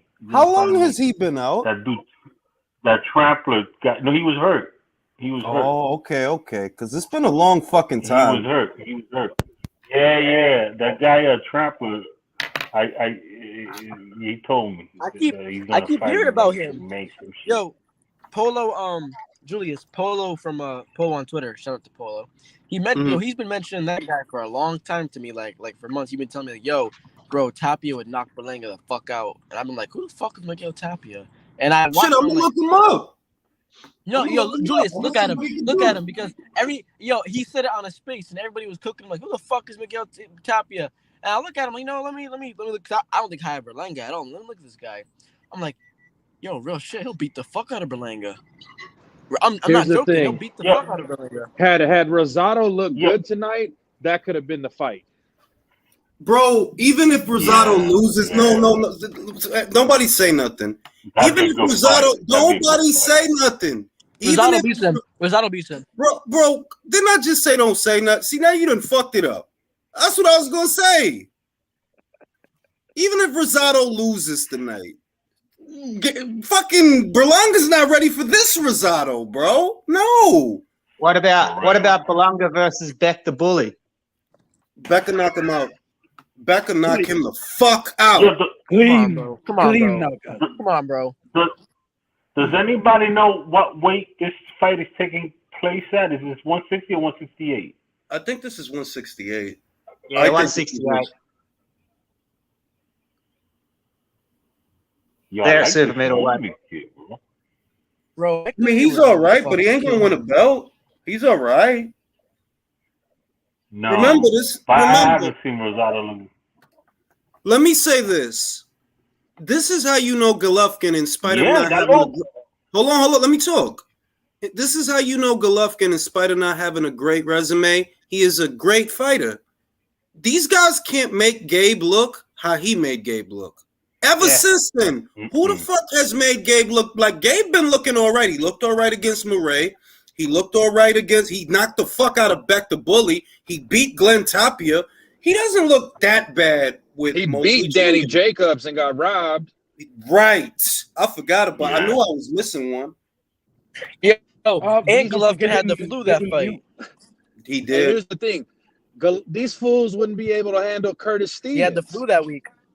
Well, I mean, have you seen Curtis Stevens, bro? No, I'm talking about when he was fighting I'm talking about Triple G Curtis Stevens. I dig it. I'm just saying that like in the Bronx. That's not the best example. That's all I'm saying. That's not the best example. Yo, Julius. Prime Lemieux. Hey, you want to hear a good Curtis Stevens fight story? Good. You want to hear a good Curtis Stevens story? Funny ass story. Because it happened, I didn't even know what I did, man. So he was training out here in there was a gym what they call that whatever in Hackensack, like a boys whatever the fuck it is. Mm-hmm. Like a YMCA. He was in there. Well, not a YMCA. What's another? The PAL. That's what it is. PAL over here. Over here in Hackensack, in Jersey. And but it was a big place. He had like state-of-the-art boxing equipment, all that. I took my son over there. We were there, and Jerry Cooney was there. They had like these on Saturdays, like once a month, they'd have like these showcase things where all these people would come like from all over the state and someone just to like spar and shit, and it'd be like a big deal. Like Jerry Cooney was there to watch the sparring. Anyway, point is there. We went there with a crew. This kid was sparring him, this and that and the other. He comes out, we're leaving. I sit in the car. My son was about 7 years old, some shit like that, 8 years old. Dude, he comes out in the he comes out into the lot. I'm sitting there in the car. I'm about to take off my son. I see Curtis Stevens comes out. I say, "Hey, yo, Curtis Stevens, this and that." Yeah, my son. He comes over to the car, and I said, "Yeah, this is the guy." What? Wait. The guy that Alexis is crazy. Alexis is crazy. Man, you saw the chick, Triple G. When he did that, you know. But I don't know, you know. You saw Curtis Stevens. Dude, I'm telling you a story that's for real. And the Curtis Stevens, I caught myself after it came out of my mouth. I'm like a child, bro. So it comes out of my mouth. I see the guy's face change. Like, why the fuck did I come to this car? Yo, you really called him over there. So you called over Curtis Stevens. You called him over to say, this story, the man. dude that made that fumble face against Triple G. Yeah. You got some balls, bro. Yeah. You got some balls. Yo, you know what's worse? I could picture Alexis' face in the car. I could picture his face. Yeah. Dude, when it came out of my mouth, I said, "Oh man!" I looked at him. Alexis, why? True fucking story, bro. True fucking story. Yo, you got some True balls, story, bro. You called him over and said, "Yo, son, this is the dude that Triple G knocked the fuck." Yo, yeah, you got some exactly. balls, bro. As it was coming out of my mouth, and then I looked at fucking Curtis Stevens' face. He looked at me like, "Yo, bro, you really gonna say that?" And then I said, "Damn." I said, Like, bro, really? Come on. You know about the time I got knocked out? Yeah, in front of a kid. The time I got my ass beat. Hey, Alexis, go ahead. I see, wait. I seen a lot of Alexis videos. Hold on, I seen a lot of Alexis videos over the years. So because of that, I could picture him leaning over the car window like, "Yo, look, yo." It's a dude that True fucking story, bro. True story, bro. True story. Alexis, did you True look at him? Story, bro. Alexis, did you make that face that he did? Did you make that face he made when he got knocked down? He's like, "Whoa." That's the face he made when he realized what he was saying. Like, yo, bro, it was crazy. It was crazy, man. And it was crazy. I remember. Damn, I'm glad I remembered that fucking story, bro. Whoa, shit! Yeah, that's so foul, though. Oh, this is.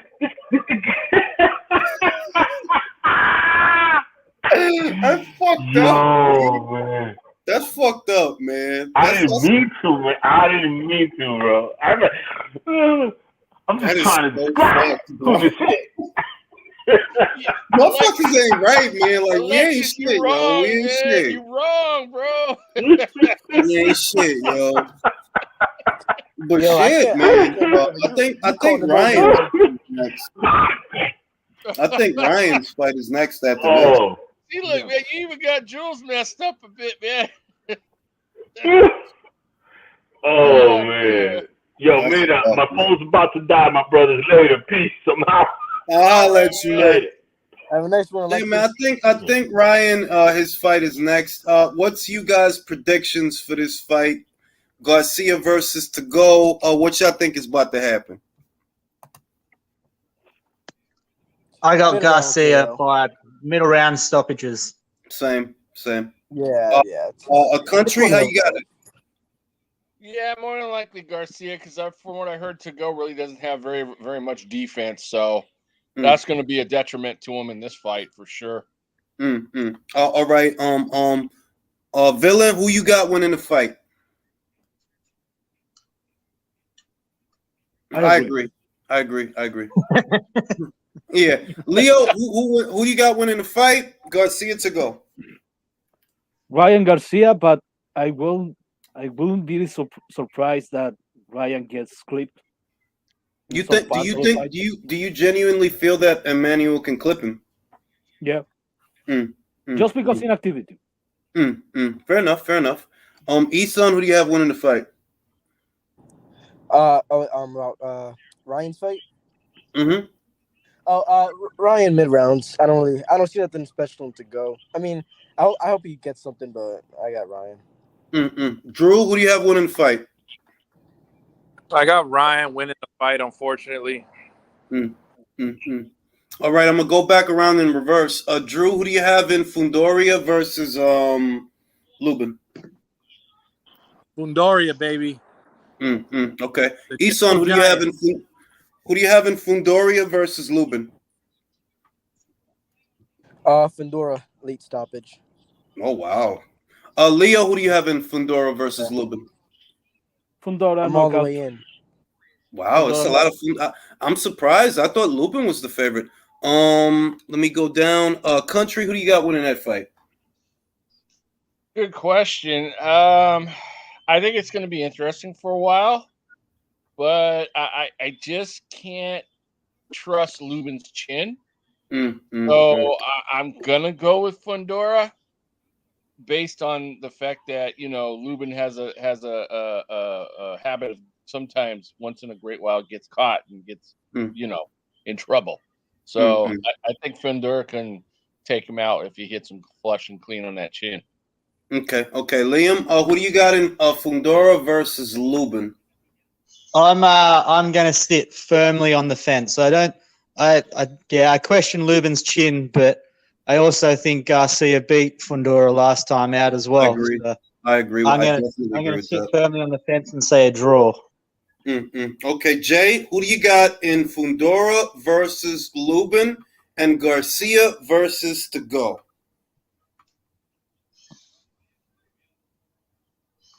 Fascinating.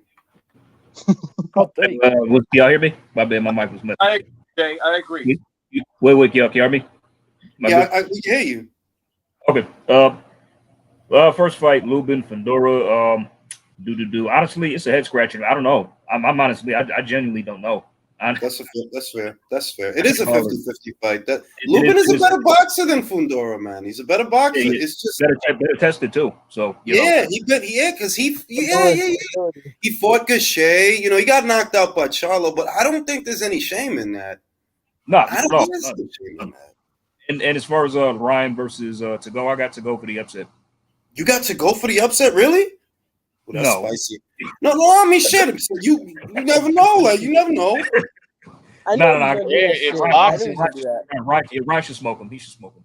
So, bro, that's a fucking shitty looking tattoo, man. But I'm telling you, what the fuck is up? Why would he get some shit like that? The hell's wrong with him? Is that a bong? Ryan's tattoos are hideous, bro.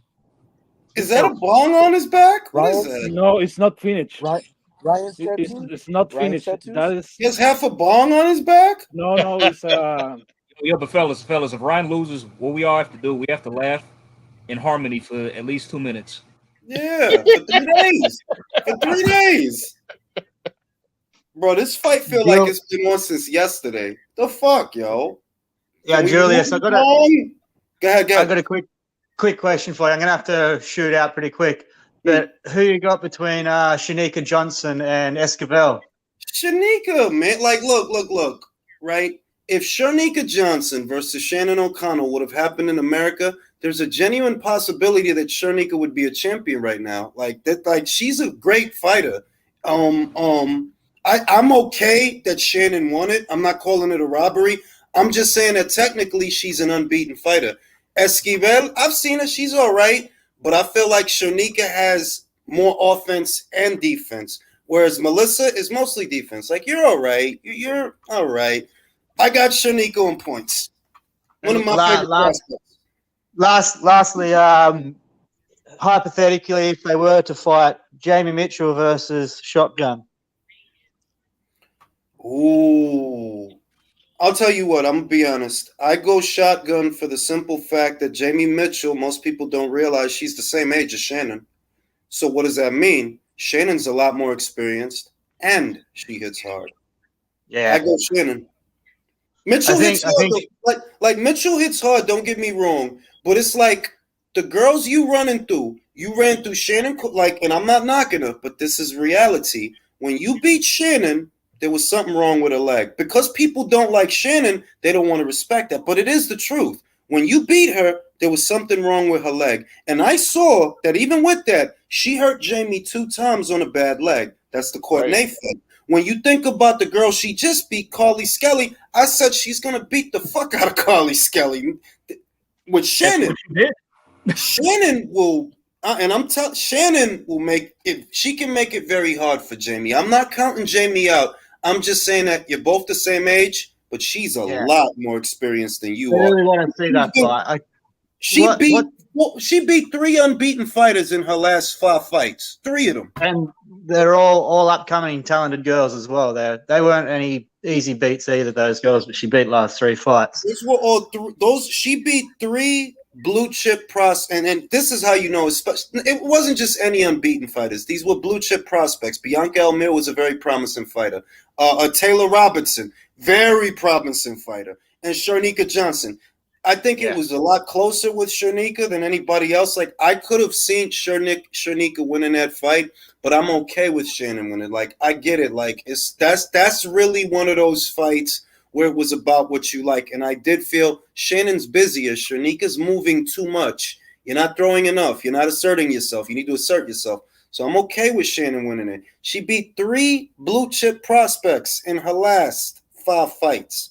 Yeah, I think she stands a good chance against Jamie. And really, nobody wants to touch her because they know that. They know that. I could be wrong, but is Jamie Mitchell got the WBA? Mm-hmm. She's got WBA.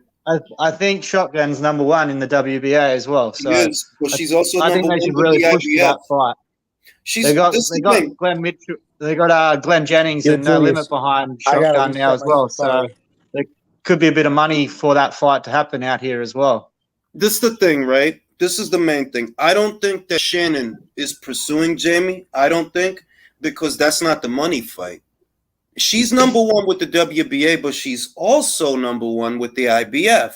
And we know who has the IBF. Yeah, that'd be a great fight out here. Listen, that'll be an amazing fight. And you know, most people don't realize Ebony has beef with a lot of these girls. She's got beef with Susie Ramadan. She's got beef with Shannon O'Connell. She got beef with a lot of them, yo. It's some good domestic shit.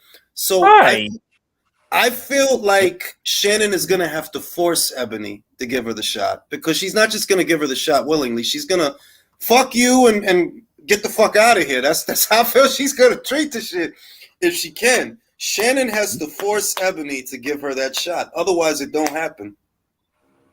If she went the Mitchell route up and picked up the belt, then they could have a unification fight in Australia. That'd be huge.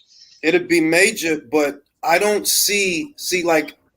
I don't know when Shannon became number 1 with the IBF, but I saw when she became number 1 with the WBA, and she's been number 1 with the WBA for over a year.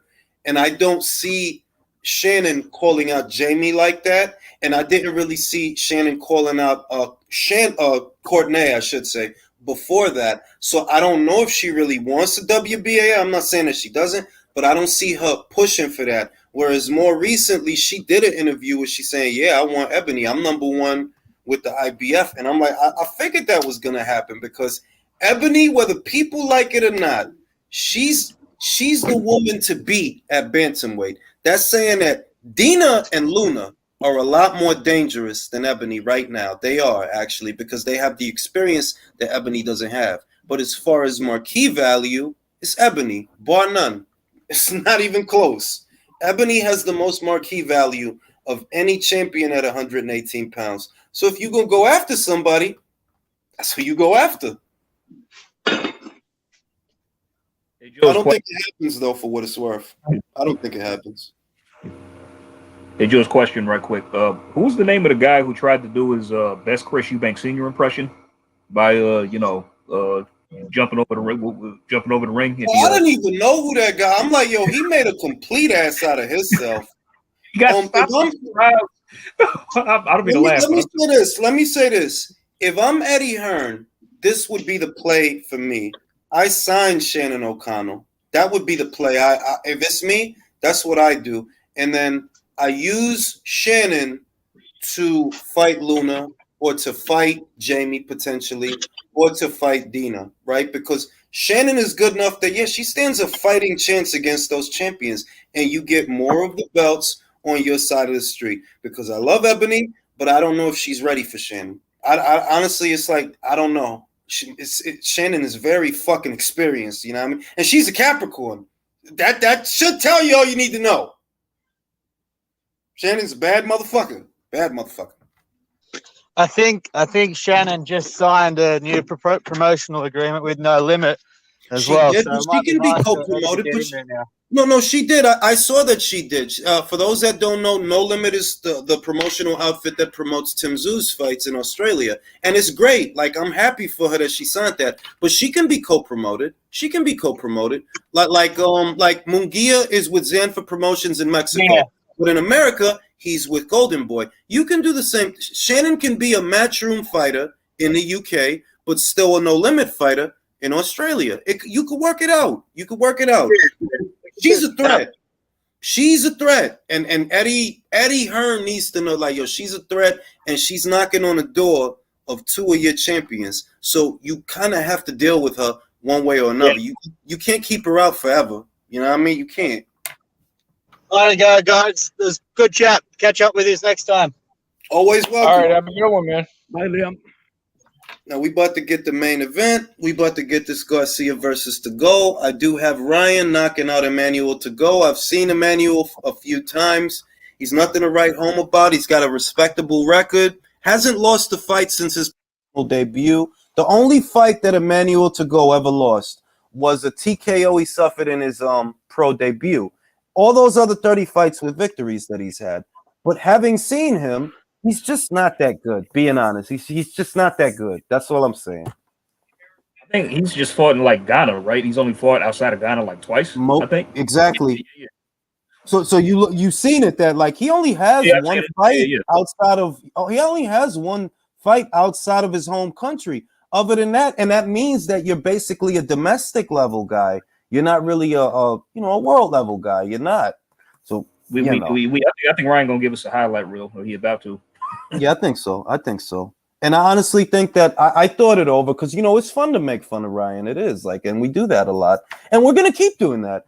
Of course. Of course. Yeah, it's not gonna stop. But all things considered, I do think, and I've said this more than once, that Joe Goosen could be a good fit for what Ryan wants out of the trainer-fighter relationship. You're like, yeah, he could be a good fit. He's an older guy, father figure kind of thing. He's not preoccupied training 10, 20 other fighters like Reynoso, so that issue won't be there. I think it'll work out. He's a good comeback fight for Garcia. He's got a nice padded record. Yeah, it's a good look. It's a good fight for him. But I got a question. I got a question for you. What has happened to Tony Harrison as like a fighter? I mean, at one point, kind of elite level-ish or borderline. I mean, he looks basic here against this Garcia guy. I've never even saw on the Sergio. Listen, Sergio. I'm glad you told me because I want to look at that fight. I actually you need to watch this. I have Sergio Garcia. My prediction was Sergio beats him. So, well, he's outworked him. He's looked a lot busier. Harrison really. I mean, I had high hopes for the guy, to be honest with you, at one point when he had that upset, but just the last couple fights watching him, it's kind of been disappointing, to be honest. He lost his confidence. That's why. No, I don't even think it's that country. I don't think he was busy enough. If you look in there, I remember I looked at his resume very recently, and I'm like, there's like a big gap between fights there that I'm like, why didn't he fight? Like, what's happening to Harrison is what happens to inactive fighters, basically. That's what happens. Like, you lose your sharpness, you lose your edge, you lose your competitive spirit. If you're not competing, you're gonna lose that. So, and I don't know why he sat out for so long. Like, I don't understand that. Like, they offered him a fight with Tim Tszyu in Australia. He didn't take it. So, I mean, it is what it is. And Tim would have beat that ass, I think. He's fighting off his back. He's fighting off his back foot. He looks timid. He just doesn't look like the fighter I've seen in the past. He lacks confidence. I don't know. I'm surprised, to be honest with you. Yeah, because like it, the Jermel Charlo knockout, for example, that wasn't the first time he was knocked out. He was knocked out by Willie Nelson before that, and Jared Hurd. No, was it who knocked him out? Jay, was it Willie Nelson? It was Jared Hurd. Jared Hurd stopped. It was Jared Hurd. It was Hurd. And I'm like, I don't think getting knocked out took his confidence because he's been knocked out before, and he still came back and upset Jermel. So I don't think that's what took his confidence. I think it's the inactivity that's affecting him. So why when you've reached the top do you go inactive? Why do you take a big step back? I don't understand why that's the path to your career. Why you would do that. I think that he made a decision not to leave the island. That's what I think. Because there's fights out there for junior middleweights. For example, Liam Smith, even though it's not the best example, but Liam Smith went to Russia not that long ago for a Kurbanov fight. There are fights out there if you want the fights, but if you don't want the fights, you sit where you stay put and wait for your people to get you a fight date. Could be a year from now, could be over a year from now, or a year and a half. But well, you've talked extensively about the fact with PBC they don't have enough slots and times to put all of these guys they have on, so they sit there and they just decay. They go bad almost like produce, just sitting there. Yeah, like an avocado on a breakfast ball, like an avocado on a breakfast ball. Like that's literally what's going on. Bro, look what they did to Tug.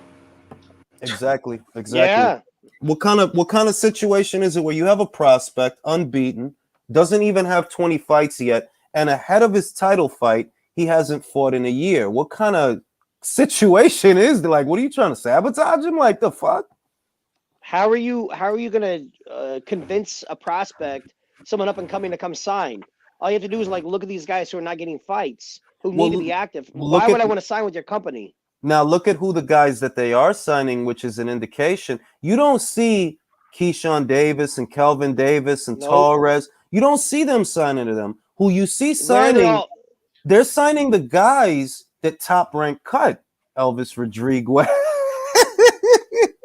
It's like, it's not a coincidence, man. It's not a coincidence. And I don't got nothing against Elvis. I'm just saying that it's not a coincidence that you're not signing prospects out of the amateurs. You're signing castaways from other outfits.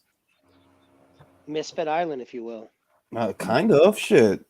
Sergio Garcia with the PBC, or is he like a free agent or something? I don't know that he's with them, but it's safe to assume that something's going on there because this is his second fight under the banner. Before that, he wasn't fighting on the PBC. Because he pushed with door close, got him on like retainer or something. You think?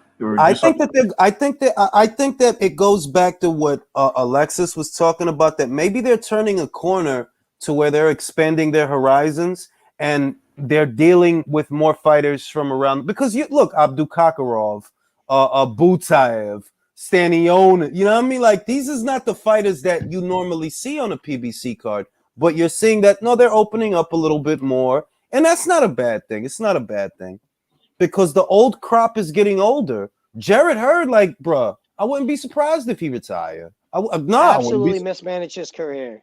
I agree. Fundora, I will give him. I mean, you got to give PBC credit. I really like how they've walked along Fundora. They've really kind of, the way they walked along his career in the past like 2-3 years, it's almost looked Top Rank like. They've really like stepped him in opponents, stepping him up the ladder perfectly. That's one of the few prospects I've watched. They've actually done a good job, in my opinion. Well, that's not PBC. That's Samson Lemkowitz, who knows his shit. Yeah, like he found Pacquiao, he found Sergio, so he knows how to bring along a fighter. He just can't take him to that next level. Promotional. I view Samson as an American Mick Hennessy with better connections and better relationships. But it's kind of like that because most people don't remember Tyson Fury was with Mick Hennessy first before he was with Frank. He was with Mick Hennessy when he won the titles from Klitschko. He's with Mick Hennessy, and I kind of view Mick has an eye for talent. Samson has an eye for talent. He's a good eye, honestly. Sebastian's sister, she's gonna beat the shit out of a lot of girls. She's gonna beat the shit out of a lot of girls. I mean, they got a good eye for Samson Lukowicz has a great eye for talent. I have to give him that. Harrison looked better the last round. He's fighting off his back foot and he's countering really well. He's now starting to come forward. He's looked better in 4 and 5. So first 2 rounds look lost. Third round indifferent. 4 and 5 looked a lot better. He looks like he's kind of the tides are turning, if you will. What round is it? It's round just 5 just in, 5th just in. Not too late to get clipped. Not too late to get clipped at all. If you don't have that fight on, put that fight on. It's getting better. He's looking better, but he's fighting off his back foot. He's fighting very timid. Probably doesn't want to get clipped again. After I've been stopped twice. Yeah.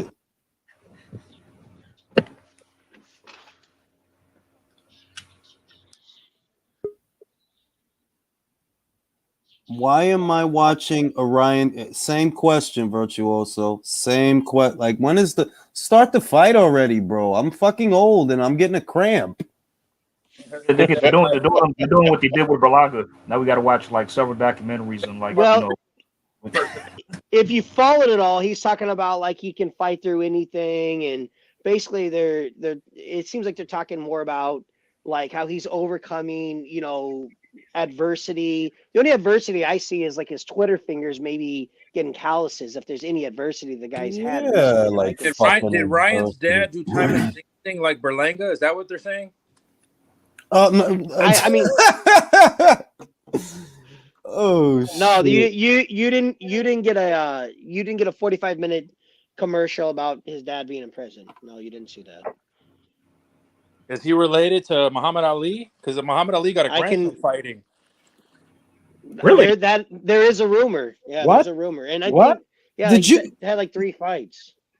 Yeah, Really? he's got like a grandson or some kind of shit.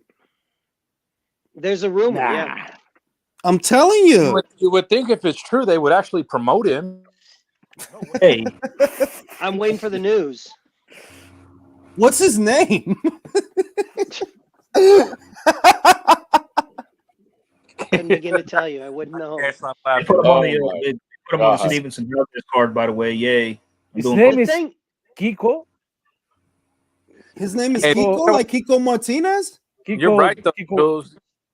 Kiko When Vouts. Golovkin kicked off the rust, he was landing them fucking shits flush. Yeah, like That- I think that nobody that wants jab to is give sick. nobody look, I'm so far from a Golovkin fanboy, right? But what I hate is bullshit. A lot of people like to act like he can't fight. Like, all right, bro, you just sit over there and think that he can't fight, all right? Sit over there and think that at 40 years old, he beating the fuck out of people like this because he ain't no good. Like, all right, I can't deal with shit like that. That's stupid, bro. The dude can fight. Give him that much. He can fight. Anybody that comes out of Karaganda, Kazakhstan, packing pistols at 7'8" can fucking fight, bro. Yeah, like look at the name of the place where he's from. It's all in the name, Caca Grande. They don't fuck around in Caca Grande. And the I thing know is, I was critical. Well, real quick, I know Golovkin's 40, but today he still can fucking finish. Oh yeah, man. Yeah. Oh yeah. I know it was critical earlier, but I don't care what anybody says. His jab is as powerful as some guys' hooks. He will walk you down, and he has no fear. So, I mean, I know I talked about earlier his gas tank, but whatever you have to say, besides that guy can still punch. He's got a great jab. He can slip, and he damn well can finish a fight. So, he has every opportunity. So I said that's the question I asked earlier. Who else beats him besides Canelo? I don't know if there's anybody at 160 that can beat him. Honestly, he's still at 40. Is a phenomenal fighter. Yeah.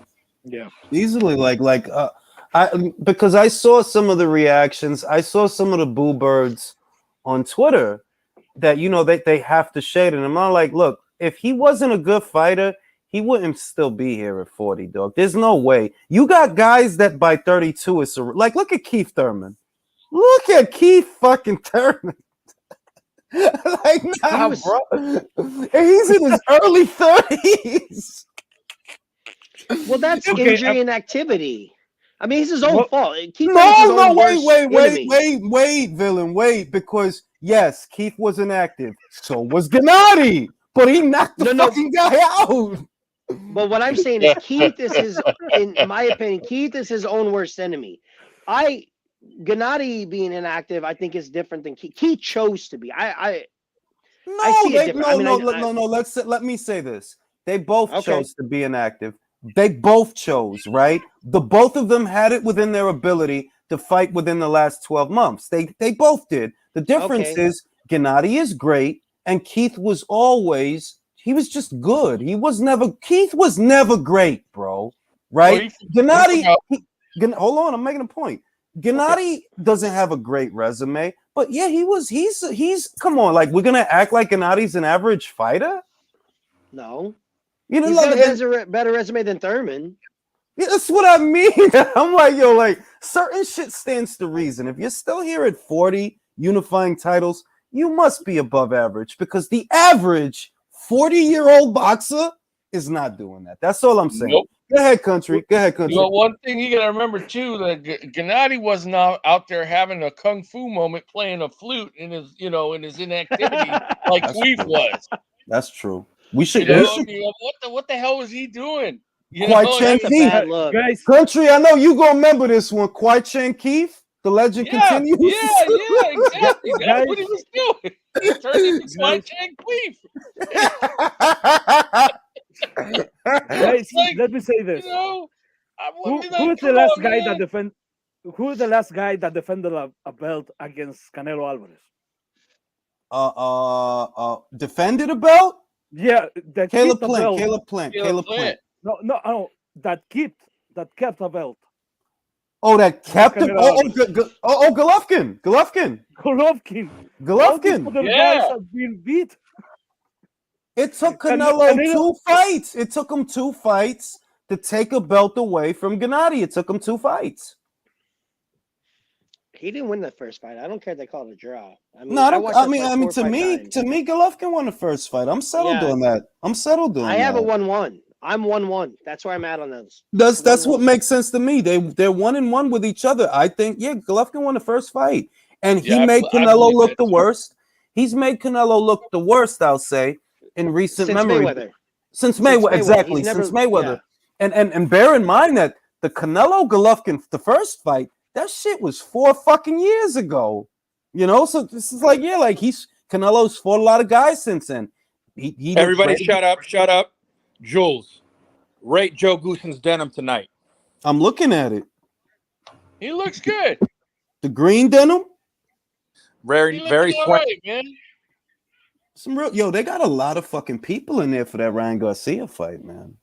Yeah. Well, he's Twitter superstar. He brings them in. He's social media. They love him. Okay, what is Jojo Diaz wearing? Bro, I don't know. It looks like a leprechaun suit. Because he's the Mexican Sean Porter. Bro, he looked like Razor Ramon. Listen, Chico. Hey, yo. Listen, Chico. Razor Ramon. that mayor fight's about to start. They're doing. I'm watching it. I have it on. I'm watching it. I have it on. I got this card, that card on. I got the Showtime card on. And I want to say that every featurette that I've seen leading up to this is confirmation of what I thought. The focus is not unifying super featherweight anymore. Did you see how many Katie Taylor, Amanda Serrano featurettes they showed en route to that? The focus is now going to lightweight and fighting the winner or the loser of Taylor versus Serrano. They don't want to they're not even going to bother. I don't think they're going to bother with Undisputed at super feather. I don't think. Wow. But what Michaela needs to do here is, okay, you want to fight common opponents with Katie Taylor, then you know what the job is. Make a statement. Do something that Katie didn't do. Stop her. Make the same Devin Haney statement against Gamboa, because Gamboa didn't win a round, remember? So let's right? Yeah. Add something to the highlight reel, Michaela. It's been a long time since you knocked somebody out. So do your thing. You're big, you're strong, you're young. And Tagone need to shave his head. Yeah, Nah, I mean he still got enough up there. Nah, he need to shave his head. Nah, I seen it from the side, Jay. I seen it from the side. You need to shave that shit. Come on, man. No, yeah, You balding already, bro. gotta call Uncle. Man, I remember. So my head shaved. I'll just tell you guys a quick story. So my head shaved, and I started losing my hair when I was 18. I'm 43 now. So when I started losing my hair at 18, you do everything you possibly can to try to like cover that up, right? Because kind of insecure, your hair's falling out. You're trying to keep the ladies interested in you, right? So finally, when I hit about 27, I'm married at this time. My first baby's on the way. My hair starts falling out, and I had this. Thank you. I had this barber. And the barber, obviously is getting paid because, cuts my hair, right? And finally, he looks at me, old boy does, and he just looks at me and he gave me that head shake and he says, it's time. It's time. So he gave me that, like, it's 27, 28. He told me it was time to wave that white flag. And when someone is making money off cutting your hair, and they're telling you to shave your head, that you can't argue anymore. I mean, these people deal with hair all the time. So, but I'll tell you what, that was the right thing to do because he could have milked the situation and he chose not to. And no, you gotta respect that. I appreciate it. I do. I appreciate and respect it. That's why I tell you the story. And so someone needs to step in and have an intervention on occasion and tell someone, look, it's time. You need to make a choice. And the choice no longer is to go to a barber. You need to cut your hair. Bro, like TAGOE doesn't have a hairline. He doesn't have a hairline. Like, no, that's not a hairline. He's got a McDonald's. That's a McDonald's sign. He's got those parking stalls. Like those real deep parking stalls. You put a car up there. It's go time. You got to take it off. You got to. I gotta say that everybody up here is an asshole. Like everybody up here has just said some asshole shit the whole night, B. That was so. But sometimes assholes the truth though. I mean, it can be both. No, you're right about that. You're right about that. Just because it's some asshole shit don't mean it's not. It's definitely true. I'm just happy. Sometimes people don't want to hear the truth. I'm happy DAZN traded fucking Mannix for Sinicia doing the commentary. Yeah. They're showing Romero. Romy Romero on camera. It's like a kind of a special Make-A-Wish type of thing they got going on here. Like, congratulations, we're gonna feed you to the lions. So I mean, that's nice of them to do that, to give them kind of a last parting gift. And they got Rolly's really, it face is. Well, watch Sinicia outshine fucking Sergio Mora on the play-by-play too. Watch. She's actually really good at it though. That's the wild part, that she's really good on the ones and twos. She's got like, she could really have a job in that during and beyond boxing.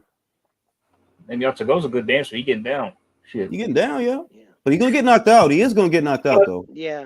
If you ever want to see what happened and to see Beetlejuice on the Howard Stern show get knocked out, you guys are about to see it. This is what we're gonna see. You're gonna see Beetlejuice knocked out. But you know what? It's nice. Enjoy the moment. Yeah, because that's a big, that's a big crowd that's there, man. Yeah. Big crowd. And all these hundreds of thousands, if not millions of eyes on them. So let them. Yeah, you're right. Let them enjoy the moment before it happens. Yeah. Hey man, did Beetlejuice actually get knocked out on the Howard Stern show, man? Well, if not, it's part 2. If it did, this is the second plane of it. That's all, right? Congratulations, you made national TV.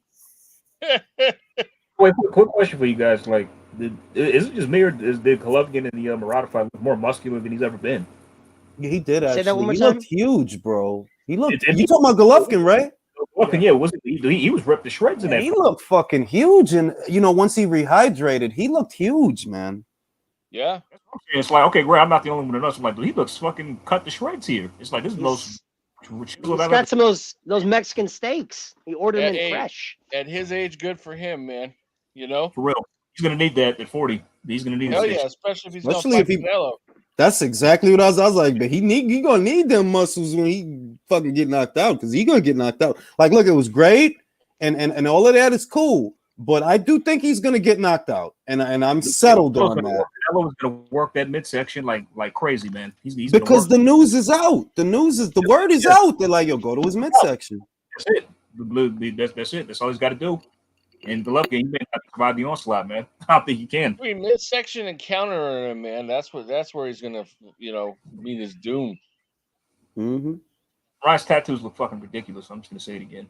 They do. They look awful. Like it doesn't. Here comes to go. What was he thinking? Who the hell? What was he thinking? I think Michaela's gonna stop her. Is there anybody in boxing cooler than Joe Goosen? No. Right, he's like the coolest dude in the game right now. I mean, like on some swag shit. Like no. Like Yeah. Joe's a fly motherfucker, dog. Like that ain't even cat. Like that's. Oh, I didn't even know, dude. You see the studs on the collar of that denim, boy. Listen, man, he got a patch on the side. That's like, yo, he fly. I could only hope to be that fly at that age, bro. Like I'm not. That ain't even. He fly as shit. And he's still got a good wig of hair. Well, that's his motherfucking hair, bro, growing out of his head.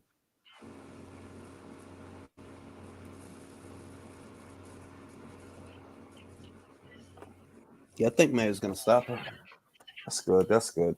It's looking like she can. I see enough power, and I see the reactions that she could stop it. Damn, she got a fat fucking ass. Shit. Julius, please. She does though, like shit. Fuck's sake, look at them titties. Look at them titties. You know what I'm saying? I praise Eddie not to look at Ebony Bridges at the weigh-ins because I'd be staring like. He better than Who he does better it, than man? me. Come on. He better than me. Shit. Here come crying Ryan. Get crying Ryan Garcia. Got his leprechaun robe on. Tearful fears of joy. Yeah, Joe, let's hit the pad. Let's hit the club after this, Joe. Shit. Yeah, Joe. Joe. Let's hit the pads, Joe. Yo, he really said I would hug Canelo. Like, yo, I was watching that featurette and cringing. Like, what did he say he would do? He wants to hug Canelo and squash it. That's what he said, bro. Like, I'm not making it up. That's what he said. He said that. Who? Ryan, bro. He said he wants. Okay. And it's different ways to say that, but the way he said it, it's just it just came off very like some girl ass shit. Yo, it's a lot of fucking people in there. Jesus. Where they at? What is this? TAGOE, can you please enter the fucking ring? Yeah, this is San Antonio. totally You know what it is, Jules? This generation of dudes like Ryan and them, they're used to talking shit online. They didn't go to school and play the dozens at lunch. No, they didn't play corners on the elevator. I don't even think they had elevators where Ryan was at. We used to play corners. If you out your corners, you're going to get the shit beaten out of you. Be like 6 people on one project elevator. You playing corners, whoever in the middle, they're going to get... We wouldn't punch each other in the face, but we'll work each other in a body. We wouldn't punch each other in the face. So that's going too far. Hey, Jules, someone in the comments said that Mara got a cut. Yeah, she's got a cut on her eye, but that was due to a clash of heads. Oh, okay. What I'm saying is she has enough power. She has enough power to stop Han. Do you know much about Han? Oh yeah. Han's not a bad fighter. Believe it, like Han's not a bad fighter at all. She's just not an exciting fighter. She was never very exciting, but she's a frustrating fighter to fight because she can actually box. Yeah. Give him the She's cable. not. She's making it hard for landing shot. But I see that those overhands is fine. Like every so often, Michaela gets off an overhand, and it looks like there's enough on it that she could probably take Han out. But Han's a good boxer. That's the shit. Like it's hard to look good against somebody that they're not great at any one thing, but they're good at everything. Like she stays off center, she can move, she has a decent jab, she bends at the waist sometimes. She's a good fighter. Every time you see Mayer fight, she makes it look effortless, honestly. Every single time I watch her fight, I don't see she can't do anything wrong, but she fundamentally one of the most soundest fighters I've ever watched, at least in the past 5 or 7 years. Just fundamentally very sound. Very textbook, very not, and she does, like Michaela showed in her last fight, that she could bang if she has to bang, but she's a boxer by trade. Like fundamentally, she's very good. Her jab is very good. Her feet are very good. She's got good dimensions. She's got great footwork. Yeah, she's great. You know, like Michaela's a great fighter. Like even though I'm partial to Alicia, Michaela's a good fighter. She is like I have to give her that. She's a good fighter. She is. She is. You know who's not a good fighter? Rolly Romero. He's not. He's not a good fighter. He's not a good human. Well, he's good. He's good if pretty much like a like they taught boxing at special needs. I'd say that pretty much. Yeah, see that she could take her out. Hey, y'all gotta pray for Rolly. Damn it, he needs it. Any man who's wearing, I mean, what's he got, like a mink outfit going on? It's like 95 degrees outside. You have to watch what's going on upstairs. Like what y'all when they was doing the face off, I swear they were both wearing platform shoes. I swear they were. Man, well, I know Tank was. Did you see those tennis shoes he had on there? No way Tank is that dude. Tank is match dude. They got come on, man. Like really? Like Tank is a midget compared to this dude. Like Look at them fucking titties, Jesus. I was just gonna say, if anybody's a real MVP tonight, it's Golden Boy Productions Ring Card Girls. Yeah, that's the MVP. Yeah, she's gonna stop Han. She's gonna stop Han. Han is a mess. Her face is a mess. Yeah, I like the top rank ring card girls too. They kind of Yeah. My wife asked, "Why do we smile like that? Why do they look like they're in another dimension?" I said, "Honey, I don't know what's going on, but they're trying to sell something." Anybody tried Whopper Melts at Burger King? Anybody tried these? No. What's that? Anybody tried the Whopper Melts at Burger King? Not me. No, not yet. No. Hey man, Virtuoso just said, "Who does Ryan think he is with all that pyro? Shawn Michaels?" Bro, those tattoos are fucking hideous. That's funny, man. You would think a guy with that much money could find better artwork for real. Those tattoos are shit, bro. Like that's prison artwork. Like he's just did a stint 2 to 4. Bro, her nose is fucked up. My God. Yo, I never seen her that bad though. Oh shit! Damn! Michaela is fucking her up. Oh shit! She bleeding. Oh damn! Fuck! Blood is coming. Oh damn! Like a faucet. Damn. Yeah, she's gonna stop her. She's gonna force a stoppage because the play is the upstage Katie Taylor. That's the play with this fight. Right. And I don't knock it. It's a good play. It's a good play. It is. It is. You know, you do what you got to do. It's the hurt business. Damn, she got a fat fucking. Look at that shit. Fight the shit out of her. All right, Ryan. Come on, man. Talking about you're not talking about Michaela Mayer, are you? I just want to make sure we know where. I'm watching two cards at the same time. I know. I'm watching the same cards. I'm just giving you grief. I'm just messing with you. Who the hell's the dude in the white taking pictures? No. She busted it up with an uppercut. That's what did it, that uppercut. Okay, Ryan Garcia.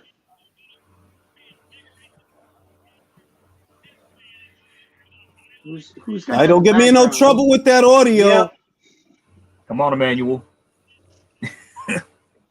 Here we go. You guys probably already ahead of me a little bit. Right, Emmanuel's moving. He's moving. Ryan's closing the gap. Shoots a jab. Tries for a jab. Closing the gap. Yeah. Emmanuel wants to stay in one spot. I hope Emmanuel does. All right. That's not bad, Emmanuel. I see the strategy. Overhand over the top. Walk him Overhand. Brian's open for it. Yeah, he's open for it. Like he was against Campbell. Yeah. And that's why he got decked. Lou was trying to time him though, and he caught him with a good shot. That was why. Ooh. Oh my God. Ooh. What happened? Mayer just decked the shit out of Han with a right. Oh, damn. I feel bad for Jennifer. It's not looking good. But she had a nice counter right there. It's not looking good for Jennifer. Not on mine. She just ate 2 big shots. Tony Harrison, just not to interrupt. Tony Harrison on what about you name decision? Yeah. Oh, good for Tony. Good for Tony. Yeah, he looked really good. After those 2 rounds, he settled in. He looked a lot better.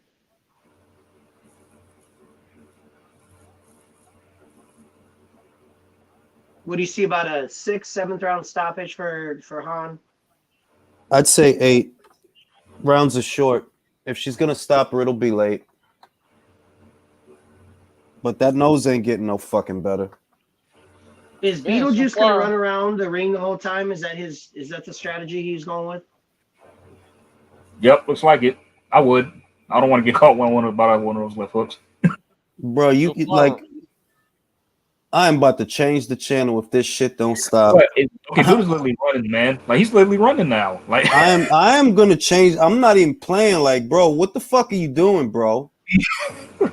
after all that shit you talk that you gonna do this? Ryan looks real fucking big, man. He looks like he's grown since. Well, of course he grew since the last time we saw him. Of course he did. It's been What's he walking 4 years since he fought. Yeah, exactly. all What's he's he walking doing around is there circling anyway? around the ring, You know? man. 150, This guy go 160, to you the- say? Like what's he I walking think- around weight? Jay, you see Han's face? She looks like Street Fighter. Bruh.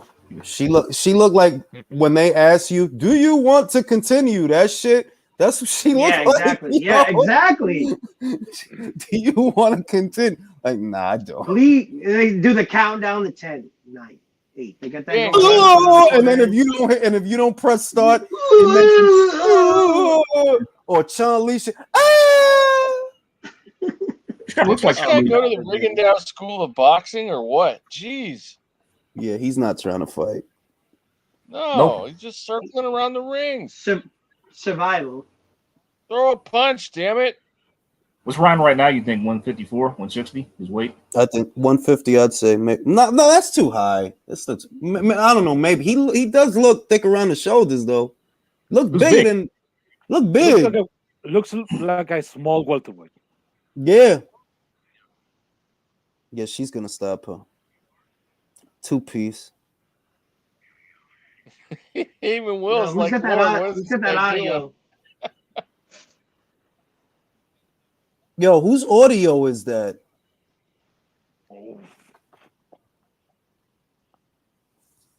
It was mine. and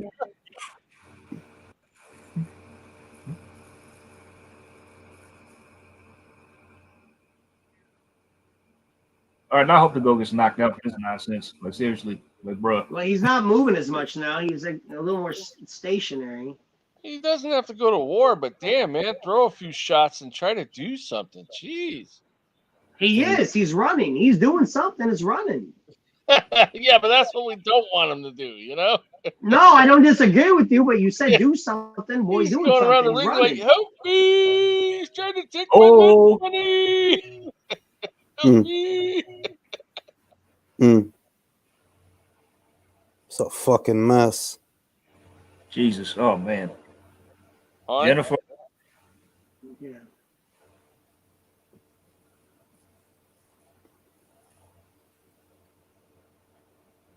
She's kind of got that defeated look Yeah. on her face. Just her movement. It's a shame that Kinda the don't. sport. The thing is, it's a shame that the sport didn't pick up the way that it did when Jennifer was a younger woman, because she honestly would have been in that conversation for one of the really, really, really good fighters.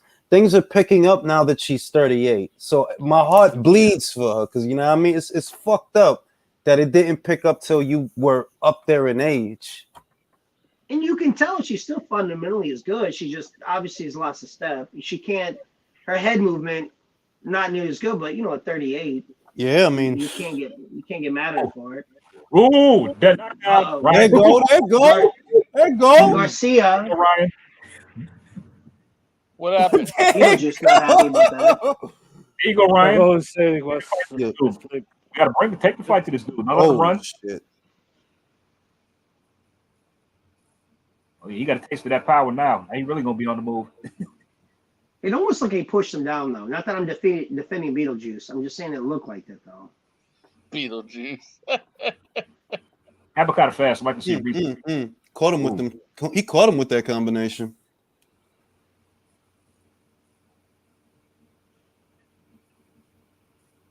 Did he knock him down or did he push him? It looked like a little bit of both, to be honest with you. But Yeah, that's what I'm thinking. It looks like the whole entire fight. Nothing's been clean about the fight. The interactions, nothing about it has been. It's been very herky jerky, just uncomfortable. Ryan doesn't know how to use his physical advantages at all. He doesn't because he should double jab and then hook to the body. He's trying for the head a lot. I don't see much in terms of a body shot or an uppercut. Right, man. But you don't see him in fights like this. To be fair, this is not. Say that again, Leo. This is a rebound fight. This is a. That's true. It's a rebound. It is. That's true. We can't expect so much of him. It's been a very awkward fight so far.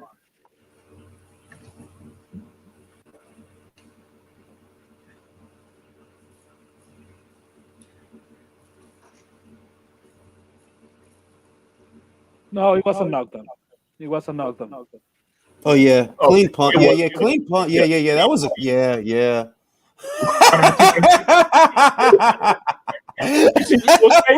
You're just running away, man.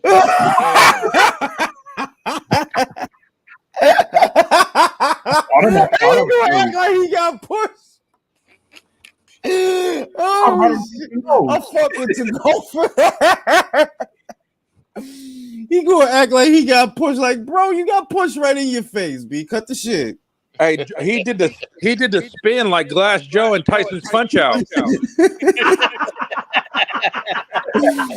Yo, B, that's the funniest. Hey, Jules, you gotta edit that. You gotta edit that Tyson's Punch Out spin on the relay for this. Oh, that would be hilarious. Hey, you gotta put that in. You know, it's funny as hell. He really go and act like he got pushed down, or that was funny. The most important question to ask is how's that man got so much neck fat being as thin as he is? That is a good question.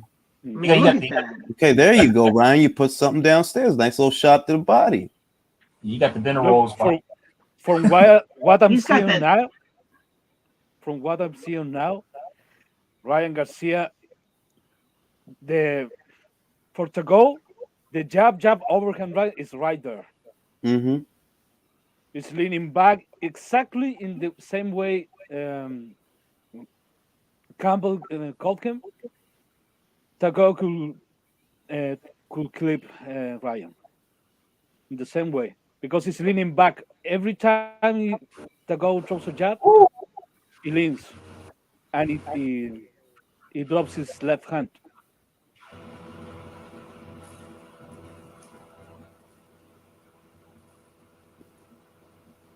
Fundora looks like a guy you cheat off in chemistry class. Mm-hmm. He does though. Like for real, like a dude that seriously, like he's got an A in the class. I'm sitting next to him. He's the guy who's gonna like carry me through high school. That's the look he has. Ryan, you have to keep that left hand high. You're gonna get clipped again. He is. Keep his hands up, man. Even if it's not by a manual. Will anybody see that? He just tried to throw him with a left. That missed. Oh, if he would have caught him with that, then TAGOE would have been out. You know, one thing I give credit for, Garcia's a good counter puncher. I mean, he can pick his spots. He should be busier, but he can see what the opponent's doing, and he's decent to counter. And I definitely give him credit for that.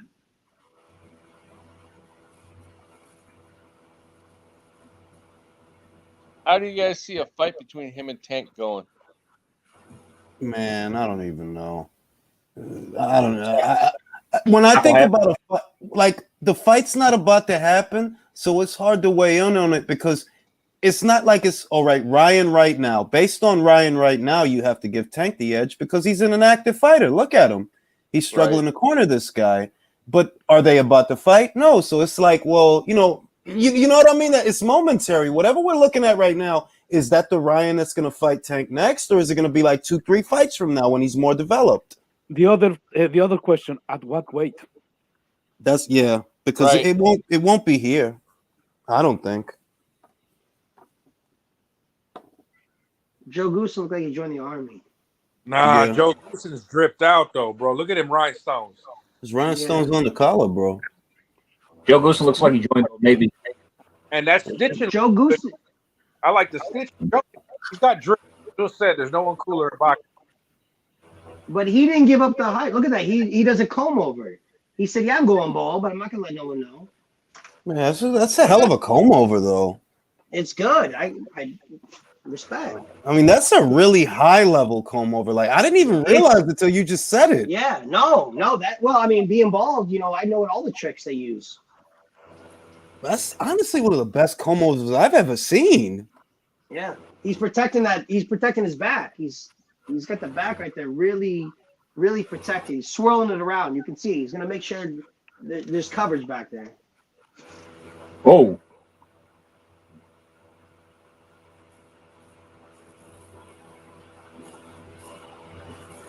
Go to the body, Ryan, because his head is too hard to hit. I was sticking out my mind every time it goes back against the rope is those rolls behind his head. Mm-hmm.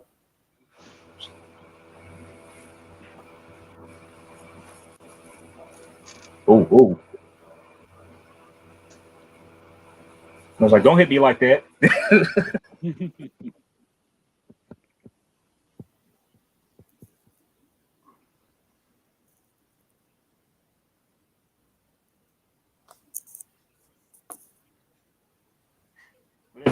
What's that dude's name who jumped over the ring and really tried to play that shit off like he?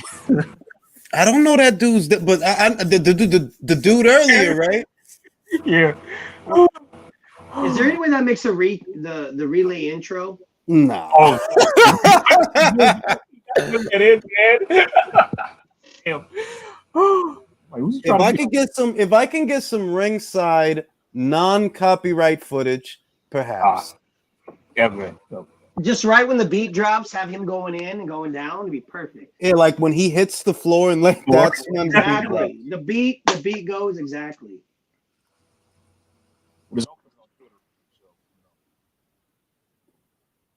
They actually put that shit on Twitter. I'm like, wow. In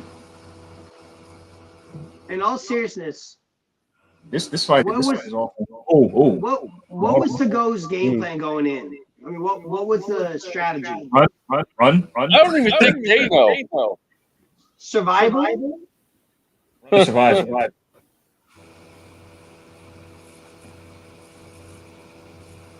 Mayor's dog walking. Yeah, she's beating the fuck out of her. She's honestly beating the fucking fuck out of her. There's one more round. Yo, what the fuck is Emmanuel doing? Are you playing freeze tag, bro? Did you guys just see that? What the fuck are you doing, bro? He don't even know. Yeah, I was gonna say I don't think he knows what the hell's going on. This fight is a combination of a lot of the roles and versus Casemiro. If I had to describe the aesthetic of this fight, it's when you try to catch the soap after it slips in your hand in the shower. That's it. You try to catch it and you're fumbling with the shit. That's how it is. But it's a slow motion, so you're seeing all the movements, the hand movements.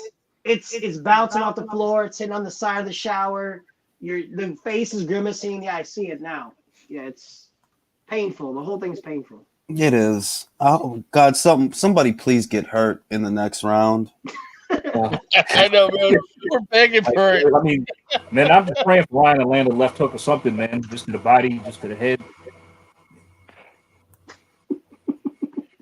So damn, Stitch be getting around, bro. You know it's a bad fight when we're all sitting here begging for someone to get hurt or get punched. Well, land a clean shot. Just one.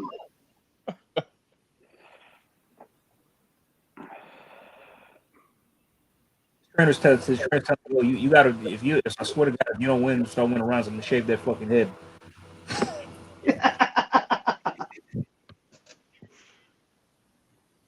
You guys got 2 hot dogs in the back of his neck. Weighs about $1.50. Oh shit, landed right. So took that shit. Did he just Hadouken him? Just like throw the right and put his head down and close his eyes?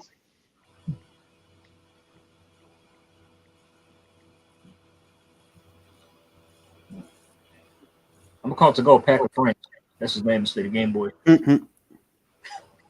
This might be one of the ugliest fights I've ever watched. Yeah, it is. It is, honestly, because I don't know what Tagoe's like. What is Tagoe trying to do aside from get under and around punches? What is he I don't doing? know. Again, what's the strategy? That's what I don't know.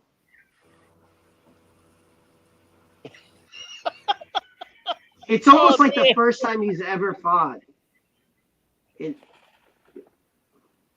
My boy just texted me said, I don't think I've ever ran this much in my whole life. Man, that's crazy. Somebody referred to TAGOE as an immigrant taxi driver, man. Oh, that's horrible. That is just bad. That's terrible.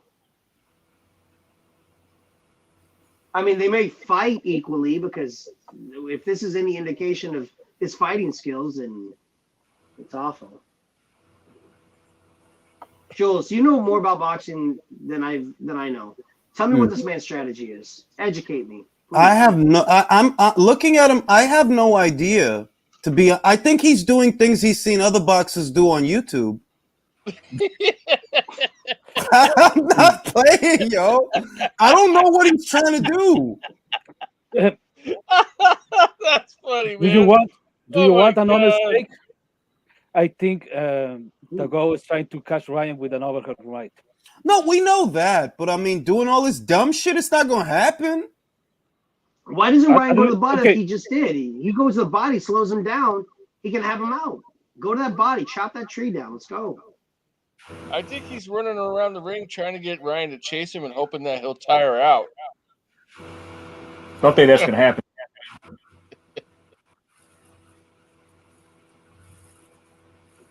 There you go.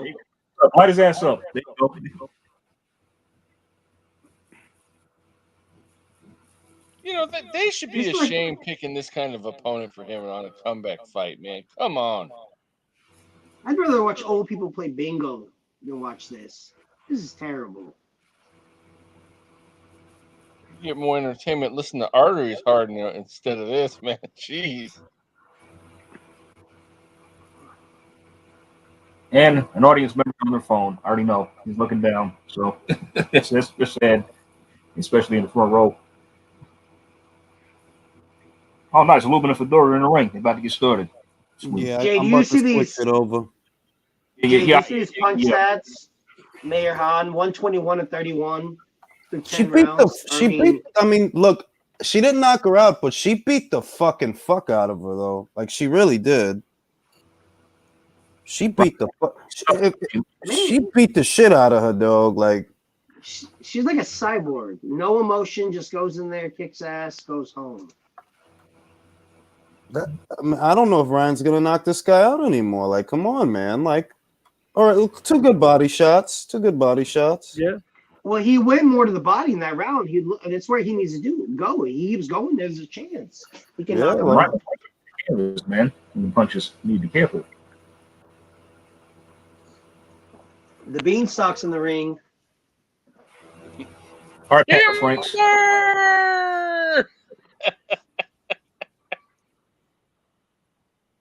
Someone needs to get knocked out. Just give me one good knockout. Finally. Oh, it's coming. I'm switching over to Showtime on the big screen. What's your Jay? How many screens you got going right now? You got all three? I got two. I only got two. Let me go over to Showtime.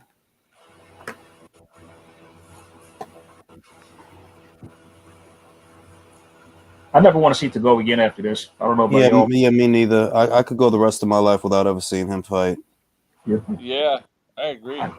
Yes, Ryan, use your shoulders to Here we protect go. against that overhand right. Fundura and Lubin, man. Finally.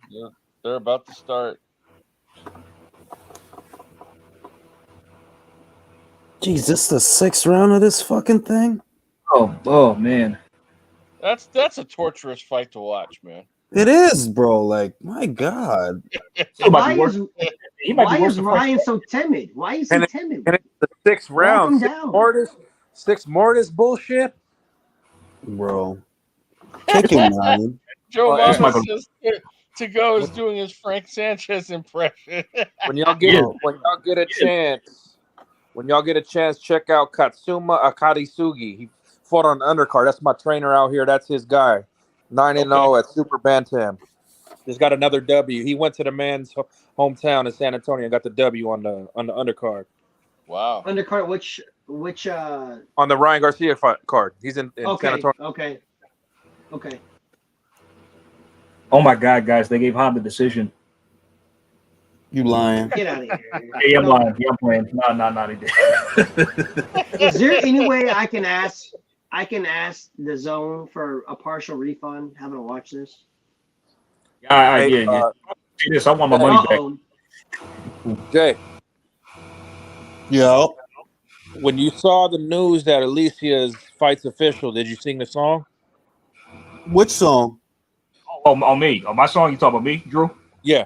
AJ, did you sing your song? No, I'll sing it now, though, if anybody want to hear it. Go ahead. That's why I said it. Y'all, make sure that we understand. She gonna walk that out. Cause it's wrong. Boom. Bro, you know what's weird? Fundora versus Lubin. It's like the same height differential almost between Ryan and Emmanuel and Fundora and Lubin. The height differential. Ryan ain't that damn tall. But he's a lot taller than Emmanuel. Yeah, Ryan, but I mean, Emmanuel was like 5'5", 6'7". So Fundora looks like the most awkward man in a boxing ring against anybody he fights. Bro, it looks like, it looks like he's floating. If you just don't look at his legs, it looks like the dude is floating. He looks like a tree trunk with branches. Real shit. But he hits hard though. This guy looks like Groot.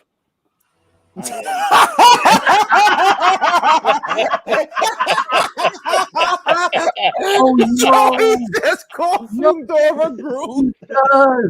Oh, yo, he just called Fundora Groot. Yo, I am Groot.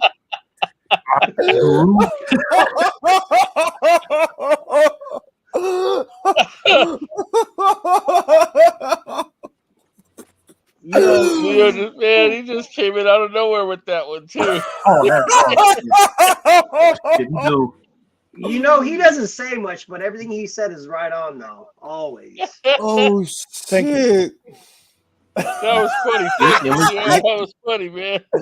Leo got the gems. That was a gem. Leo's always got the gems. Oh shit! That was perfect, yo. Like, I am Fundora. I am Groot. Man, I don't care what anyone says about Groot. Fundamentally, he looks good. No, yeah, Groot's got a good jab. We got I like. Yeah, that's his true. new nickname. Yeah. Groot. Yeah. I had him Beanstalk, but now Groot's right. That's 100%. I think he won that first round.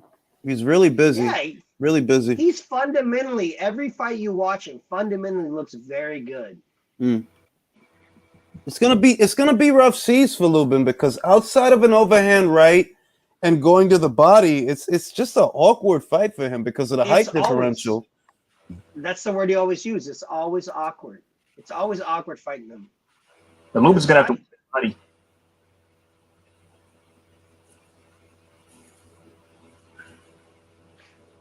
If Garcia doesn't win this in any sort of fashion, what's the blowback afterwards? What's the? I can't put it on Ryan because Emmanuel's not trying to win. So it's very hard for me to put all the blame on Ryan when you have a guy who thinks that running in circles around the ring is putting up a fight. No, you just don't want to engage. And the rest of the time, you'd rather stay on the move. That's the sweet science. Easily. Lab coats, beakers. And Dr. Bunsen Honeydew. Real shit.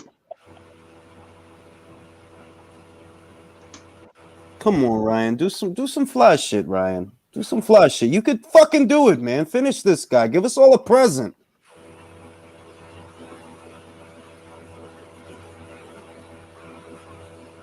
No matter what Fundora does, he's always stalking any guy I've ever seen him fight. Always walking guys down. Mm-hmm.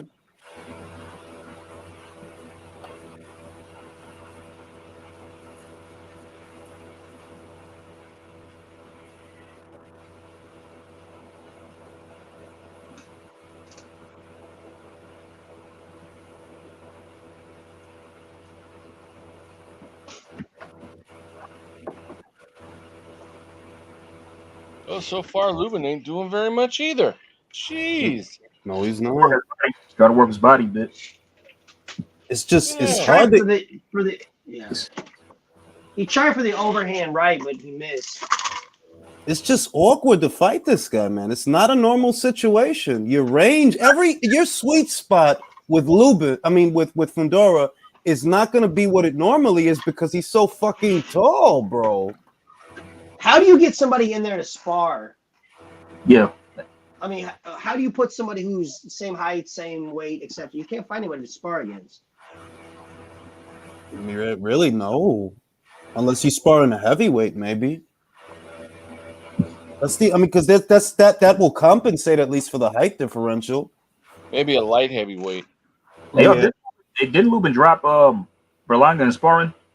Yeah, he did. That video is out. That video is out. Yeah.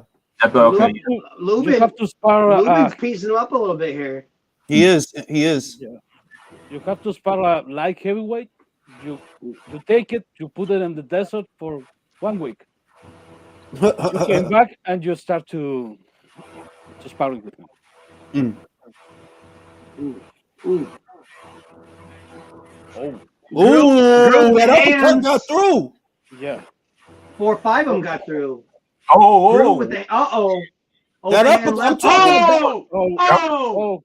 I told y'all he's gonna knock his ass out.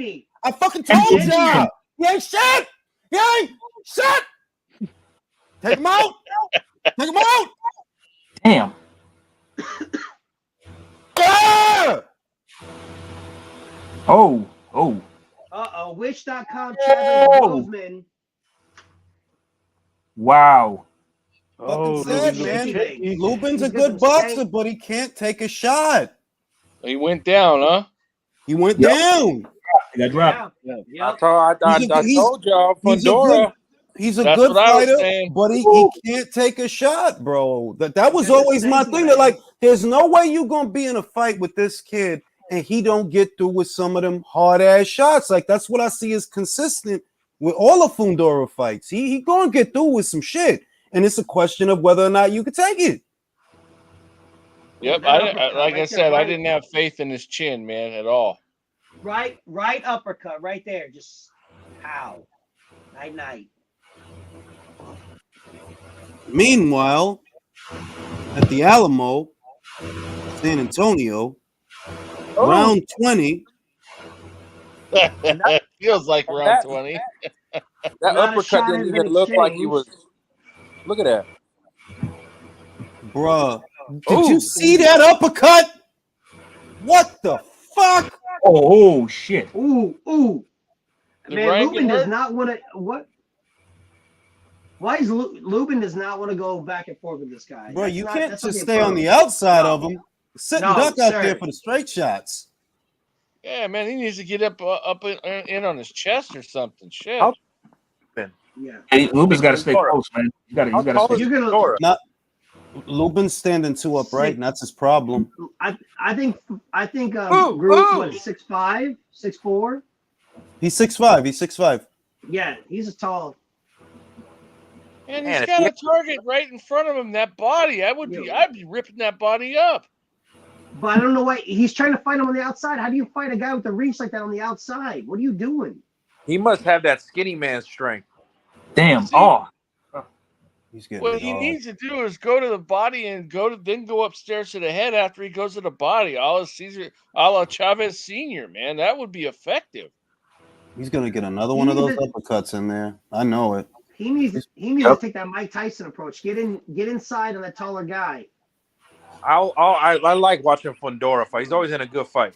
Yeah. He's not a boring fighter. The worst I've ever seen him was with Sergio Garcia, but other than that, he's fun to watch. That's the only time I was. Did anybody ever look good with Sergio? Not really. I mean, yeah, Lubin fights on the. Fundora fights on the inside, but damn, do you really want to be on the full extension of his punches? No, I wouldn't. I don't know. No, hell no. Joe's over here telling Ryan how many Twitter You followers just he's went got down after 2 again, rounds. or was that the first one? Oh fuck, man! Damn, he's touching up, Lubin. He really is. And it's only the second round. It's only the third round. Yeah, this ain't going the distance. Yeah, it's not. It's not. It's not. Yeah, I but told you. I podcast told you. is I behind. think Lubin's more experienced and he looks more put together. But I don't think he could take a shot from this guy, man. I just nah. He's taking all the Lubin shots like flush, no problem, and he keeps coming forward. I watched him fight about 2 hours away from, about an hour and a half away from me live, north. I went and saw him maybe 17 or 18. And honestly, since then, I've never seen him get weak knees. I've never seen him fall down, never knocked down. He's looked good in every single fight he's had since then. He had the one draw, but he's looked very reliable. That knockdown, was that at the end of the second round?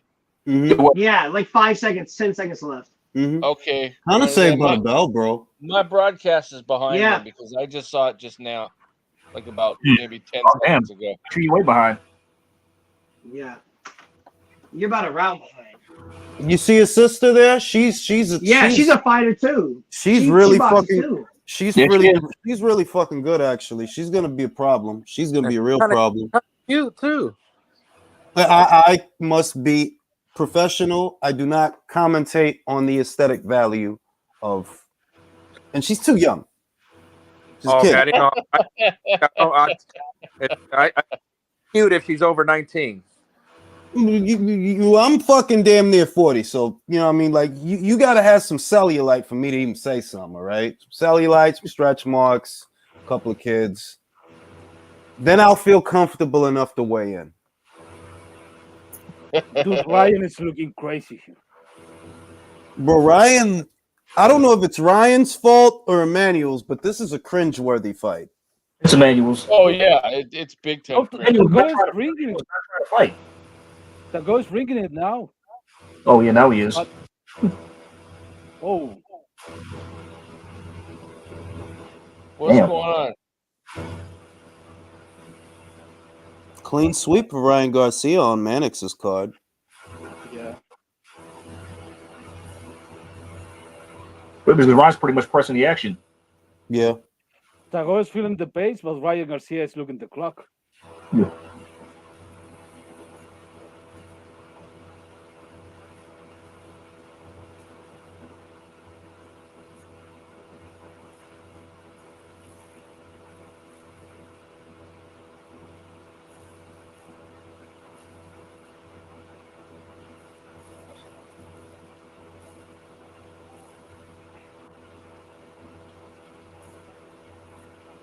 Come on, Ryan. Shock this fucking guy, man. I want to believe in you, dog.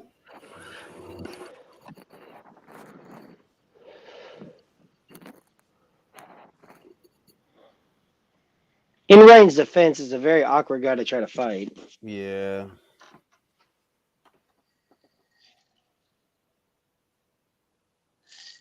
Yeah, they made a bad choice for for his return fight.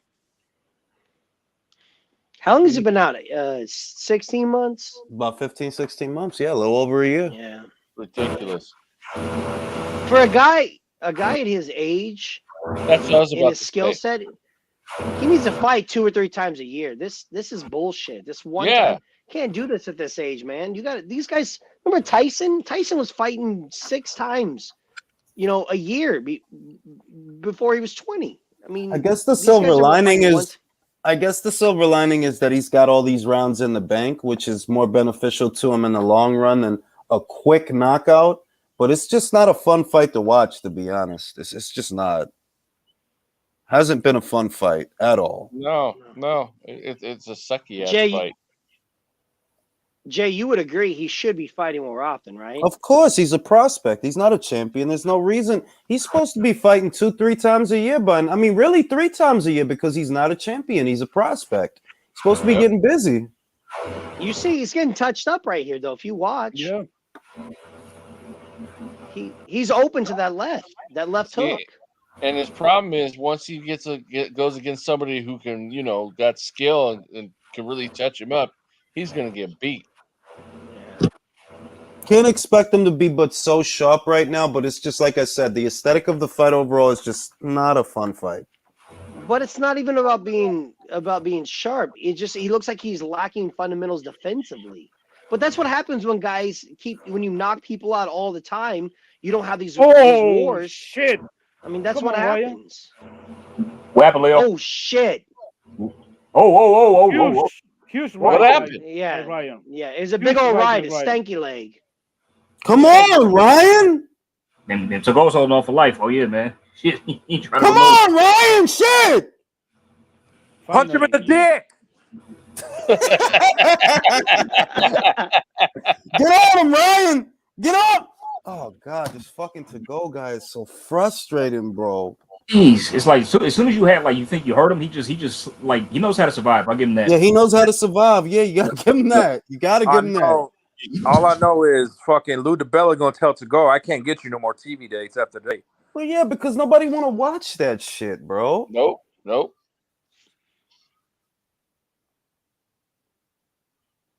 Look at Oscar. Finally showed up to the fights. Well, he's got citas on this. He's got Oh, things he to told do. Ryan. He told Ryan if he wins that Oscar will give him his first pair of fishnets, man.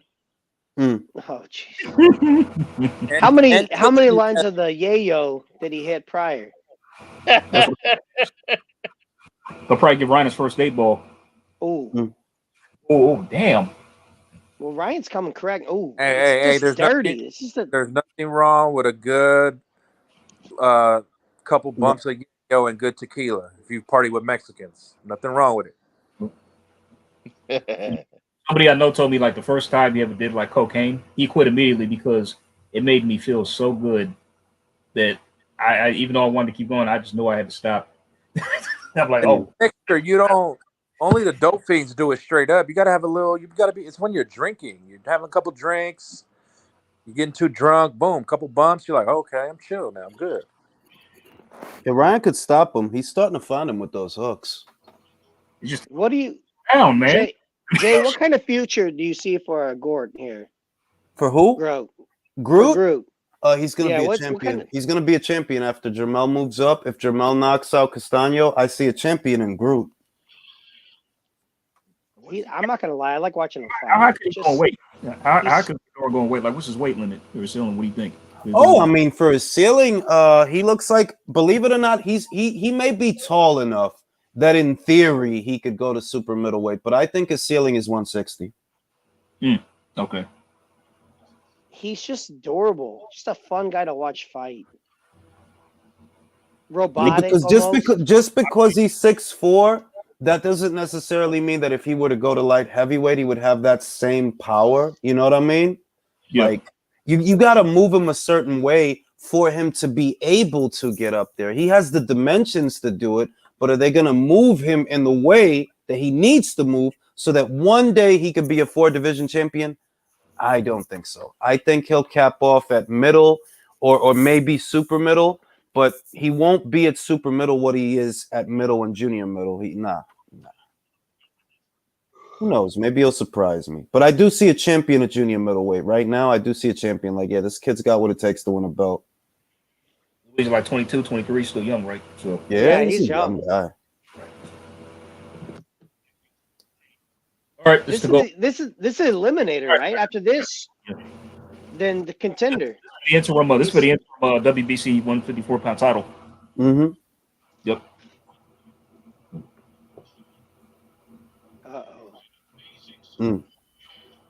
So that's Charlo fights him then.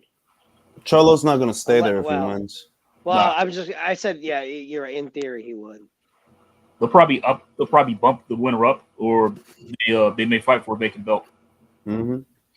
Tim Tszyu, how do you see him in Groot? Where do you see that fight? Because I don't think power though. I don't think that fight happens. To be completely honest with you, I don't think it happens. Short of why Tim. why do you feel that way? Short of Tim striking a deal with the PBC, which as of yet we don't know if that's going to happen.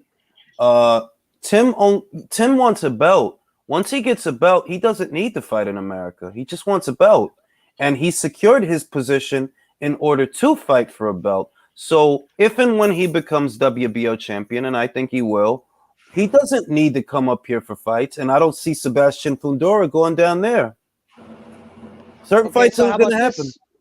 Certain fights aren't going to happen. Could you see next then? I mean, because they're both on PBC. Can you see Harrison, who just beat Garcia? Can you see him in Fundora fight? Yes, absolutely. That's a very, very good that's a good fight. Stick fight, if you will.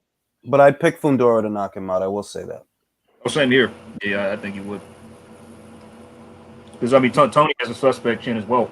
So and Fundora's a pressure guy. Yep. As tall as he is, as tall as Fundora is, he doesn't actually use his height. He crowds the guy. He literally gets right up on the guy, as opposed to fighting behind a jab and staying behind it so he doesn't get hit. He walks into the fire. A lot of uppercuts. Yeah, like he's a mid-range. You can see he's a mid-range to inside guy. Look, he likes to be close to the guy.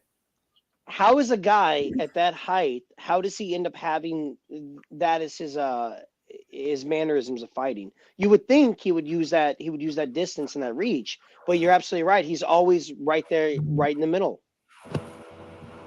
For whatever reason, he feels more comfortable punching at that range than jabbing and straightening out his arm. For whatever reason, he just feels more comfortable doing that.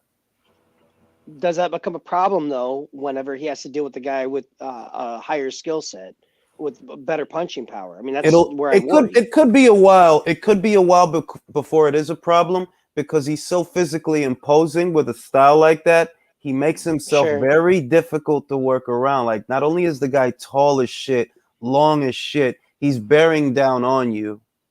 You don't even get to get under or around his punches because he's so fucking close to you. It could be a very. It's almost like it's like a tree, like laying on top of you that you're trying to fight off.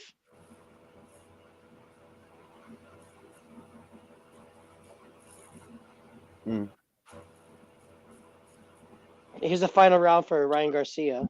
This is going to the cards. Yeah. God, You're not gonna stop to go. You're not gonna stop to go. That was an awful fight, bro. Jeez. And I don't want to see that. That was cringe. That was some of the worst cringe in a long time, man. I don't want to see it ever again. The quicker we all forget about it, the better. What was more cringeworthy, this one or Casemiro and Rigondeaux? Casemiro and Rigondeaux was more cringeworthy by far. That was worse. No, that was worse than this. Much worse.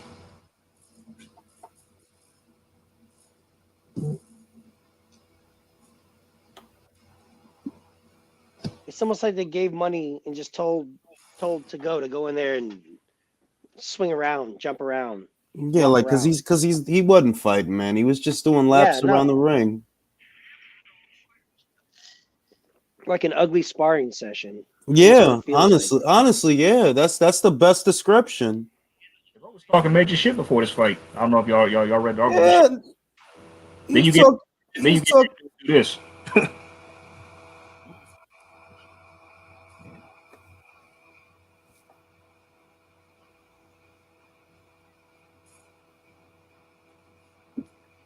So where's Lubin go after this? Because at this rate, unless there's a miracle, on vacation. Because I mean, well, I mean, sure. I mean, you look. He's gonna have to go back to the drawing board again. Fight like a Brandon Adams. Consider going up the middleweight, maybe. Oh, geez. Oh boy. I don't like that. I don't like the sound of that. Get starch at 160. I don't think that's a good idea. I mean, look, I can't attribute his chin being an issue to being weight drained because he got stopped years ago. You know what I mean? If he gets stopped here, okay, it's not the weight, bro. Like, because you been got stopped. But, I mean, stay at junior middle to do what? To be cannon fodder? To be a gatekeeper? Hey, Jules, quick question. Do you think Gabe continues fighting, or does he hang him up? Maybe he hangs him up. You think so? Maybe. There's not that many other options out there for him. There is Berlanga. Oh shit! Ooh. Uppercut. Ooh. Uppercut. Oh, another uppercut. Shit. Damn. Ooh. Let me guess, Lubin's getting nailed, right? Lubin is getting fucking Yes, hammered. correct. Lubin is getting hammered, bro. He's got him right down the ropes. Dude, Fedora's going to be a tough night for anybody. He really is. Because it's just an awkward fight for anyone. Yeah. In general. He is gonna. Oh my god! Imagine trying to rescue your Christmas tree. That's Yeah.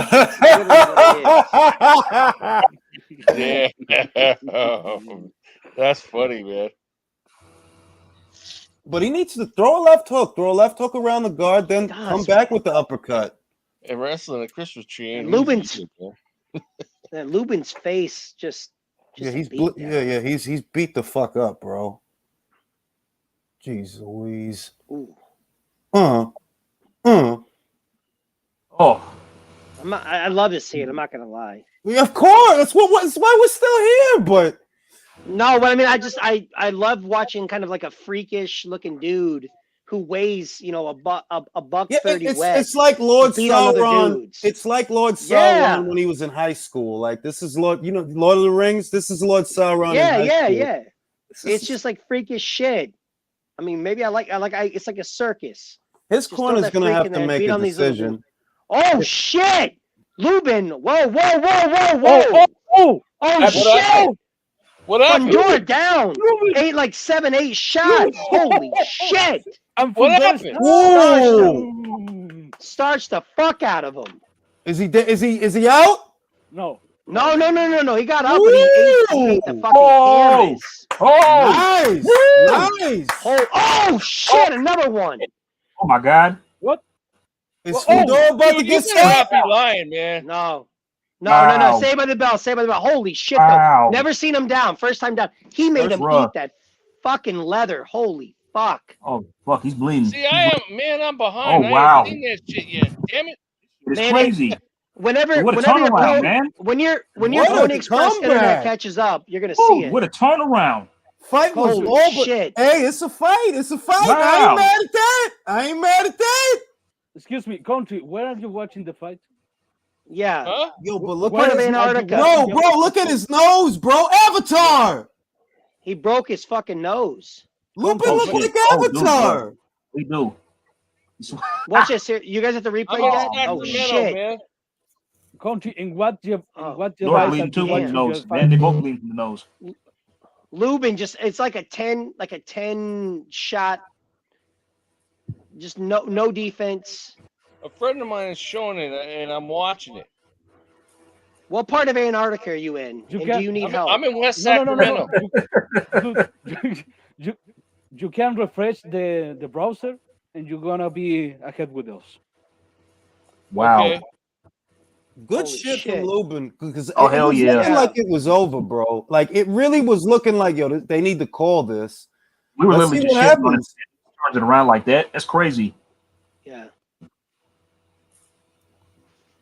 He's gonna feel that shit in the morning, though. Jeez. I mean, I don't know what's gonna happen now, y'all.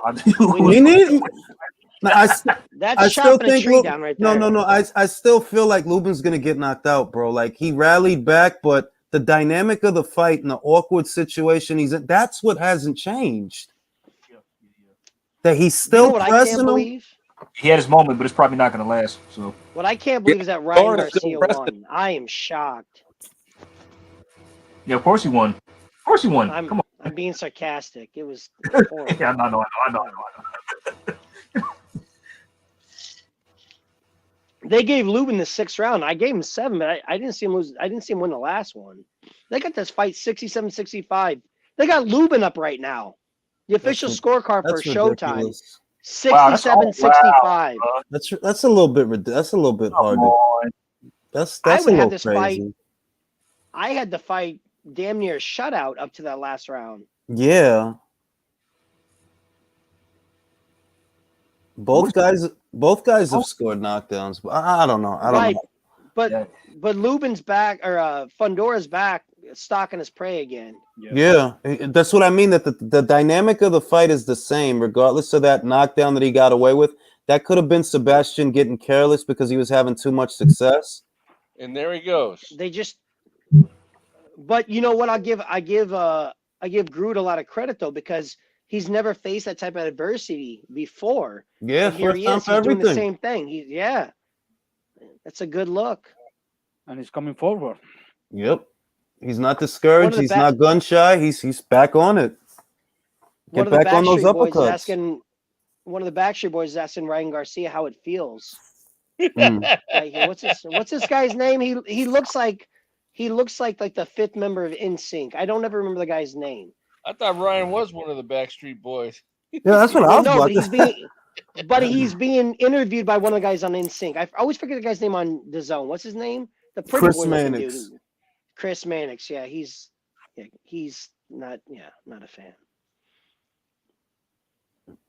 Yeah, Lubin's going for it, but Sebastian's not discouraged. Still coming forward. I give him credit. I give Lubin credit. That was quite the turnaround, man. It really was. Was not expecting that. Not at all. The question you ask is how is Lubin up on the scorecards though? Even with that knockdown. That I don't. I can't reconcile He's that. not. They have him. Showtime's got him up. He's got him up. For Christ's sake. Oh my God. There's no. How could the guy look at his face? It's like, bro, he's the one. He's the guy that's up. Nah, come on, dog. How? We keep seeing that common avatar injury on fighters' faces lately, haven't we? All day, bro. In a Junto, in a Nakatani fight. Somebody in the comments MVP is Ryan is from Oscar De La Menudo. Hoya.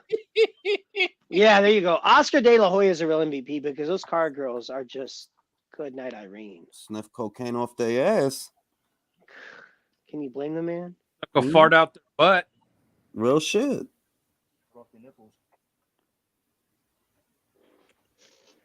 Any one of y'all have been to those joints where they serve sushi on the strippers? Someone put on Twitter the picture of Berto with his eyes puffed up and said Lubin after the fight.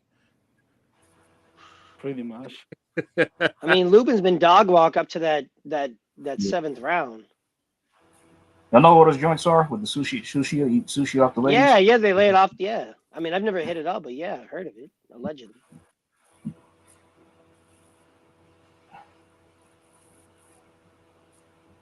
Jules, you're about what, 3 hours past your bedtime?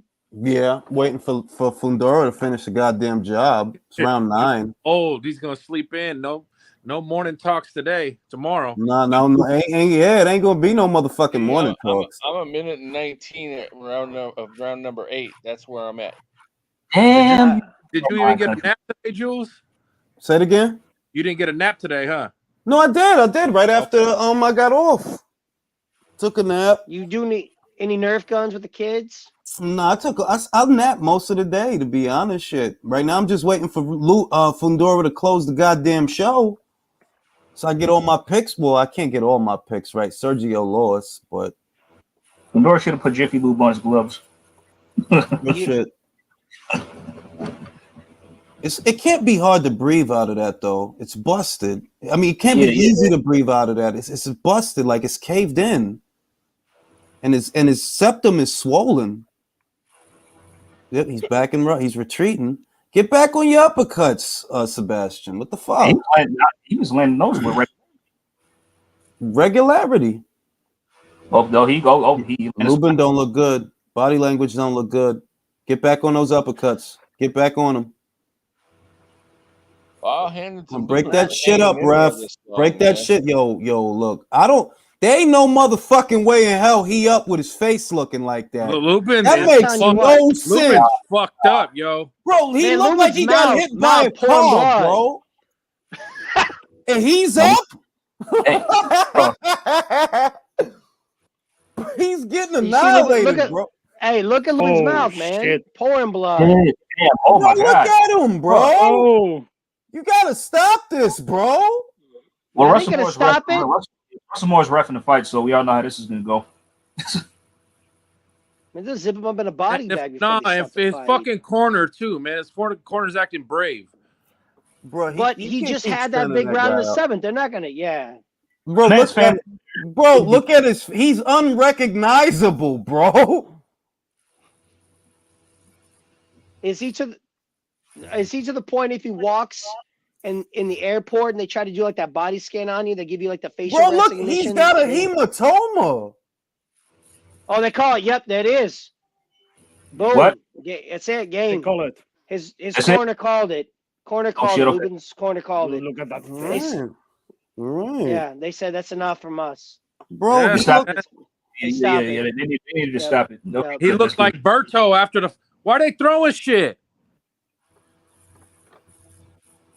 bro, he's messed up. Like, I'm glad they stopped it. That was hard to watch, bro. Like, I'm that's for like real. His Like, his eyes all swollen, mouth all messed up. he's nose got a looks like it's hematoma. broken. It's either he has a hematoma in his cheek or he broke his jaw or something. But his whole shit is swole, man. Yeah, I think he broke his jaw. Damn. Yeah, he looked like he wanted to Berto. go on. Might be fucked up after. Fucking shit, bro. Somebody said he looked like Martin after he fought Tommy Hearns. Yo, could you imagine? Could you imagine how fucking bad his face is gonna feel tomorrow morning? Oh, Fuck man. me, bro. Fuck me. He got the shit beat out of him, dog. Like that was hard to watch after a while. That was a good fight, man. That was a good fight to watch. Though. Better than Ryan's Got fight. fucked up like Murata got Anything was fucked up. better than Ryan's fight. Jeez, man. The fight of the day was Golovkin. Everybody fucking knows it. And yo, I think TAGOE was the first fight to take Ryan 12. I mean, it was my favorite fight. That was a good. You gotta give the Groot number 2 though. That's a second best fight of the night. Oh, good fight. Yeah, no doubt. Yeah. I'll say in order of fights that I enjoyed, it would be Triple G 1, Fundora Lubin 2. I would say I like the brutality in Mayer versus Han, even though it didn't end at the stoppage. I would say that was third. No. Junto Nakatani, any other guy, and Mayer versus Han at 4. Ryan would be last. I would put Esparza versus Fujioka before Ryan. Ryan was last. That was just cringeworthy. The whole fight was cringeworthy. Tough night though, man. A lot of people got the shit beat out of them today. Yeah, they really did. Boy, Ryan.